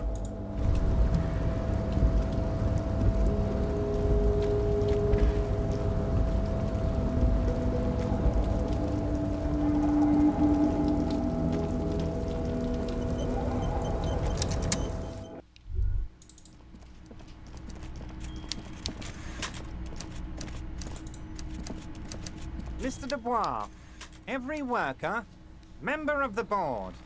How can I help you today? The Golden Boy returns once more. Wonderful. Simply wonderful, Harry. Of course. I already knew this. My friend, the mailman, confirms the letter is on its way. You've done a great thing today. You've given the children of Martinez a future and proven to be a true man of the left. I can finally trust you now. You're in my inner circle. You too, Mr. Kitsuragi. We can talk about anything. The strike, the murder, your lost gun, nothing is off the table. Oh, Bratan, you play the old man like a three-string banjo. He has no idea. Harry, by now you should know I would never do anything tricky like that. However, if the construction noise and limited street access makes some people consider moving, well, let's just say there'll be freshly renovated buildings near the roundabout where those poor people can finally enjoy a significant uptick in quality of life. I'm talking real affordable workers' palaces. So the village is doomed. You were there, you saw the place, a wasteland, there's nothing left. But mark my words, officers, we are going to reset it. Reset. I have big plans for Martinez, and they do not include humans living in those pig sheds on the coast. That land will be used for municipal buildings and commerce. Harry, imagine a youth centre supermarket church complex, employing hundreds, no, thousands of people. The coast will be lit up with enterprise and life. All those ruins out there turned into low-income housing. Harry, enough is enough. We're taking this district back. The war was 50 years ago, for God's sake. It's time to move on.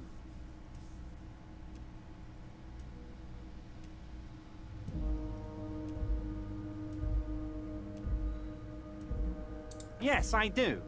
I got the centre, I got room for a retail complex, and in 4 years, I'll get the church too.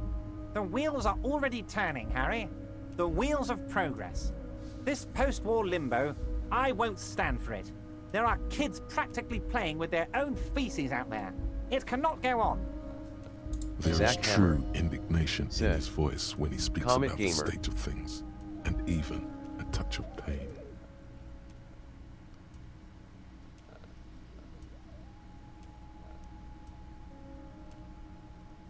The pain is true.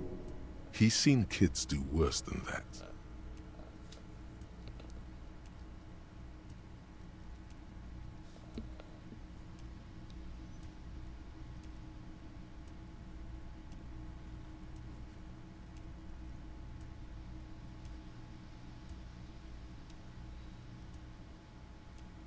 I'm not a symbolist, Harry. I'm a realist. My statue will be Martinez rebuilt. 5-story building complexes, workers on welfare, and landowners in Azon hating me. That will be my statue. And yours. We're doing this together. Damn right I am, Harry. I'm gonna make the working man as rich as she is one day. That's my job. Just like yours is to keep the peace. A true flash of anger in him, as he thinks of her. I did not, Harry. Although I am very, very glad he's dead.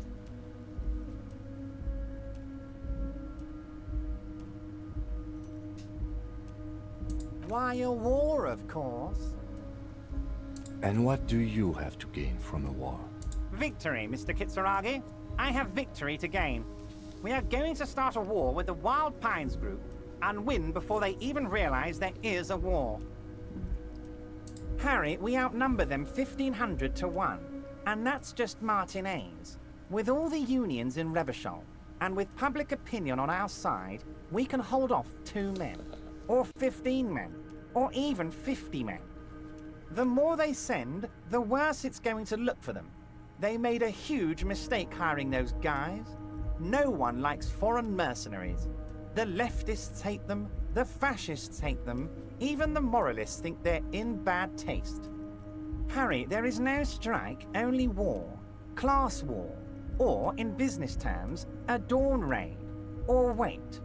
Is that when you still pay them something? Because we won't do that. We're not gonna give nothing. We're gonna take Terminal B away from them. The roads, the gates, the containers, that big crane, even the damn coffee maker.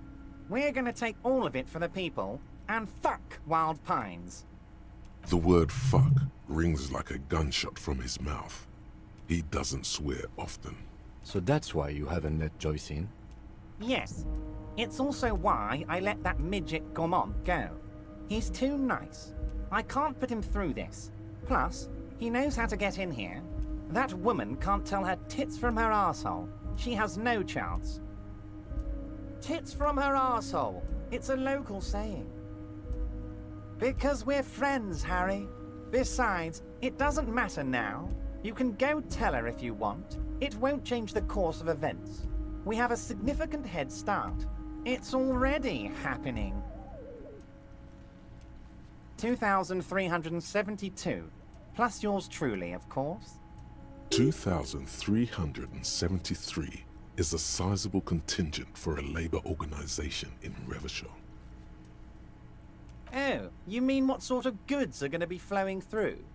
How am I going to replace all the contacts we'll lose once the poo-poo hits the fan? The clients will ditch us. Harry, we've thought of everything. We've been running back channel negotiations with all the major clients. I think the company will be unpleasantly surprised to see how many of them stay loyal to Martinez and to the new competitive contracts we can offer. With renewed zeal sparked by communal ownership, the men will be shipping those containers double time. You'll be surprised to see how fast things go without parasites latching on. We'll have our hands free to pursue bold, exotic new revenue streams. That's drugs. Drug trafficking. Drug trafficking? Don't be stupid, Mr. Kitsuragi. There are perfectly legal, 100% ethical chemical factories on the Samaran Isola.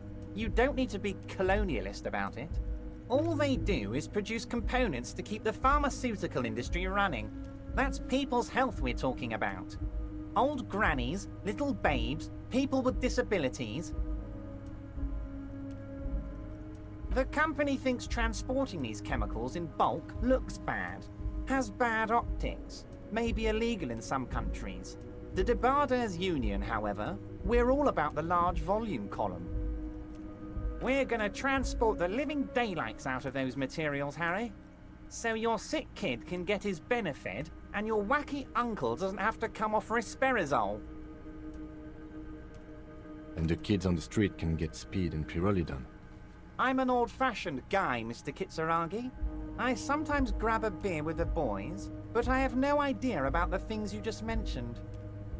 But if I were to supply ingredients for some sort of rainbow party, I would make sure the Union took a fantastic share, and I'd keep that stuff far away from Martinez.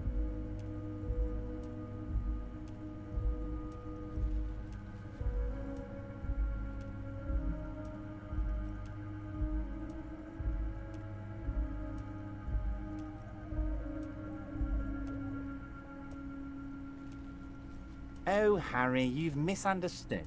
I have no drugs in my hands. It's all far removed from me, like some half-remembered dream. Anyway, let's not focus on the sensationalism of the drug trade. This hypothetical drug trade is all anyone ever seems to be interested in. It would only be a small part of the harbor's turnover, just like the harbor is, but a small part of Martinez.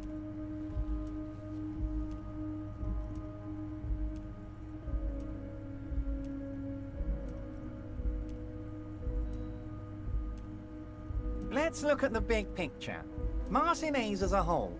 There are little girls out there with dreams of making music. Young mothers who want to start businesses. Models who want to walk catwalks and steel welders who want to weld steel. I'm gonna unite them all into one economic body.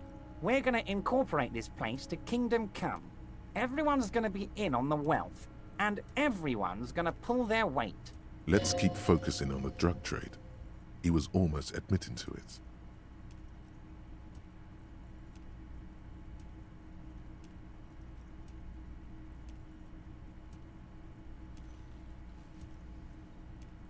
No, Harry. That's boring. All right, it's gone.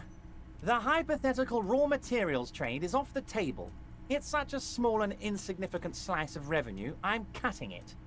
Boys, Harry felt queasy about it. We're not doing it. Can we talk about my beautiful incorporated Martinez and its many-sided business ventures now? This bold new vision of incorporated socialism I'm offering?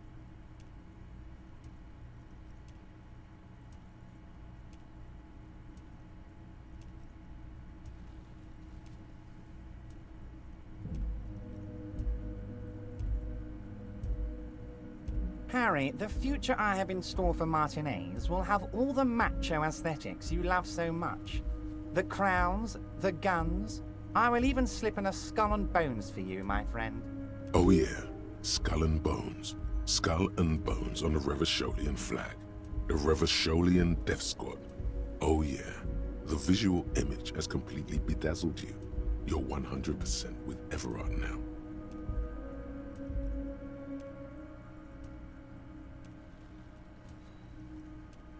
We're way past specific Union members now. This is the big time. We're talking about the future of Revachol here, Harry. You can bother Leonard with that. He loves to run his mouth on such matters. But I'm in big-time mode, Harry. Harry, I've got to be honest with you. Your gun was found 2 days ago. Withholding this information weighed heavily on me, but it had to be done. Your gun is with an old woman. I hear she's a character, so watch out. This must be the woman who bought the gun from Roy. The one he described as terrifying.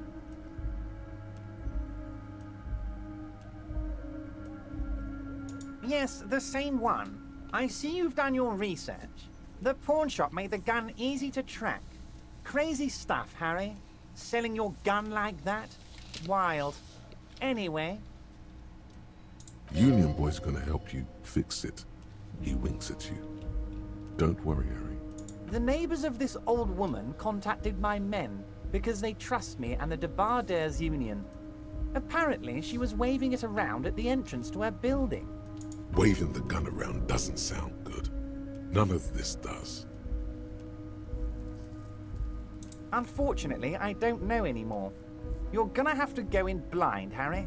But she's an old lady. How dangerous can she possibly be? Oh, and she calls herself the Pigs. There it is again. The Pigs. Like Roy said, not good at all. I, for one, find it refreshing. Finally, someone calls themselves a pig.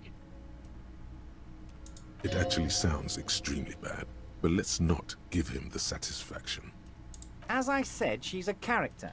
I didn't have time for details. It sounds like she's unstable, but don't worry. No one got hurt. I already have. Tonight, starting 10 o'clock, near the old fish market on the coast. The one on the boardwalk, a little past the fishing village. Be careful, Harry. I would never set you up for anything dangerous, but you did ask for this. Now, back to the fun stuff. She will be there from 2200 hours till 0200 hours. More fun stuff. Seems like we already have fun stuff to do. Great, Harry, great. I think we have truly built a bridge between Martinez and Jamrock today. We have united the RCM and the Debarders Union. This has been so great. I'm sorry we don't have more fun things to do together, but if you ever feel like bouncing something off me, my door is always open. I'm always happy to educate. Very nice, Harry. Yes?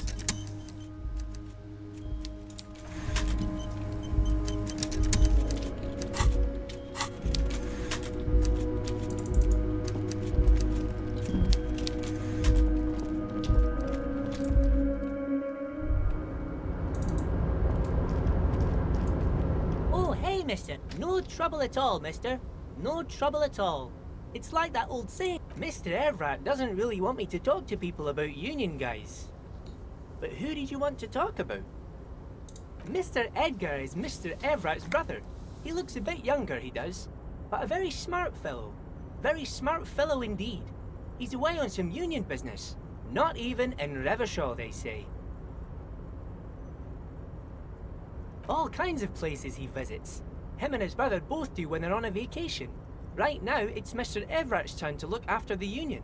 But last year he spent a whole winter in South Africa. Left with the first autumn rains and didn't come back before the trees were green again. He's a Union man through and through. Good guy. He's very calm, laid back, doesn't do much, talks to Everett sometimes. Honestly, I don't know what he does for us, but it must be important because everybody likes him. Yes, they do. I think that's what he does. He makes everyone feel a little better. Oil for the wheels. Much needed in stressful times like these. Whoa, he's really something. He doesn't talk much to me usually, but when he does, I don't really understand most of what he's saying. Actually, I don't think he would like me running my mouth about him like that. Once he said he's a dragon to this mob fellow who came picking a fight with some Union men. I think he really believes Jean-Luc was a dragon because he ran right off. Another time he almost killed another guy, but I shouldn't talk about that. Oh, Titus is a longshoreman through and through. He was born on a boat, they say. His veins are probably filled with salt water, I tell you. Nice friendly sort, old Titus is. I'd best not. I mean, I could, but I don't think Mr. Everett would like it very much. You better ask him yourself, mister. The Night Guard? Ooh, he's a peculiar fellow. He's the strong, silent type, you could say. We talk all the time, but I don't really know much about him. He plays petanque with my old human studies teacher, Mr. Martin, down at the plaza. I think he's the only fellow who actually knows old Renee. They lived on the same street their entire lives. Even dated the same girl on and off for as long as I can remember. Strange fellows. Mr. Martin was always real nice to me in school. I remember once. Mr. Martin, yes. Don't really remember much about him. I was just a boy back then. Sure, mister. What can Leo do for you? Oh, that... Told you.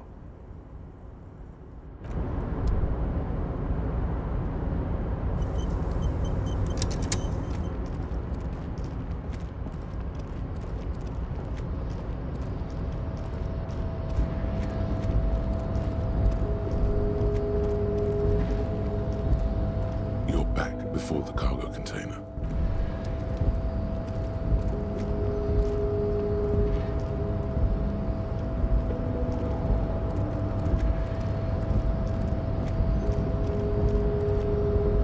A rusting control.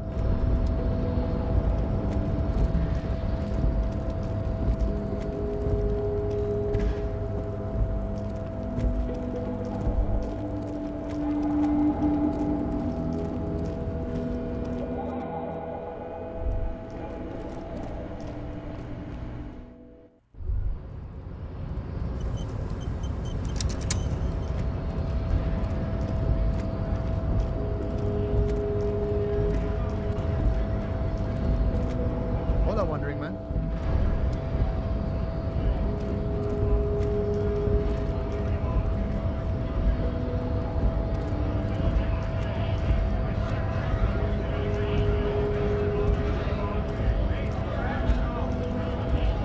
Right to work!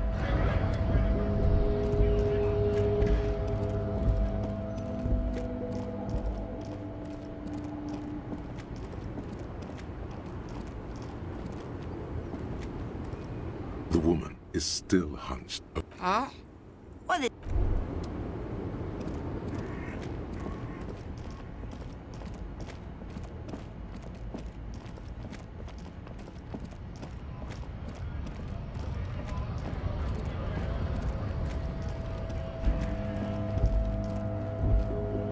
Looking for something odd?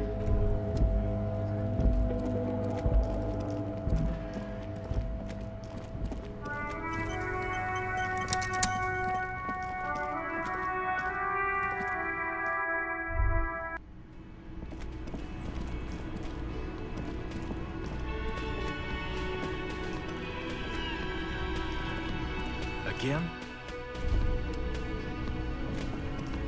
Hello. Lena and I were just discussing the design of the new trap.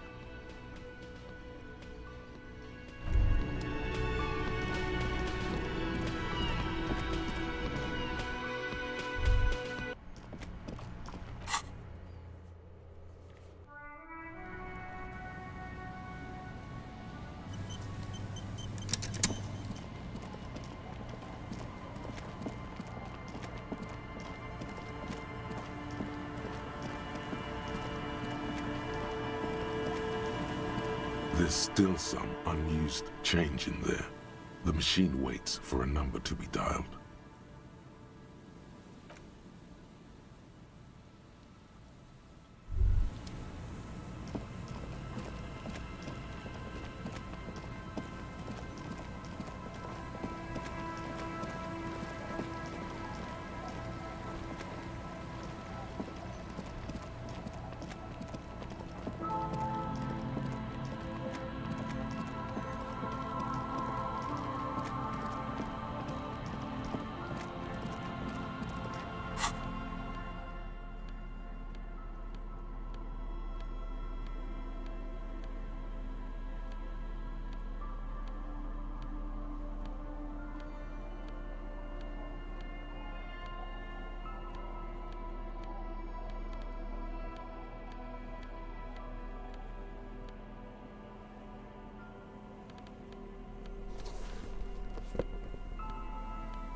waves are beginning to die down.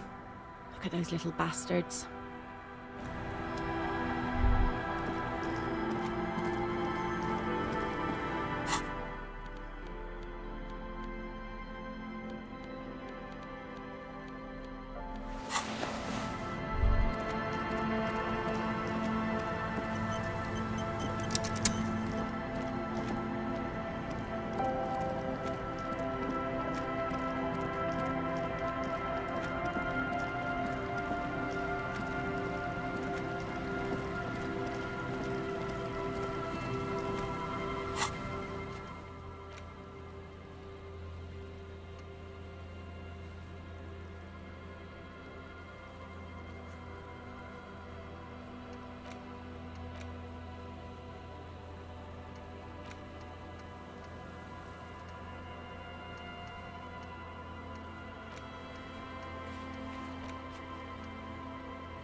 Yes, what is it?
There'll never be skulls, but their hearts are in the right place. Thank you for passing on the message. Now run along, Piggy. And what do you know about politics?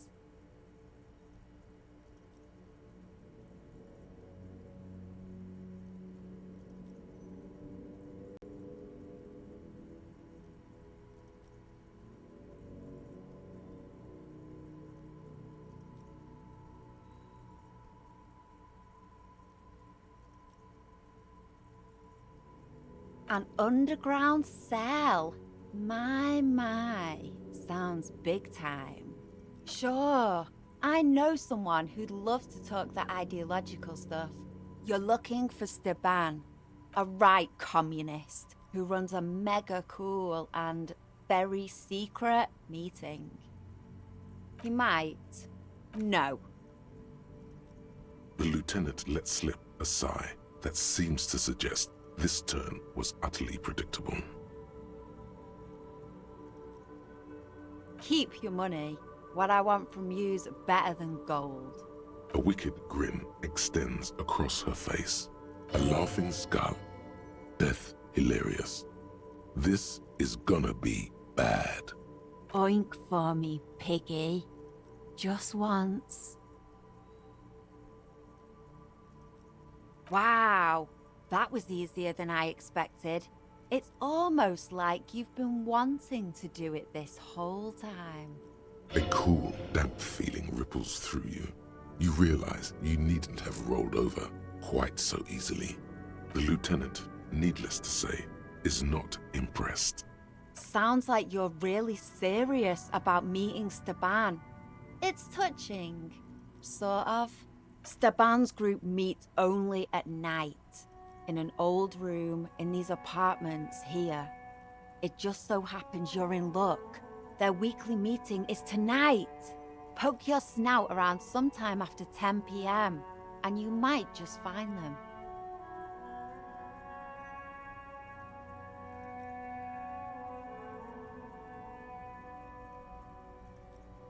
Oh, smart pig. Because there is. See, Steban's a bit on the paranoid side. He's got all these mega secret passphrases to keep out infiltrators and the like. You can't join the meeting without one. Not to interfere in your personal errand, but I wonder whether it might have something to do with that phrase mañana mentioned overhearing. The lieutenant nods. Guess this is what happens when two pigs put their heads together. That's enough. Off with you then.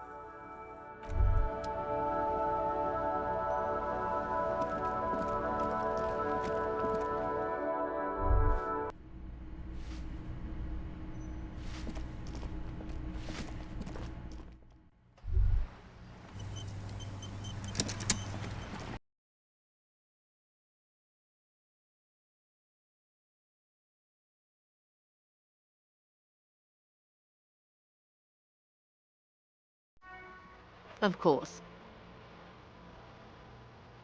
Of course. How else can I... More lessons in basic reality? My favorite part of the day. Go ahead, ask me anything. Glad to have been of assist. On the contrary, officer. There are yet... I suggest you go back and canvass until you come up with something at that intersection. I'm afraid I have little else to tell you, but I'll try. The two might even be connected. Or not. Though, if you have evidence to the contrary, I'm eager to hear it. As eager as I am to share it, Lieutenant, once the job is done. She simply nods. Oh? Did you now? What sort of borscht is he making?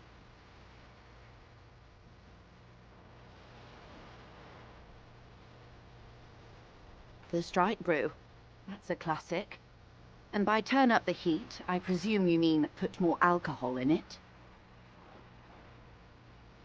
Why, if I may ask, Why make them more drunk? Aren't they corked enough already? Yes, Detective. What were you hoping to accomplish with this strange thing?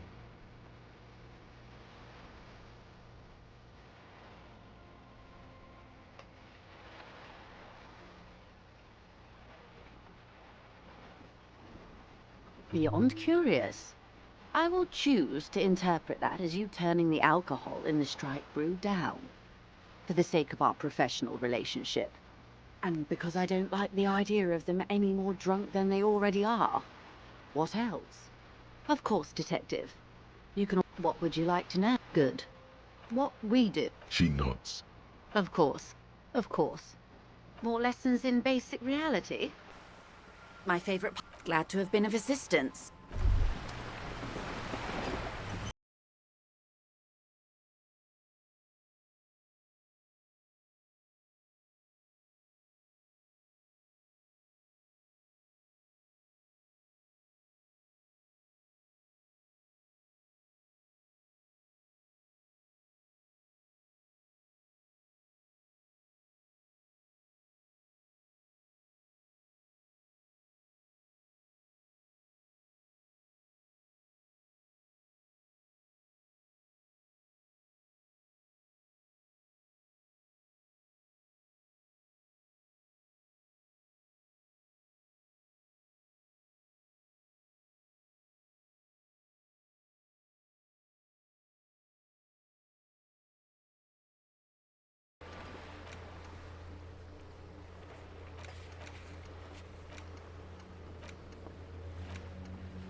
Inside, you see a set of steering levers, a radio microphone, a pull-out toolbox. This is Precinct 57. How may I assist you? Hold on, officer.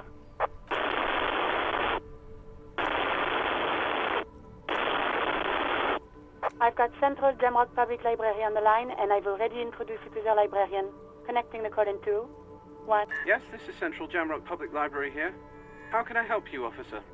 He sounds worried, yet ready to assist. This is how people get when the police call. Billy Majon, you said. Give me a moment, I'll have to check our database.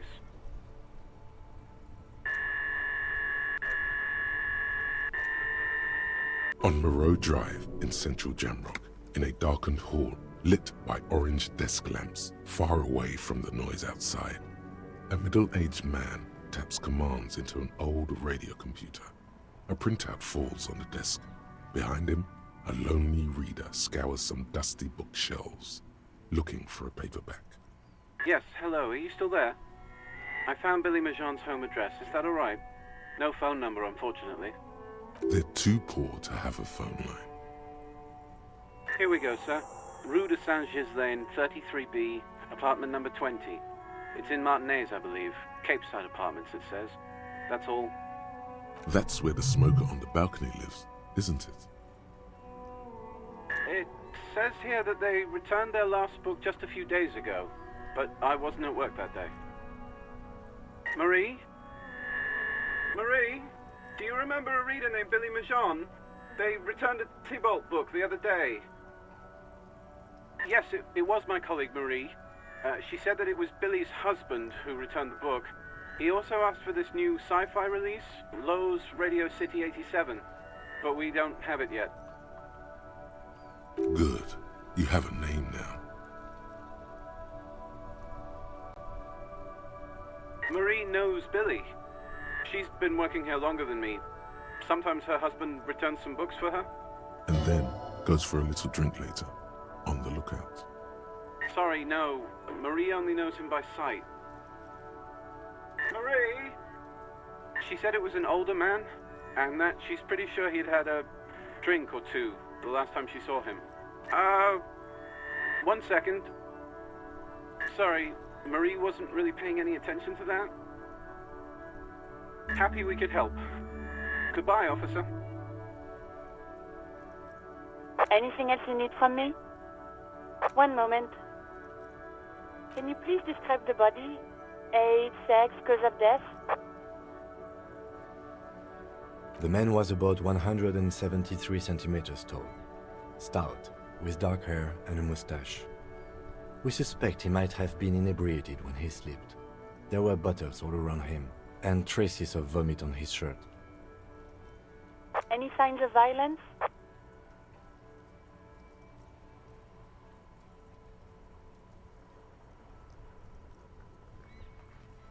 No field autopsy necessary. You can hear her quickly typing in the background. What about his belongings? Did you examine his clothes? Any information on the library card? Good. You have a lead. Do you and Lieutenant Kitsuragi want to take the case, or should I assign it to someone else? I have assigned the case to Lieutenant Kim Kitsuragi. Please follow up on this library lead to identify the man. We'll send someone to take the body to the morgue. That's all for now. Thank you for reporting in. Is there anything else I can do for you? 57th, over and out. In the cabin, you see a set of steering levers.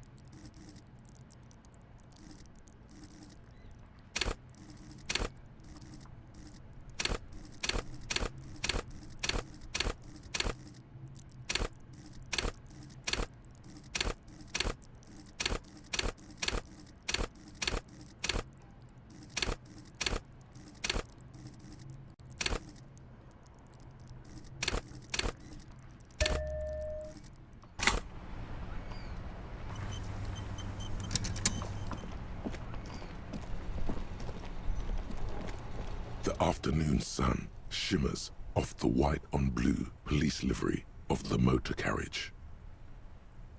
Do something important? Something murder-related? There's always something important. Doesn't mean you can't take a moment to admire this piece of machinery. Even at a standstill, the unibody Caprice Kanema looks sleek and dynamic. The cabin is tilted frontward to give it a more aggressive, hunched look. Someone has waxed it recently.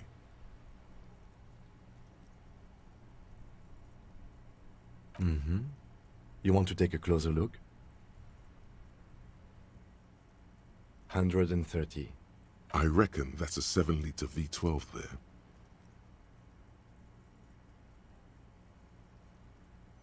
.2. Supercharged. Saying these words brings him immense joy.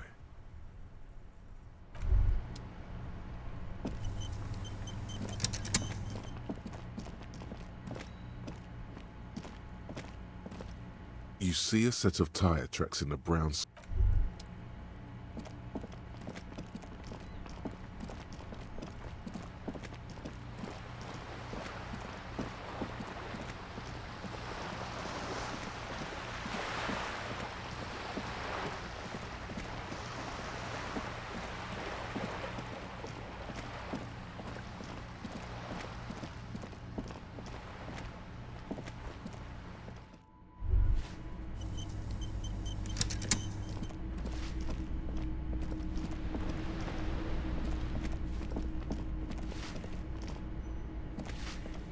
Give me a moment.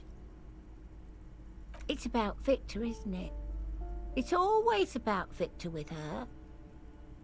You'll find the Maisons in apartment 20 upstairs. It's one of those doors on the balcony. What? No.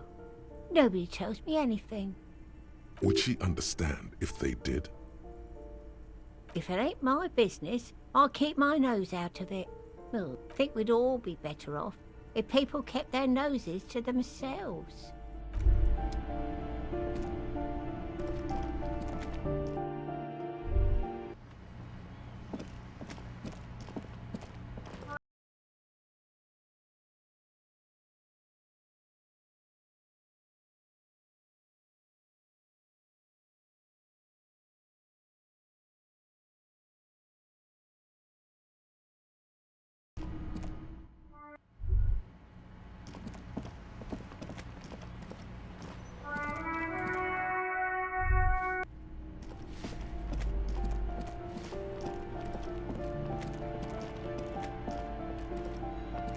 This door has been closed with a padlock. A chalk-drawn number on the board says number 11.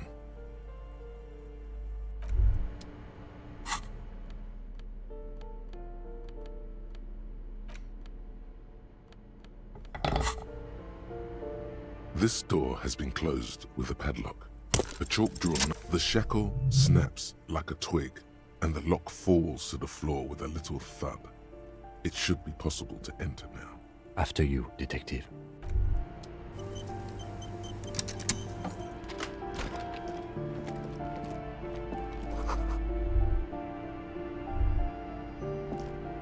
A plaster cast bust depicts a middle-aged man with impressive sideburns. The name on the plinth reads Kraz Marzov. Whoever lives here definitely shares your enthusiasm. There aren't many communists around, not after the revolution. Some youth still keep the ideology going, it seems. The White Star, the photos on the wall. I think we have broken into the apartment of a young communard. How fitting.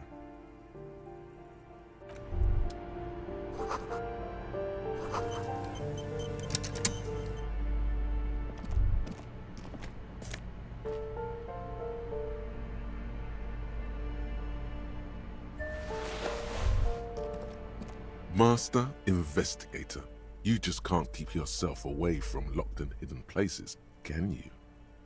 Nothing. You're right. Get in there. Deep. Invade every personal space. Break every lock. Yes, that's what it is. A quick peek here. A short glance there. It's all quite delectable. A plaster cast.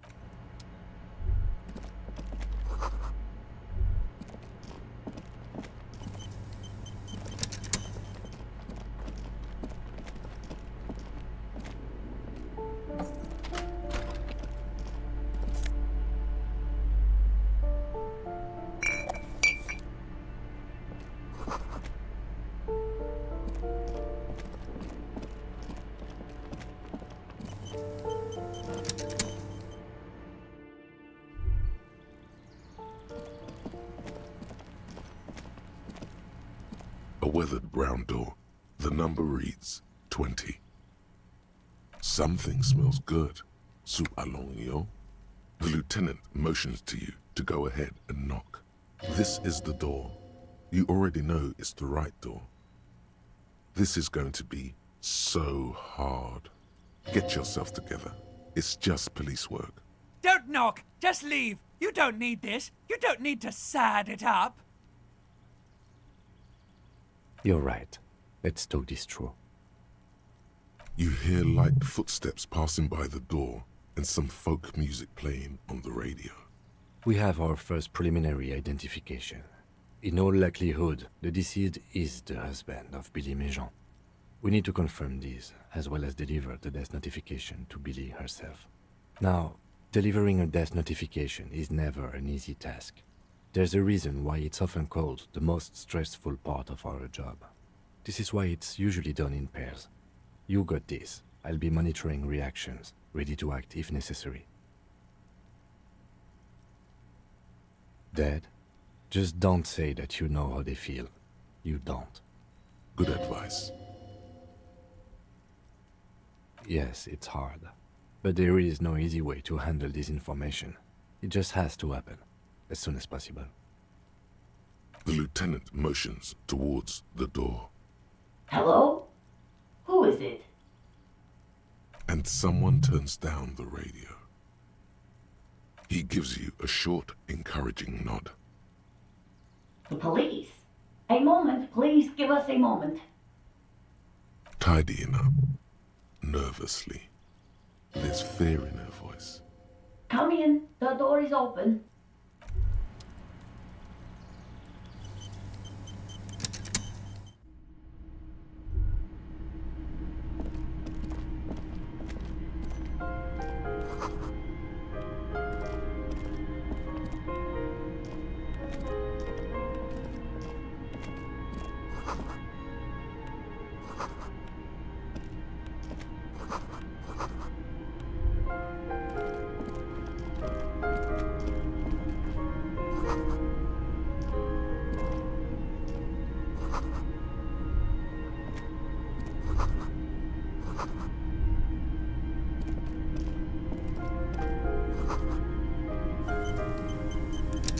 It's you from the bookstand. Did you come to bring my cockatoo back? I don't think I introduced myself properly. I'm Billy. Would you like something to drink? Tea? Lemonade? We're out of coffee. The lieutenant has taken off his foggy glasses and is busy cleaning them in his handkerchief for now. You're on your own here. He must feel vulnerable without his glasses. Is this why he's letting you take the lead? Is this about Victor, my husband? Is he in some kind of trouble again? I can come pick him up in the station if that's what. No, this is something much worse. Is he in a hospital? How bad is it? Definitely no small talk. This isn't the time or place.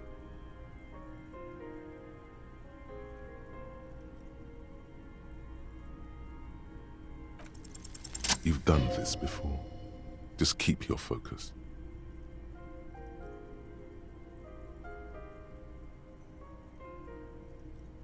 What did you say?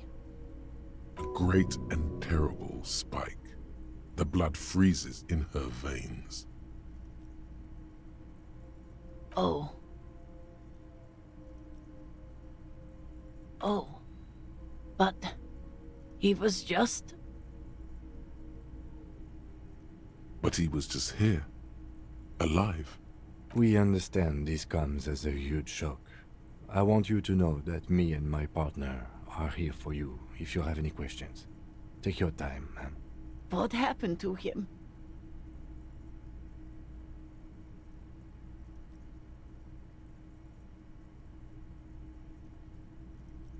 Was he drunk?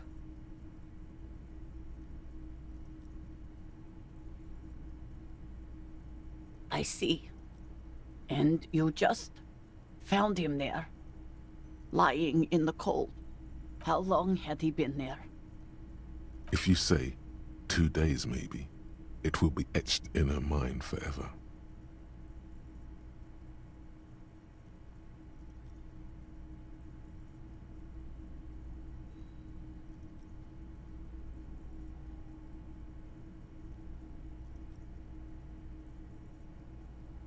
She blinks, eyes welling up with tears, as her hand starts searching for something from the pockets of the handkerchief.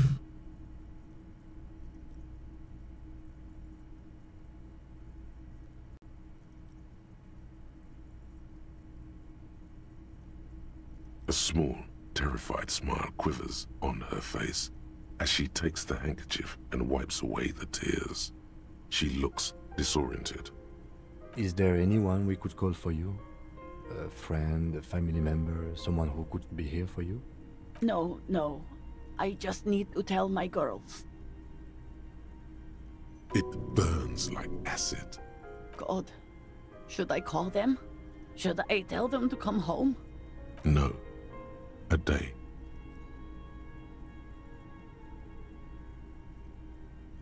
Good. That's probably the right thing. Thank you. Just tell me, what do I need to do next? Where is he? Can I see him? We've taken him to the city morgue. The local coroner will be contacting you shortly to arrange the funeral. Here's his number in case you want to contact him earlier. Is there anything else that the RCM could do for you? No, I'll call you if something comes up. I'm still... Thank you. Thank you for telling me. I'll call if...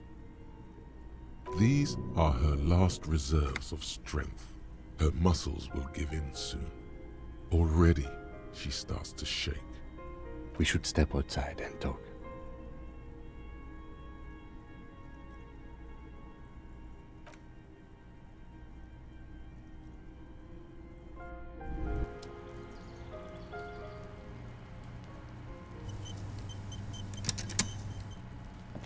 You did well.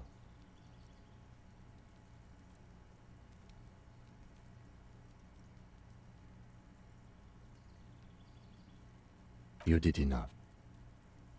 Can't save the whole world, you know. I'll call the station when we're finished with the day, and let them know the name of the deceased. That's it. We should get back to our case now that our duty here is done. They'll manage. They have to. It's not your place to live their lives. Let's go.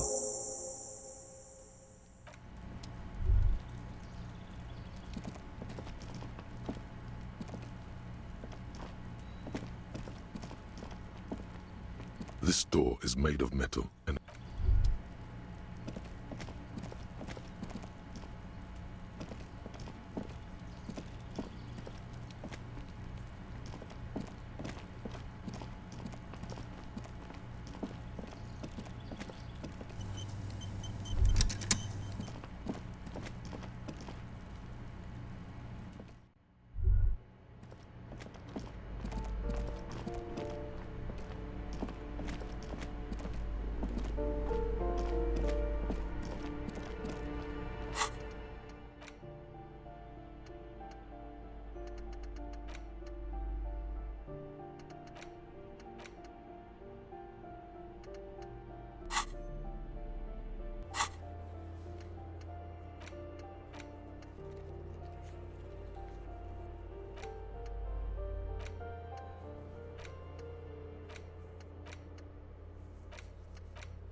Hello. Lena and I were just discussing the design of the new trap.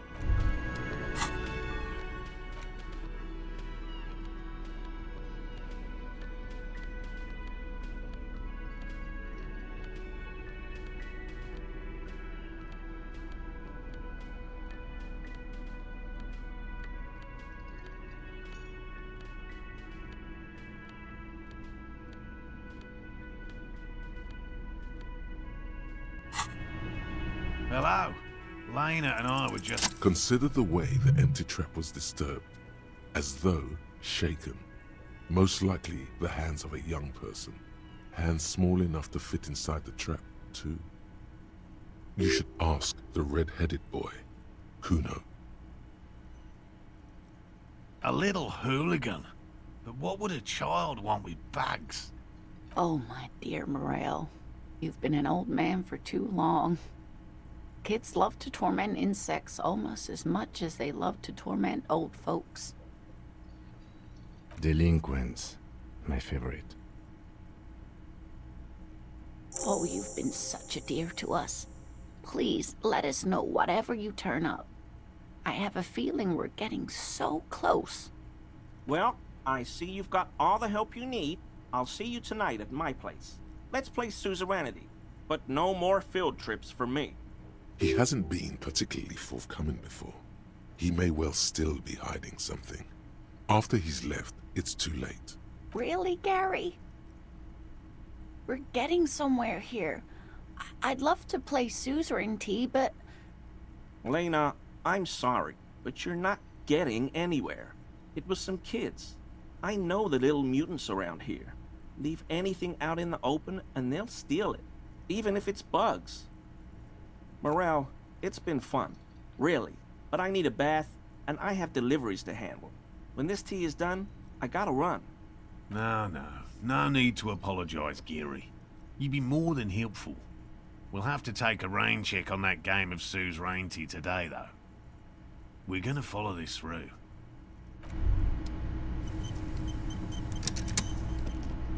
Always a pleasure to see an officer of the law.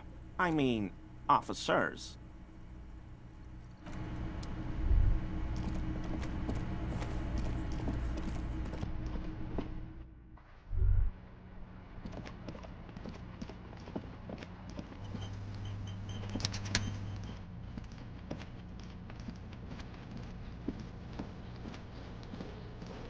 The trash container. The smell of rotten food rises to greet you. You see soggy cartons, dirty rags, and organic waste. The container sounds a muffled gong.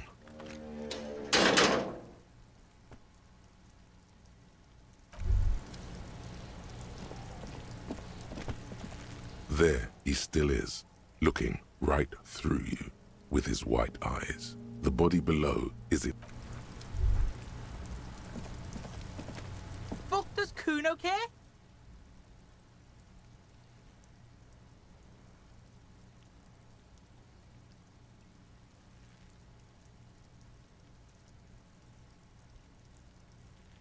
You found Kuno's secret door to Kuno's secret shack. It was closed for 5,000 years. How the fuck did you get in? Pig, that's the past. You and Kuno are now. Let's talk about how you opened the secret door, fucking at Kuno's kingdom. And then what? You fucking there. You fucking Kuno's kingdom. He's trying to fuck at you again, Kuno.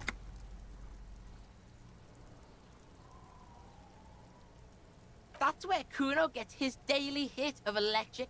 Kuno Shazam. Kuno rides the fucking lightning in there, pig. Bet you'd like to ride the lightning too, wouldn't you? You feel tired and old, but you could have that sparkle in your eyes. Oh, that? Kuno decapitates pigs. That's just a Kuno demo tape.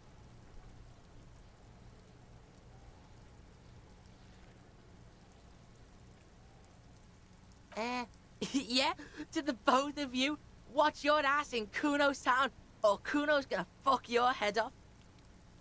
It's a vitamin, pig. Don't you know anything? Yeah, it's the mag. You fucking need that shit to stay on top of your game. Kuno goes through like a tube a day, rips mag like a motherfucker, and you could use a battle. Oh, don't teach him, Kuno. He's gonna use it against you, Kuno.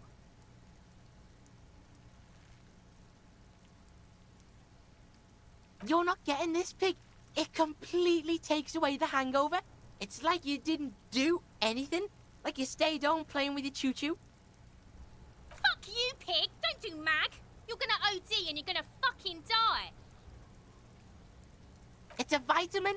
Okay, whatever. You fucking need that shit to stay on top of your game. Kuno goes through like a tube a day, and you look like you could use a battle. Oh, don't teach him, Kuno. He's gonna use it. You're not getting this. Fuck you, pig. Good call, Pigmeister.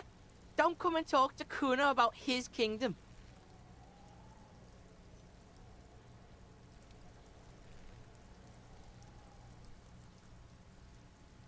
No, Kuno doesn't give a fuck about books. Oh my god, I told you that shit is lame. Shut up, see.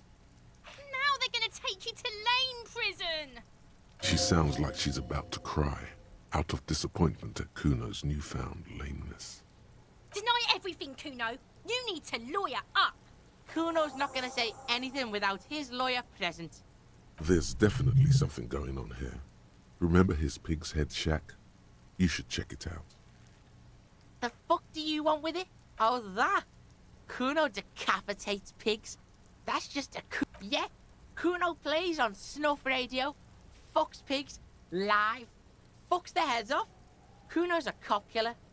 Oh, that? Kuno decapitates pigs. That's just a Kuno demo tape.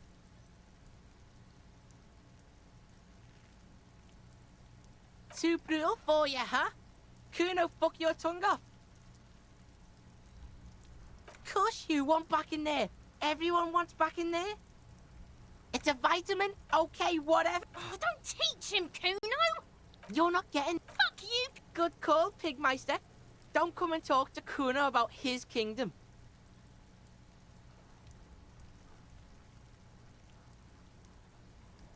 Kuno doesn't fucking care.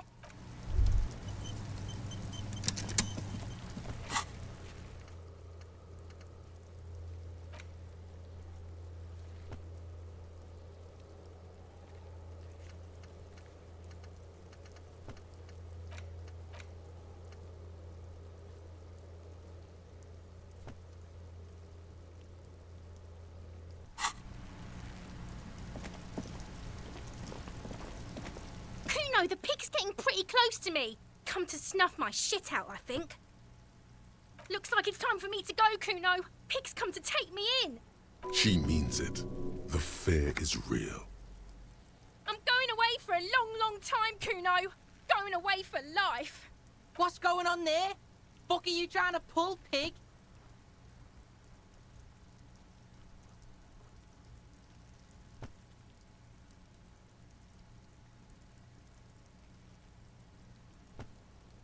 You don't want to fuck with me. I got my hands bloody. I'm not here, pig. You're not seeing this. You can still see the top of her hat from behind the fence. I'll die before I squeal, pig. I come from the woods, good Davidu. You don't want to go there with me. You don't want to see what I've seen. Don't be traumatizing her. Get the fuck out of here. I'll die before I squeal, pig. Stay away from me, pig. You don't want to see what happens when you corner me.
Hello again.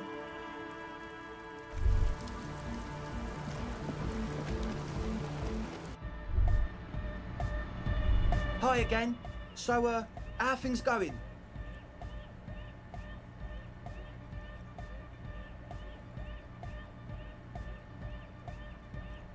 Goodbye, officer.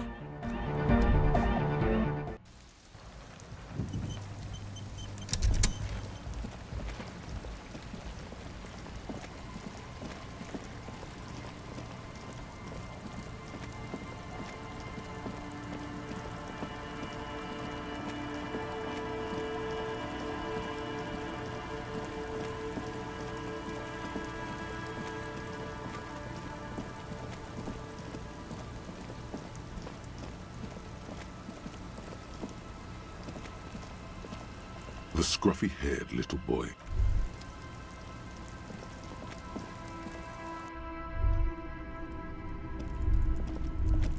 Is that the phasmid? It looks like the phasmid, leaning against the wall. Wait, what if this is the fishing rod situation all over again?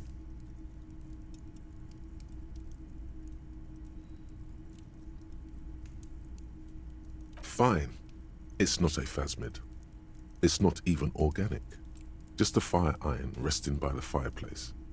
But where's your sense of wonder, man? Hello, mister.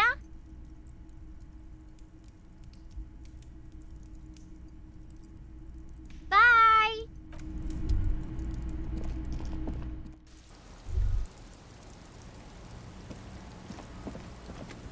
The scruffy-haired little...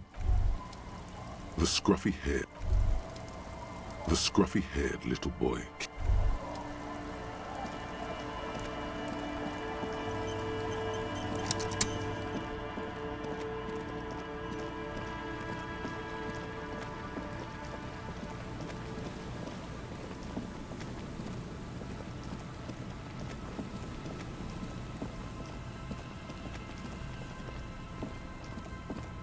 Hello again.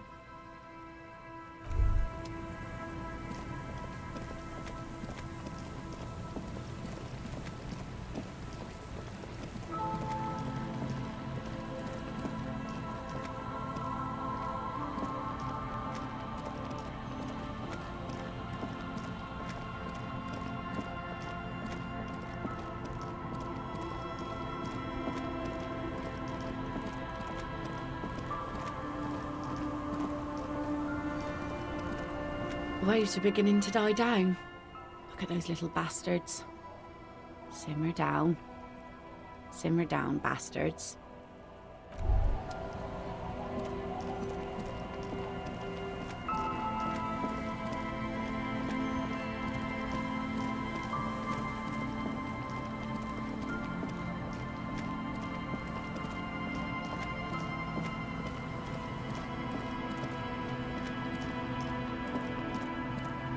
There's nothing else.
Squeal pig. What's this kid shit? Fucking mind games. I'd rather die than squeal. Get the fuck out of here, face. You got done. Talk to me. I'll die before I... Murder was the case they gave me. Fuck does Kuno care? The fuck do you want with it? Oh, that? Kuno decapitates pigs. That's just a Kuno demo tape. What? What is this shit? Fucking on yourself. This is weird level shit. Kuno doesn't go there. Fuck your shit back to normal. What is this? Oh, that? Kuno too brutal for you, huh? Kuno fuck your tongue off. Why you fucking on yourself in front of Kuno? Talk kingdom to Kuno, or fuck off. Good call, Pigmeister. Kuno doesn't...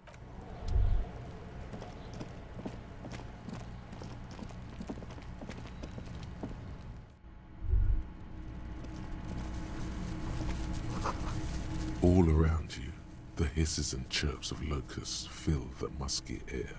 The earthen floor of the shack has been shaped into mounds of mud, dotted with little holes for windows. Well, detective, it appears you've solved the case. Of the locusts. For the missing locust case, which is a sub-case of the imaginary insect case. So at least that's going well. Yes, I feel we are nearing a real breakthrough. If anything, the presence of the locust points to the opposite. The phasmid did not take the bait from the traps. It was Kuno. The phasmid doesn't exist. But what do I know? Use your powers of deduction. You knew the magic bug was nowhere near here. The phasmid is impairing your judgment. I'll let you handle the Kuno side of things. You are doing just fine.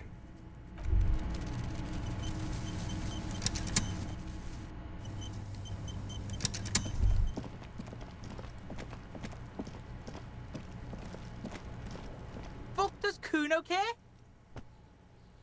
Yeah. Kuno took the bugs, so what? So it wasn't a phasmid. A wave of disappointment washes over you.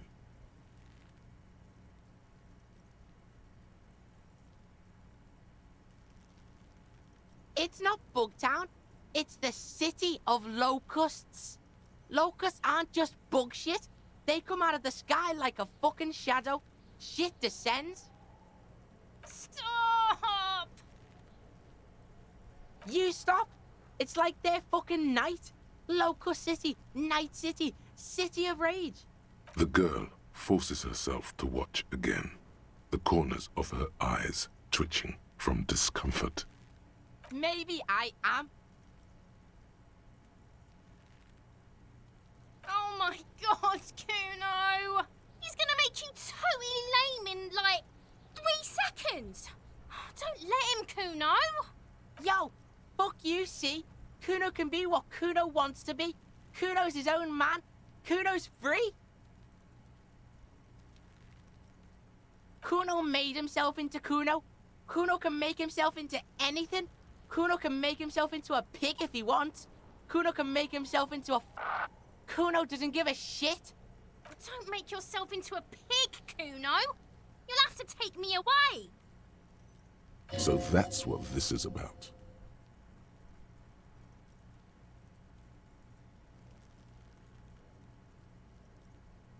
Without a word, she disappears entirely behind the fence. For once, the boy is lost for words. He turns completely red now, with splotches of white beginning to appear across his face.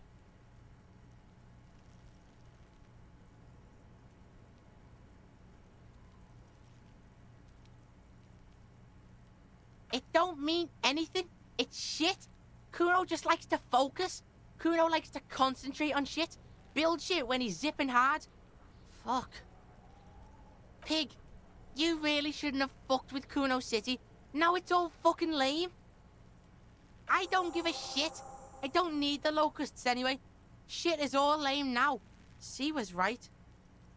The girl's face appears again, above the fence, just long enough to make eye contact with Kuno. Kuno's gonna let the fucking locusts die. The fuck are they trying to catch anyway? With the traps? Huh. He recognizes the name. Bitches think Kuno doesn't know shit. The fuck out of here. Kuno's tired of this shit. There's silence between the two children. They're not saying anything to each other, nor looking in each other's direction.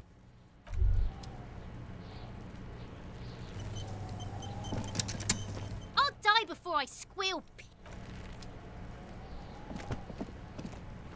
Fuck does Kuno care? Kuno doesn't...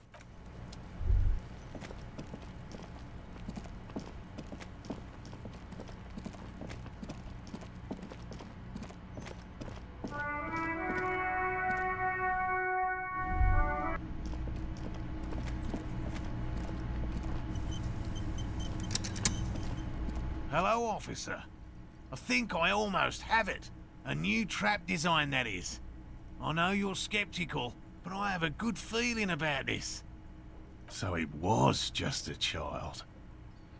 Thank you for telling us, sweetie. This is good news, right? It means we can try again. Something is secretly gnawing at her confidence. It's not this Kuno kid or the missing locusts. It's something else. Yeah, you're right. We just need to restock the empty trap. Then we'll need to inspect the traps one more time. And then maybe we can. Darling, I told you to take it easy. You're getting sick. Maybe it's time to go home. You're right, you're right. We can come back next season, when it's warmer.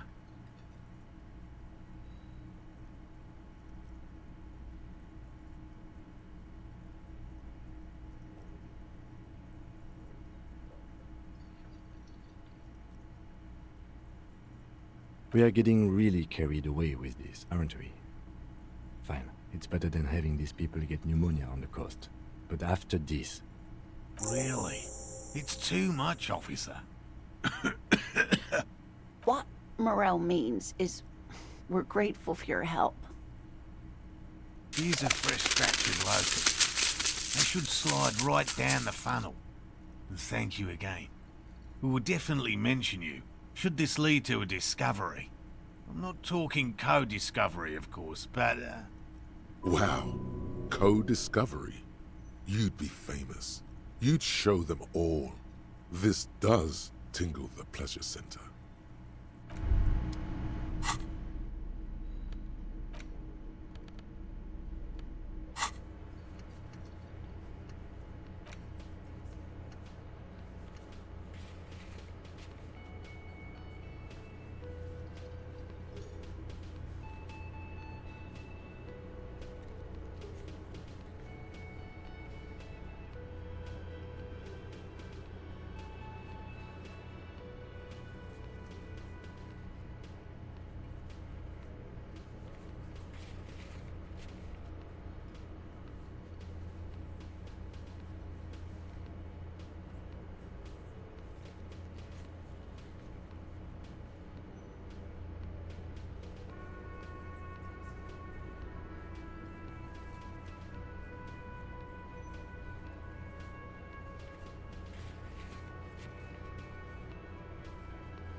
The trap stands empty near the reeds.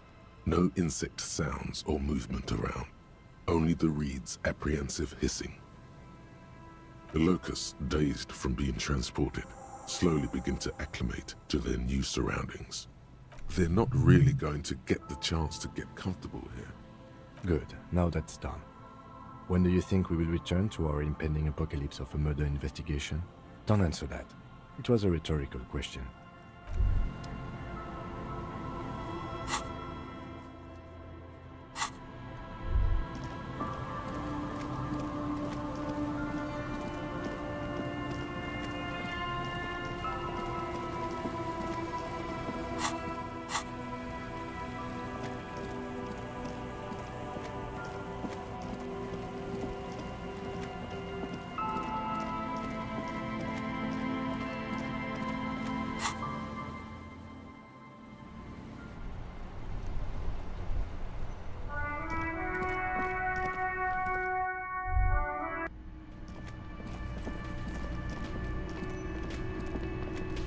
Hello, dear.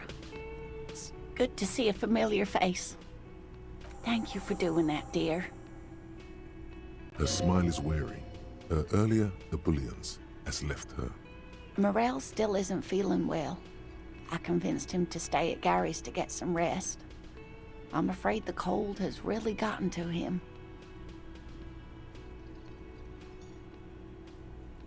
I'm sorry, dear. You've had to drudge through them so many times. Such is field work. A young person's game, as they say. Morel will eventually, or we'll talk Gary into going back out, perhaps. The lieutenant stares at his shoe, caked in mud. He doesn't say anything.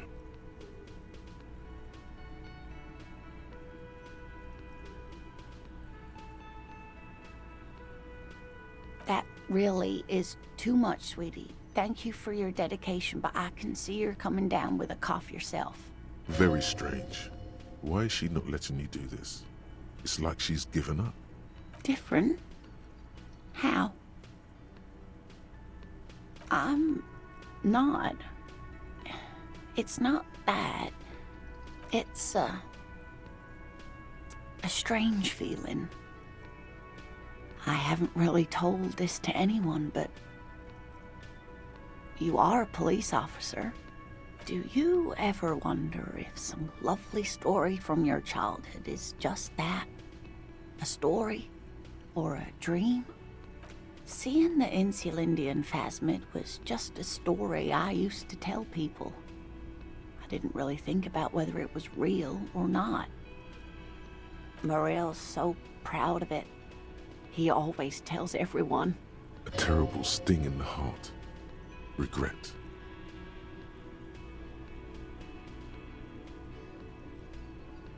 No, sweetie. There's more to it than that.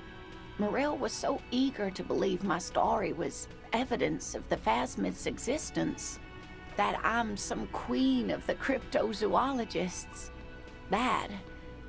And for years, his belief made me believe too. That I am a queen? An extraordinary witness to grace. But now, we're both getting old, and he's still working himself sick out in those reeds looking for it. But what if I was just wrong? I think I was. The lieutenant opens his notebook, but doesn't write anything.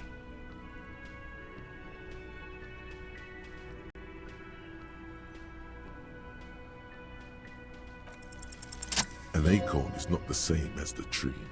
That requires time, diligence, and care. But it is. We've spent years searching for the phasmid, hunting it together.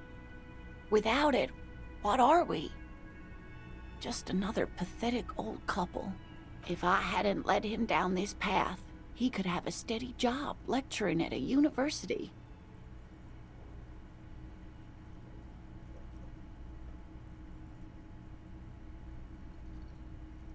But if the dream comes to naught, what good is it? No, the thing is, I was a paraplegic before we met. He didn't know before I arrived, on our first date. If I weren't the queen of the cryptozoologists, if I didn't tell him that story... She has to swallow to relax her throat. It's keeping her from talking.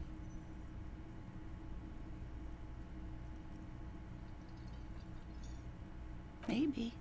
But then why do I not dare tell him?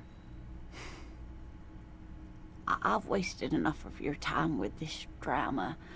I really must stop talking about it lest I start crying and waste more of your time.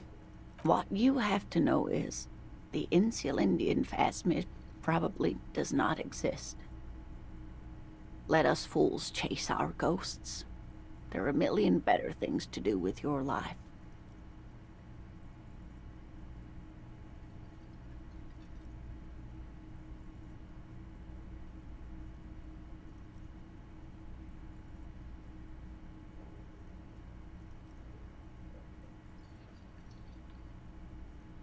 A true believer.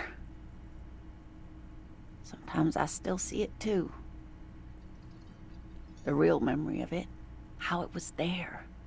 Not the memory of the memory, but it's so hard to tell the two apart. Rising, unfolding from the reeds on a hot summer's day. like a benevolent god. Either way, I should go. Poor Morel is running a fever, and I need to get him home to Jamrock before we overstay our welcome with Gary.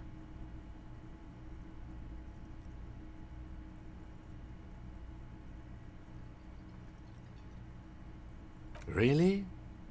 Oh, sweetie. Please don't get stuck on a dream. Take it from me and Morel. Okay, it's 1113 Tabernacle Road, Jamrock, but... A sigh. She doesn't think you'll need it. Oh no, thank you, but I can get there on my own. This old thing is gas-powered. And then a taxi home. It's not so bad. Really? Oh, sweetie. Please don't get stuck on a dream. Take it from me and Morel. You too, sweetie. Thank you for everything, truly. Even though it turned out to be a dream. Like that, she drives off. The gas engine putters quietly as she gets to the doors, then pushes them open. Outside, the cold, coastal wind blows. We should go too.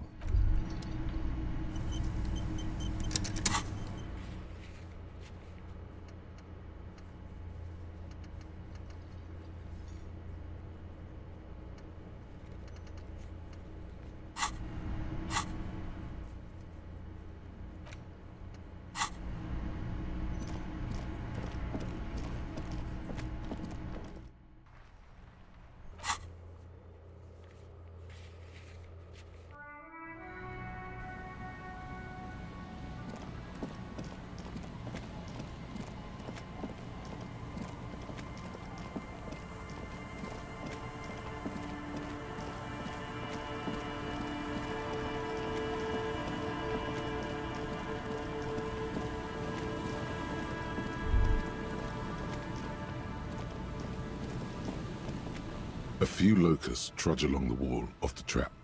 The rest are piled in a heap in the corner, dead. No phasmid anywhere. Poor things. A few locusts trudge along the wall of the poor things.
The waves are beginning to die down. Look at those little bastards. Simmer down, bastards. Oh yes, she does. You need to get your drink on. There is no other way for human beings to procreate. Not after 6,000 years of yeast cultivation-based mating rituals.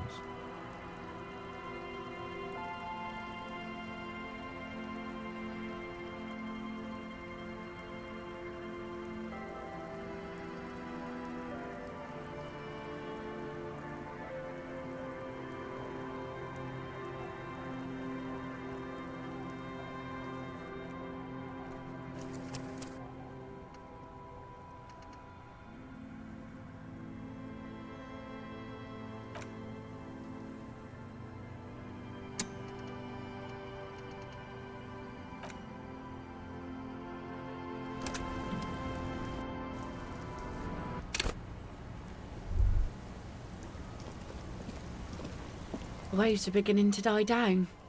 Look at those little bastards. Simmer down. Simmer down, bastards.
These are some wonderfully regular pants.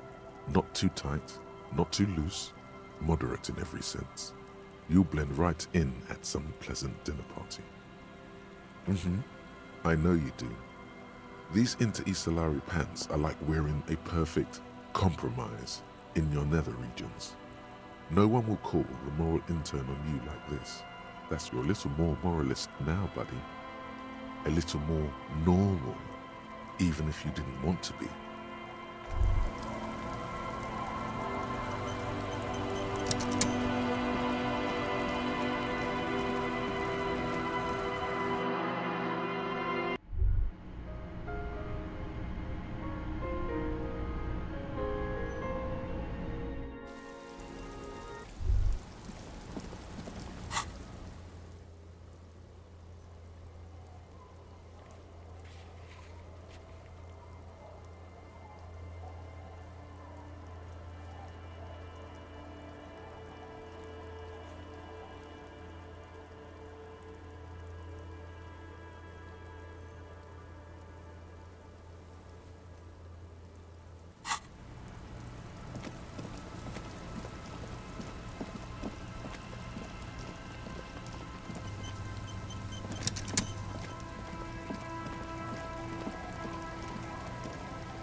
There's still some unused change in there. The machine waits for a number to be dialed. You close your eyes and put your index finger on the rotary dial, then pull down on the number, then move one up, and repeat the motion twice. Strange. This is not how you started before. You dialed 001. This is not the area code of Revachol. It is another destination on another Isola, some far-off nation-state. 414447. The rotary dial feels cold from the sea air. 1117361. Your fingers keep moving like a spider every time the ring rotates back with a little ring of metal, like a bell tolling. Yes, 45167451. You are going deeper now.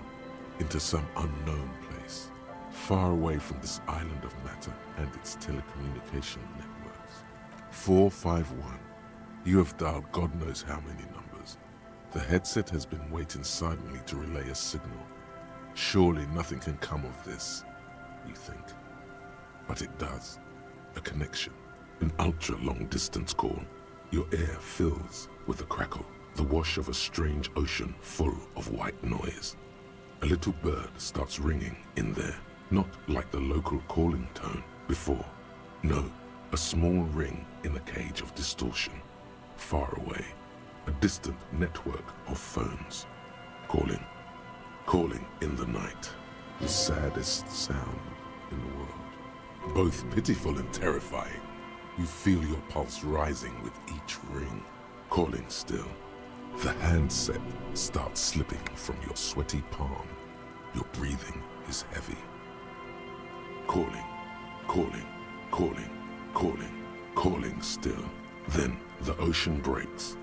Out of the depths, a woman's voice emerges. Small. The dearest thing you've ever heard. Hello?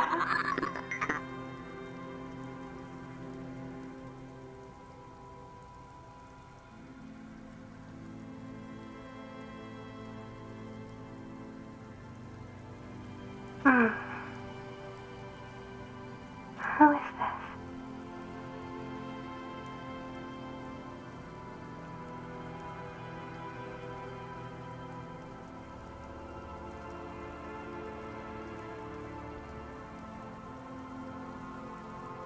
Dora, who is this? The connection is bad. Dora. The name feels like a gift. A gift that was meant for you, to make it possible to live. And fight. In the distorted distance, you hear someone turning next to her. Bed springs rattle. Don't react. Whatever you do, don't react to that last thing. It doesn't matter if you react or not. You still think you hear a man's voice in the background. It's covered in pain and white noise. No. It's you, isn't it? It's you. You're not a revolutionary, Harry. You're drunk. You only have 2, maybe 3 things left to say before the change runs out.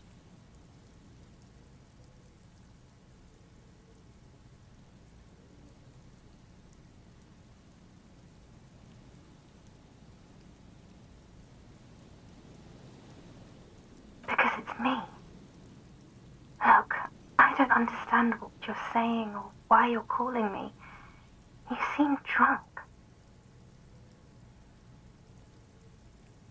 Oh, God. Do you know what time it is? It's so late here. It's 4 o'clock, Harry. I need to wake up in 2 hours.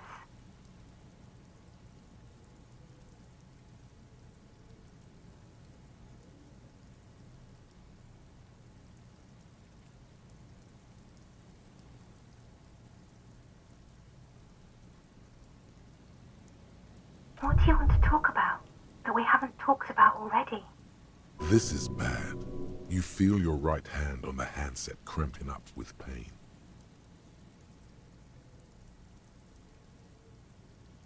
I'm in my rover, sleeping.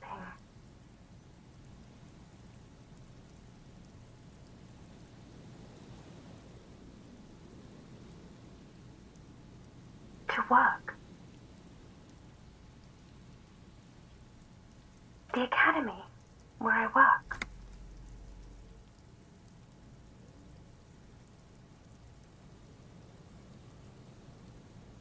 No response, only a sigh. The connection crackles like burning paper.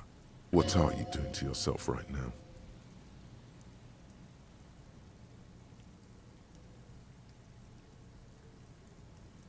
You need to stop. Harry, you're killing yourself.